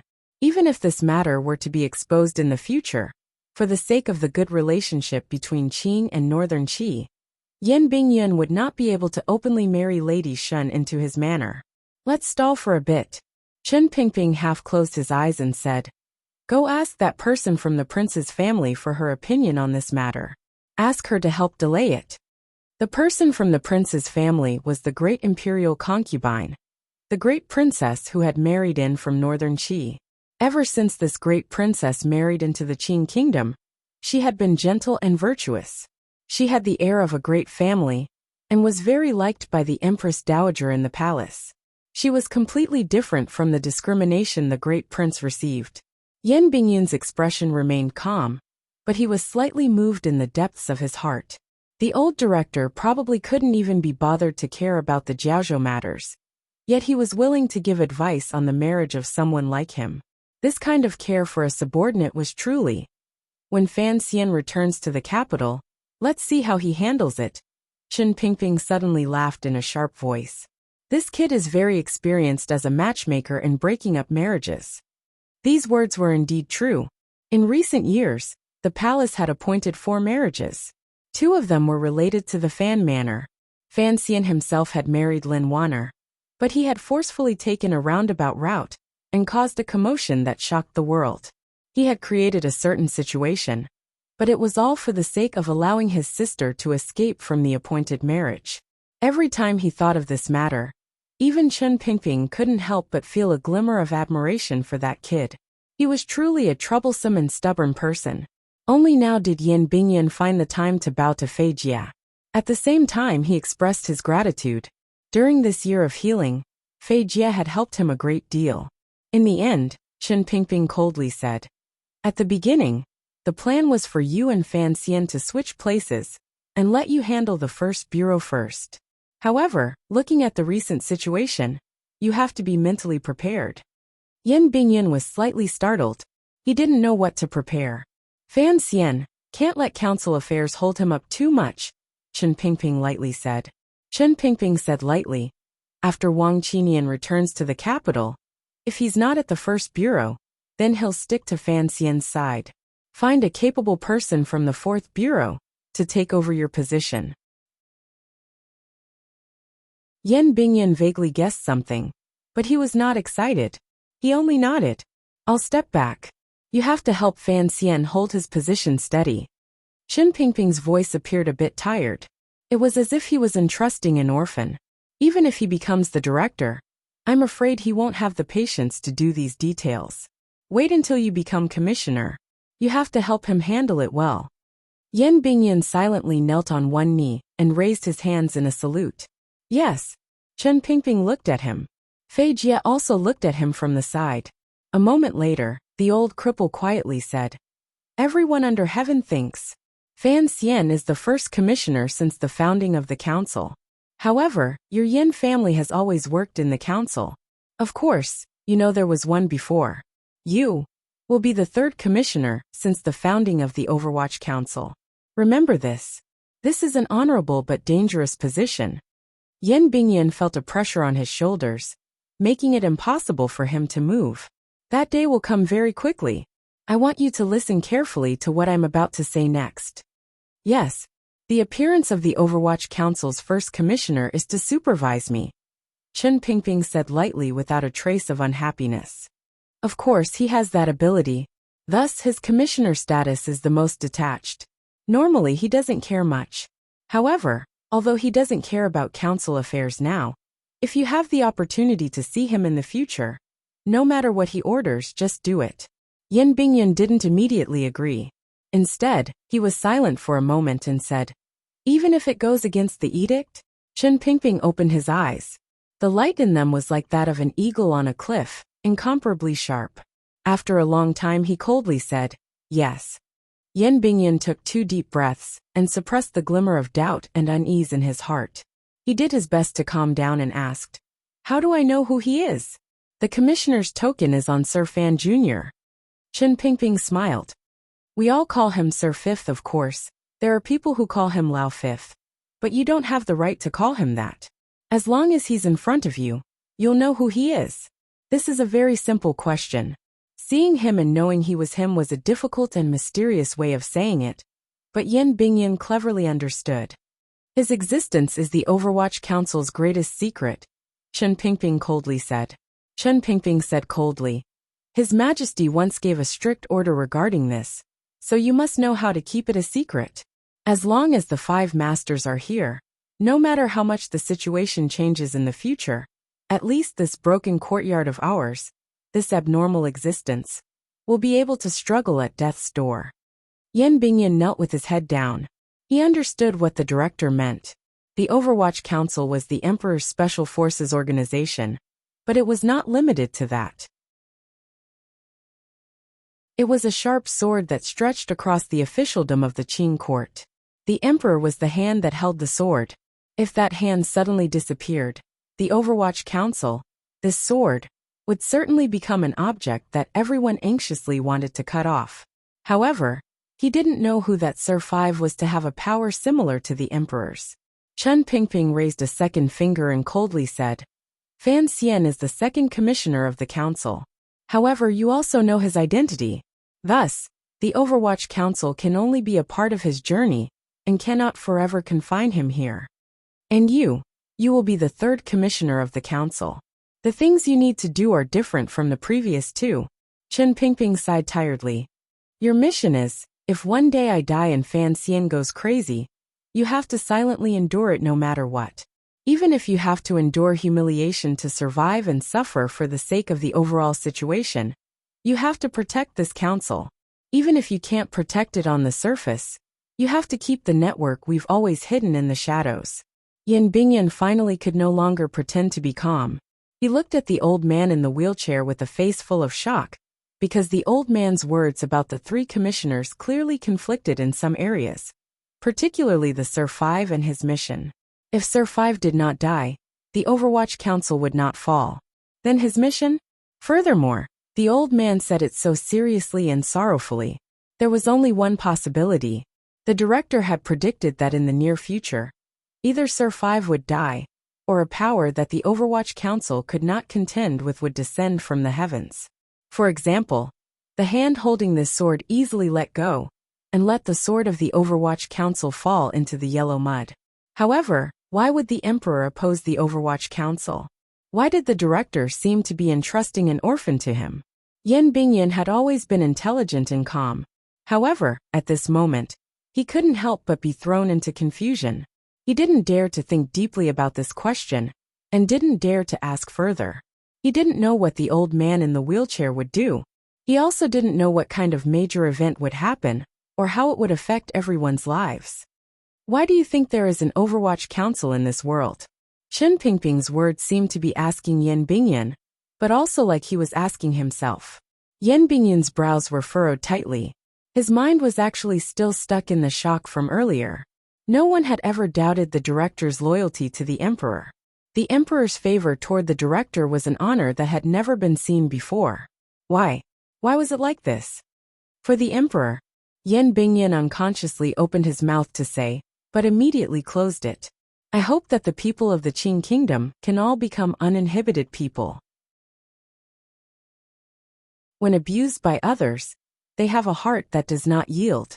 When attacked by disaster, they have a heart that does not suffer setbacks. When there is something wrong, they have a heart that does not fear correction. They do not suck up to wolves and tigers." Chen Pingping suddenly laughed out loud. Yan Bingyan was too familiar with these words. All of the officials of the Overwatch Council had grown up watching these words. These words had always been carved on the stone tablet in front of the Overwatch Council. It shone with a golden light, and had not faded for many years. At the end of it were 3 words, Yi Qingmei. Now, everyone under heaven knew that Yi Qingmei was the mistress of the Yi family, and Sir Fan Jr.'s birth mother. Actually, there are 2 more lines after this. Chen Pingping closed his eyes and slowly said, however, after she died, no one dared to mention it again. Go home and ask Ruahai. He will tell you what these 2 lines are. Yes. Even if Yan Bingyan had thousands of words in his heart, he could only say this one word. Sir Yin Jr. sat in the carriage and hurried back to the Yin manor. Perhaps it was because the weather was too hot, or because he was too terrified in the depths of his heart, but sweat soaked through his never-changing white clothes. Passing through the not very large back garden, he paid little attention to the servants' greetings along the way. With a serious expression he entered the study. In the study, the already retired Sir Yin Ruahai was sitting opposite a girl playing chess. The chess pieces did not make too much noise when they landed on the stone ground, but the mat chess pieces emanated a murderous intent. Seeing Yin Bingyan enter the room, and sensing that his son's thoughts were strange, Yin Ruahai smiled warmly at the other side and said, Miss Shun's mind is not on chess today. The only surviving daughter of the previous commander of the Northern Qi Brocade Guards, Shen Zhong, who had fled to the Qing kingdom, gave an embarrassed smile. She rose and bowed to Yin Ruahai. She then glanced at Yin Bingyan with concern, and slowly walked out of the study. As she left, she carefully closed the door. Yin Ruahai looked at his son and quietly said, What happened? Yin Bingyan was silent for a moment. He then recounted Director Chen's orders in the Overwatch Council. Sir Fan Jr. is definitely going to be the director. Yin Ruahai glanced lovingly at his son. His energy will be placed in the court in the future. The specific council affairs will certainly need someone to take care of. You've suffered a lot these years, and done a lot for the court. Although in my opinion you are still a bit young, but Sir Fan Jr. trusts you so much. As the commissioner of the council, you have to help him well. For these old people, Fan Xian's future plans for the Overwatch Council were unusually clear. Other than his own Qinian unit, the person Fan Xian trusted the most was Yin Bingyan. His plans for Yin Bingyan were not surprising. But Yin Ruahai's tone changed and he sighed. Why is it the commissioner? Your qualifications, your abilities, they are all very far off. He smiled mockingly. You're not Sir Wu. You also know that Sir Wu. Yin Bingyan asked worriedly. I have been in the council for a long time. Yin Ruahai said with a slight smile. No matter what, this is a good thing. There is light in the family. Why are you so worried? Those words, what were the last 2 lines? Yin Bingyan asked worriedly. Oh, Yin Ruahai said lightly. Yin Ruahai said indifferently. Those are 2 very treasonous words. No matter who says them, they will die. Yin Ruahai smiled slightly and said, Back then, someone once said those words, so even she also died. Don't think too much, Yin Ruahai sighed. There is no need to doubt the director's loyalty to the emperor. I think he is only worried about what happens after the emperor. The so-called enduring humiliation to carry a heavy load is to preserve one's strength in impossible circumstances for the future. He stared into his son's eyes and asked each word clearly. Perhaps you will become a treacherous thief who sells out his master for glory. A shameless person cursed by tens of thousands of people. Are you mentally prepared for this? Yin Bingyan did not reply to his father's words. He only asked with unusual calmness, Father, if you had to choose between the palace and the council, what would you choose? What would he choose? It went without saying. Yin Ruahai looked at his son with an amused gaze and sighed. Silly child, naturally, I would choose the council. If the old director did not have this confidence in me, why would he say so much to you? Yin Bingyan smiled bitterly. He had not thought his father would answer so simply and clearly. He was silent for a moment and then calmly said, I am your son, so I have mentally prepared myself. It has been hard on you, child. Yin Ruahai abruptly blurted out these words without thinking. These years, it has indeed been hard on him. In the Qing royal palace, it was an ink-like night. The layers of palace eaves gave off a cold and strange feeling. The Qing emperor wore a thin robe and stood in the night wind in front of Taiji Palace. He looked coldly at the square in front of the palace, enjoying the rare coolness. In the corner of Taiji Palace, the eunuchs and serving girls who served the emperor were all quietly avoiding this place. The guards responsible for his safety also carefully maintained their distance to ensure that they would not hear the conversation between the emperor and the people beside him. Chen Pingping sat in his wheelchair and gently stroked the wool blanket on his knees. He sighed and said, "Take it slowly. The resentment in a child's heart. I think it has calmed a lot these years." The emperor smiled slightly and said, "Actually, in the little building, that child should have already forgiven me. I just feel that I owe him something." Chen Pingping smiled and replied in a slightly sharp voice, "Of the princes, he has the most power. What should be given to him has already been given to him. Although he is a bit stubborn, he is not an idiot. Of course, he understands your Majesty's thoughts. What I am afraid of is that he doesn't care about these things." A glimmer of a smile surged between the emperor's brows. At the end of the year, he insisted on going to the Fan clan's ancestral hall. Was this not to express his resentment to me? The emperor did not wait for Chen Pingping to open his mouth and continued, "I can give him status, but not now. Tell him this for me." Chen Pingping knew what the emperor meant. The Empress Dowager was still alive. The emperor had to give her face. However, from these words, Fan Xian's actions these 2 years, and the fact that he dared to take responsibility as a lone official, had already made the emperor have enough trust in him. "Your Majesty has the heart," Chen Pingping said with a smile. Chen Pingping said with a smile. In reality, words like having a heart could not be used to describe a ruler of a generation. It was just that he had grown up with the emperor, and in addition to the many things that had happened in the future, the relationship between ruler and official was not ordinary. "My heart is only one aspect." The emperor slowly shook his head. "What is important is that this child has the heart. Furthermore, he has the ability. The Northern Qi matter, the Jiangnan matter, and the Jiaozhou matter have given the court both face and substance. Furthermore, this child is not greedy for wealth or fame. It is truly rare." Chen Pingping was silent for a moment and then said, "Should we bring him back?" "Don't panic," the emperor lightly said. "The Ming family still has a tail that has not been cut off. The Juanshang conference you talked about when you entered the palace a few days ago. Have Ji sweep through Jiangnan again." "Yes, Your Majesty." The emperor suddenly turned his hand to grab the wheelchair and pushed it up, walking along the long corridor in front of Taiji Palace. As he pushed, he smiled and said, "You're not that old, but these years you've shown signs of age. How can you still be covered in a wool blanket on such a hot day? Don't you think it's too hot? Has Fei Jia, that old bastard, given you medicine? I'm a person who is about to die. What is the point of wasting medicine money?" Chen Pingping's white hair flew in the air on the wheelchair. "Please let go, Your Majesty. I cannot afford it."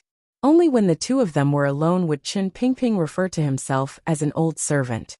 "If I say you can afford it, then you can afford it," the emperor said calmly.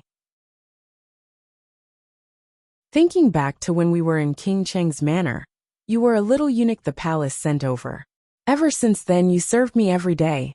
Now that we are both old, you serve me until your legs break. What if I help you push it a little?" Chen Pingping shrunk his body and sighed a moment later.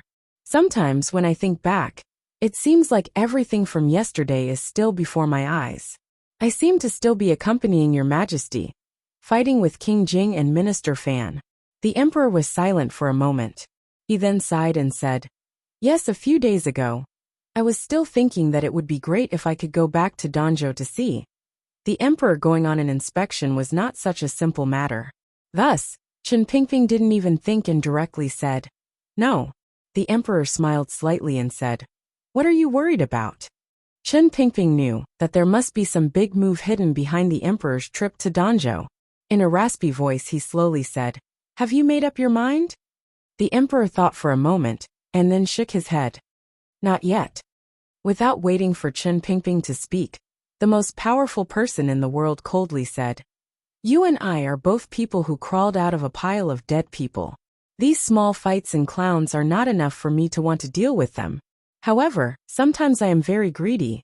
If Yunrui truly has the ability to persuade those two old bastards to act, using this matter, we can complete the matter that we have always wanted to complete. Wouldn't that be wonderful?" "Too dangerous." Chen Pingping sighed. In his heart, he was thinking about how to make the emperor's intentions more determined. The emperor smiled slightly and said, "Isn't this what is sought amidst danger?" In the distance, the serving girls and eunuchs watched this scene from a distance. Seeing the emperor personally push Director Chen's wheelchair, they couldn't help but feel incomparably shocked. They also felt incomparably warm. Such a wonderful story between ruler and official was rarely seen in 1,000 years. To be continued. If you want to know what happened afterwards, please log on to www.cmfu.com. More chapters. Support the author. Support original reading.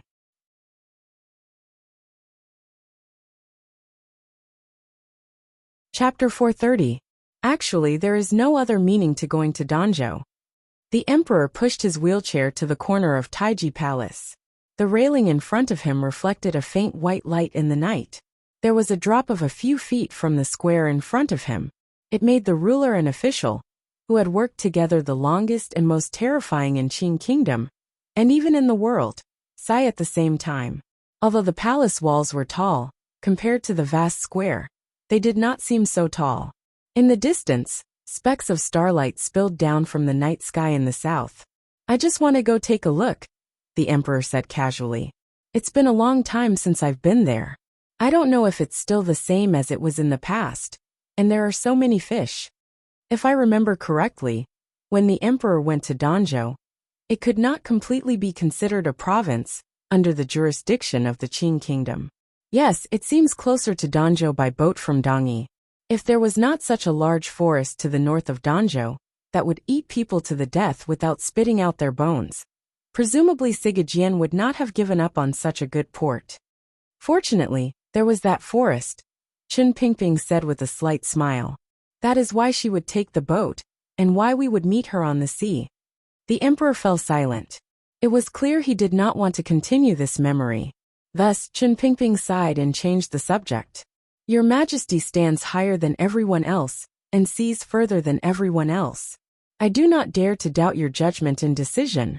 However, I cannot think, if the eldest princess truly had such intentions, how would she persuade those two people?"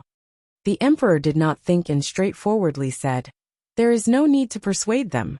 If there is a chance to stab me under a sword, such a great temptation, presumably neither Ku He, that ascetic monk, nor Sigejian, that idiot, would want to pass it up."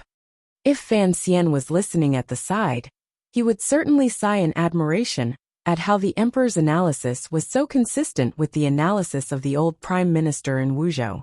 Qin Kingdom had lost Lin Ruofu. Who knew if the emperor felt it was a pity? Chen Pingping's hands, which had been stroking his knees, slowly stopped. It was as if he was digesting the emperor's words. A moment later, he slowly said, "If those two truly staked everything on one throw, what should the Qin court use to stop them?" "Soldiers come with generals," the emperor said coldly. "Who's the general?" Chen Pingping calmly said. "Yi Luyan cut down half a building in the south. Other people can mistake him for that idiot Sigejian, but I don't think so. It's impossible to hope for him to act. I'm afraid he'll go crazy in his old age." And Ji also wrote to say, the emperor said coldly. "After all, he is a person of the Qin court. It is not good for him to collude with outsiders. As for those two, they are still humans, not gods.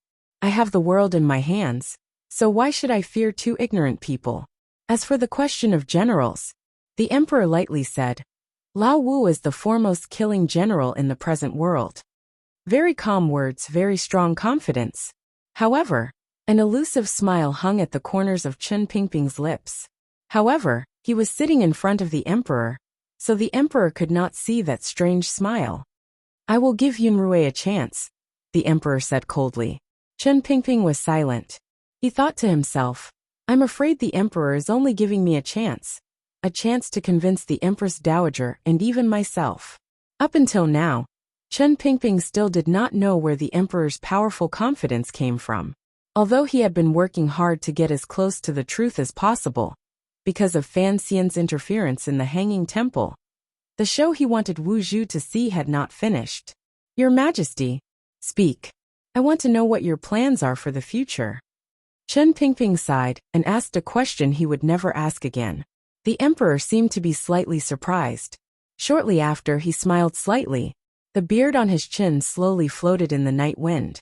The gaze of a middle-aged man, that could clearly see through the ways of the world, also softened slightly. This was the first time in many years that Chen Pingping had taken the initiative to ask about this matter. The emperor's heart moved slightly. "Don't you always not like to concern yourself with these things?"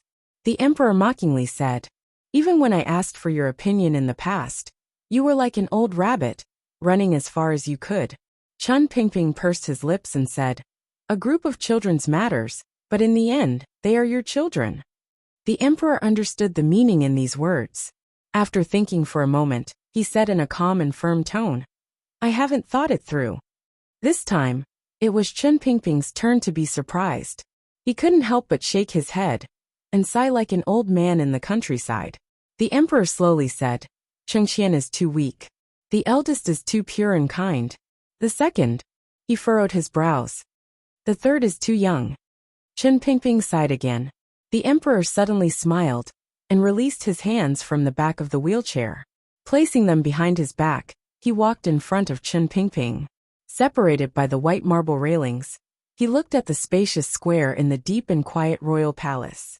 It was as if he was watching thousands of soldiers and horses, watching everything under heaven. "I know that many people think I have forced these children too badly." The emperor's back seemed a bit bleak.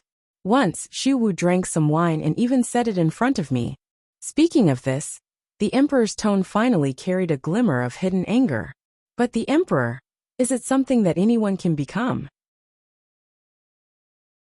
The emperor turned his head and gazed at Chen Pingping's aged face.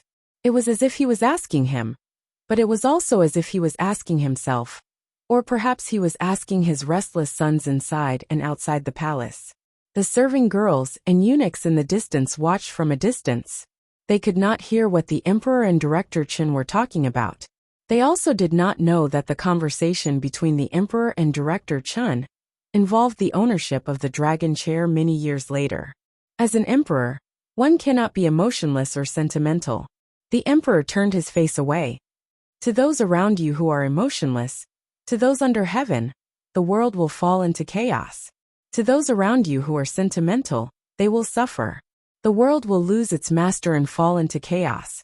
I am not a fatuous ruler. If I want to accomplish something, I need a descendant to inherit it. One cannot choose an emperor based solely on what one likes," the emperor said with a cold smile. "I have watched the crown prince for 10 years. He is a sentimental person among the emotionless. He can defend what he has accomplished. However, when I leave, presumably, the world will have just been unified. The cause of chaos will still be there. He does not have a heart of stone, and does not have any powerful methods. How can he help me defend this unified world?" The second prince. The cold smile on the emperor's face still did not fade. "In the beginning, I thought highly of him. In these years of fighting with Chengqian, he did not fall into a disadvantage. However, later on he disappointed me. He blindly walked down the path of emotionlessness. If he ascended to the throne, he would certainly be a benevolent ruler. However, of my sons, I'm afraid none will survive." Chen Pingping was silent, but he was thinking that the ways of the world were really hard to explain. The second prince was also a handsome young man who only knew how to read. If he had not been forced to this point by you, and if he had not been under such great pressure and temptation, how could his temperament have become like this today? Your Majesty, the method of raising a lion is indeed not suitable for raising an emperor's successor." The Qing emperor's hidden thoughts in allowing his sons to fight for the throne these years were very simple. Ruling the world was difficult. Whoever could endure it would have the world.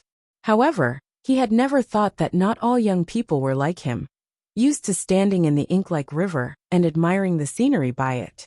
He had changed his sons a lot. In the end, the result of these changes was probably not what he wanted. "What do you think of the first prince?" Chen Pingping's words tonight had already far exceeded the ideals he usually held. When the emperor heard these words, he was once again surprised. His smile grew wider. It seemed that he liked Chen Pingping returning to the state of speaking his mind in the past. I am not surprised that you would mention his name. The emperor smiled slightly and said, the lives of this mother and son were both saved by you and Xiao Yezi. Naturally, you have a bit more affection for him. I also like him. However, he places too much emphasis on emotions. In this dangerous battle, whoever is soft-hearted may fall into eternal damnation. The emperor sighed. Additionally, he is, after all, half Dongyi blood. It will be difficult for him to convince the masses. More importantly, do you think he has the determination to wash Dongyi with blood in the future? Chen Pingping sighed. Tonight, in the royal palace, the director seemed to have sighed more than any other time. Thus, he does not need to be considered, the emperor slowly said. The third prince is still young. I can still watch him for a few more years. Chen Pingping suddenly smiled strangely and made a suggestion that could make the entire world tremble. How is Fan Xian? The emperor slowly turned around and looked at Chen Pingping with a not quite there smile. He looked for a long time, but still did not reply. After a long time, the emperor suddenly laughed loudly. His laughter echoed in the long and empty corridor in front of Taiji Palace, making the serving girls and eunuchs at the end of the corridor tremble in fear. The laughter gradually quieted. The emperor slowly restrained his smile. Calmly but unquestionably he said, without question, he is the most suitable. Passion was always irritated by heartlessness. The temperament that Fan Xian had displayed in this world just happened to match the Qing emperor's requirements for his successor. He appeared warm and affectionate, but in reality, he was cold and heartless. However, in the deepest part of his bones, there was a glimmer of compassion for the state of the universe. The emperor still thought that the glimmer of aura in Fan Xian's bones should have been inherited from his mother, right? If the emperor's words got out, the entire Qing court would probably be shaken. The entire world might even undergo some powerful change. He has no status, Chen Pingping said with a strange smile. The emperor's smile was also strange. Status, it is just a word from me. The people of the past will all die one day. Chen Pingping knew that the emperor was referring to the Empress Dowager in the palace. He gently coughed and said, I think we should forget about it. The emperor gazed at him with a not quite there smile. Why? I always thought you didn't like Fan Xian. Looking at these 2 years, it seems that you truly love him. Love is one thing, Chen Pingping said with a false smile. Chen Pingping smiled insincerely and said, it is one thing that Fan Jian and I do not get along. But in my opinion, given Fan Xian's personality, he would not want the Fan and Lu clans to become white bones in the ground because of him. The emperor smiled slightly and didn't say anything more. Chen Pingping understood the emperor in front of him too well. He sighed in his heart. If the emperor truly wanted to help Fan Xian ascend to the throne, then before he died, he would certainly slaughter the Fan and Lu families. Slaughter them at all costs. This was certainly something that Fan Xian could not accept. What made Chen Pingping even more tired was that he finally confirmed clearly that the emperor had not placed Fan Xian on the list of successors. Chen Pingping stood in the middle. He knew that path would not work. He could only take another path. The emperor had an illness, a mental illness. I like the eldest prince and Nji because I like their hearts. The emperor stood in the night wind in the royal palace and made a decisive choice regarding the ownership of the throne. What I want to see is the hearts of these sons. If there is no such thing, then so be it. If there is, I want to see whether the crown prince and second prince's hearts truly care for me as a father. Chen Pingping didn't make a sound. He only thought coldly that as a father, if he didn't care for his own children, how could he have the right to ask his children to care for their father's feelings? The emperor's gaze should be able to see further than people like us, Fan Xian thought.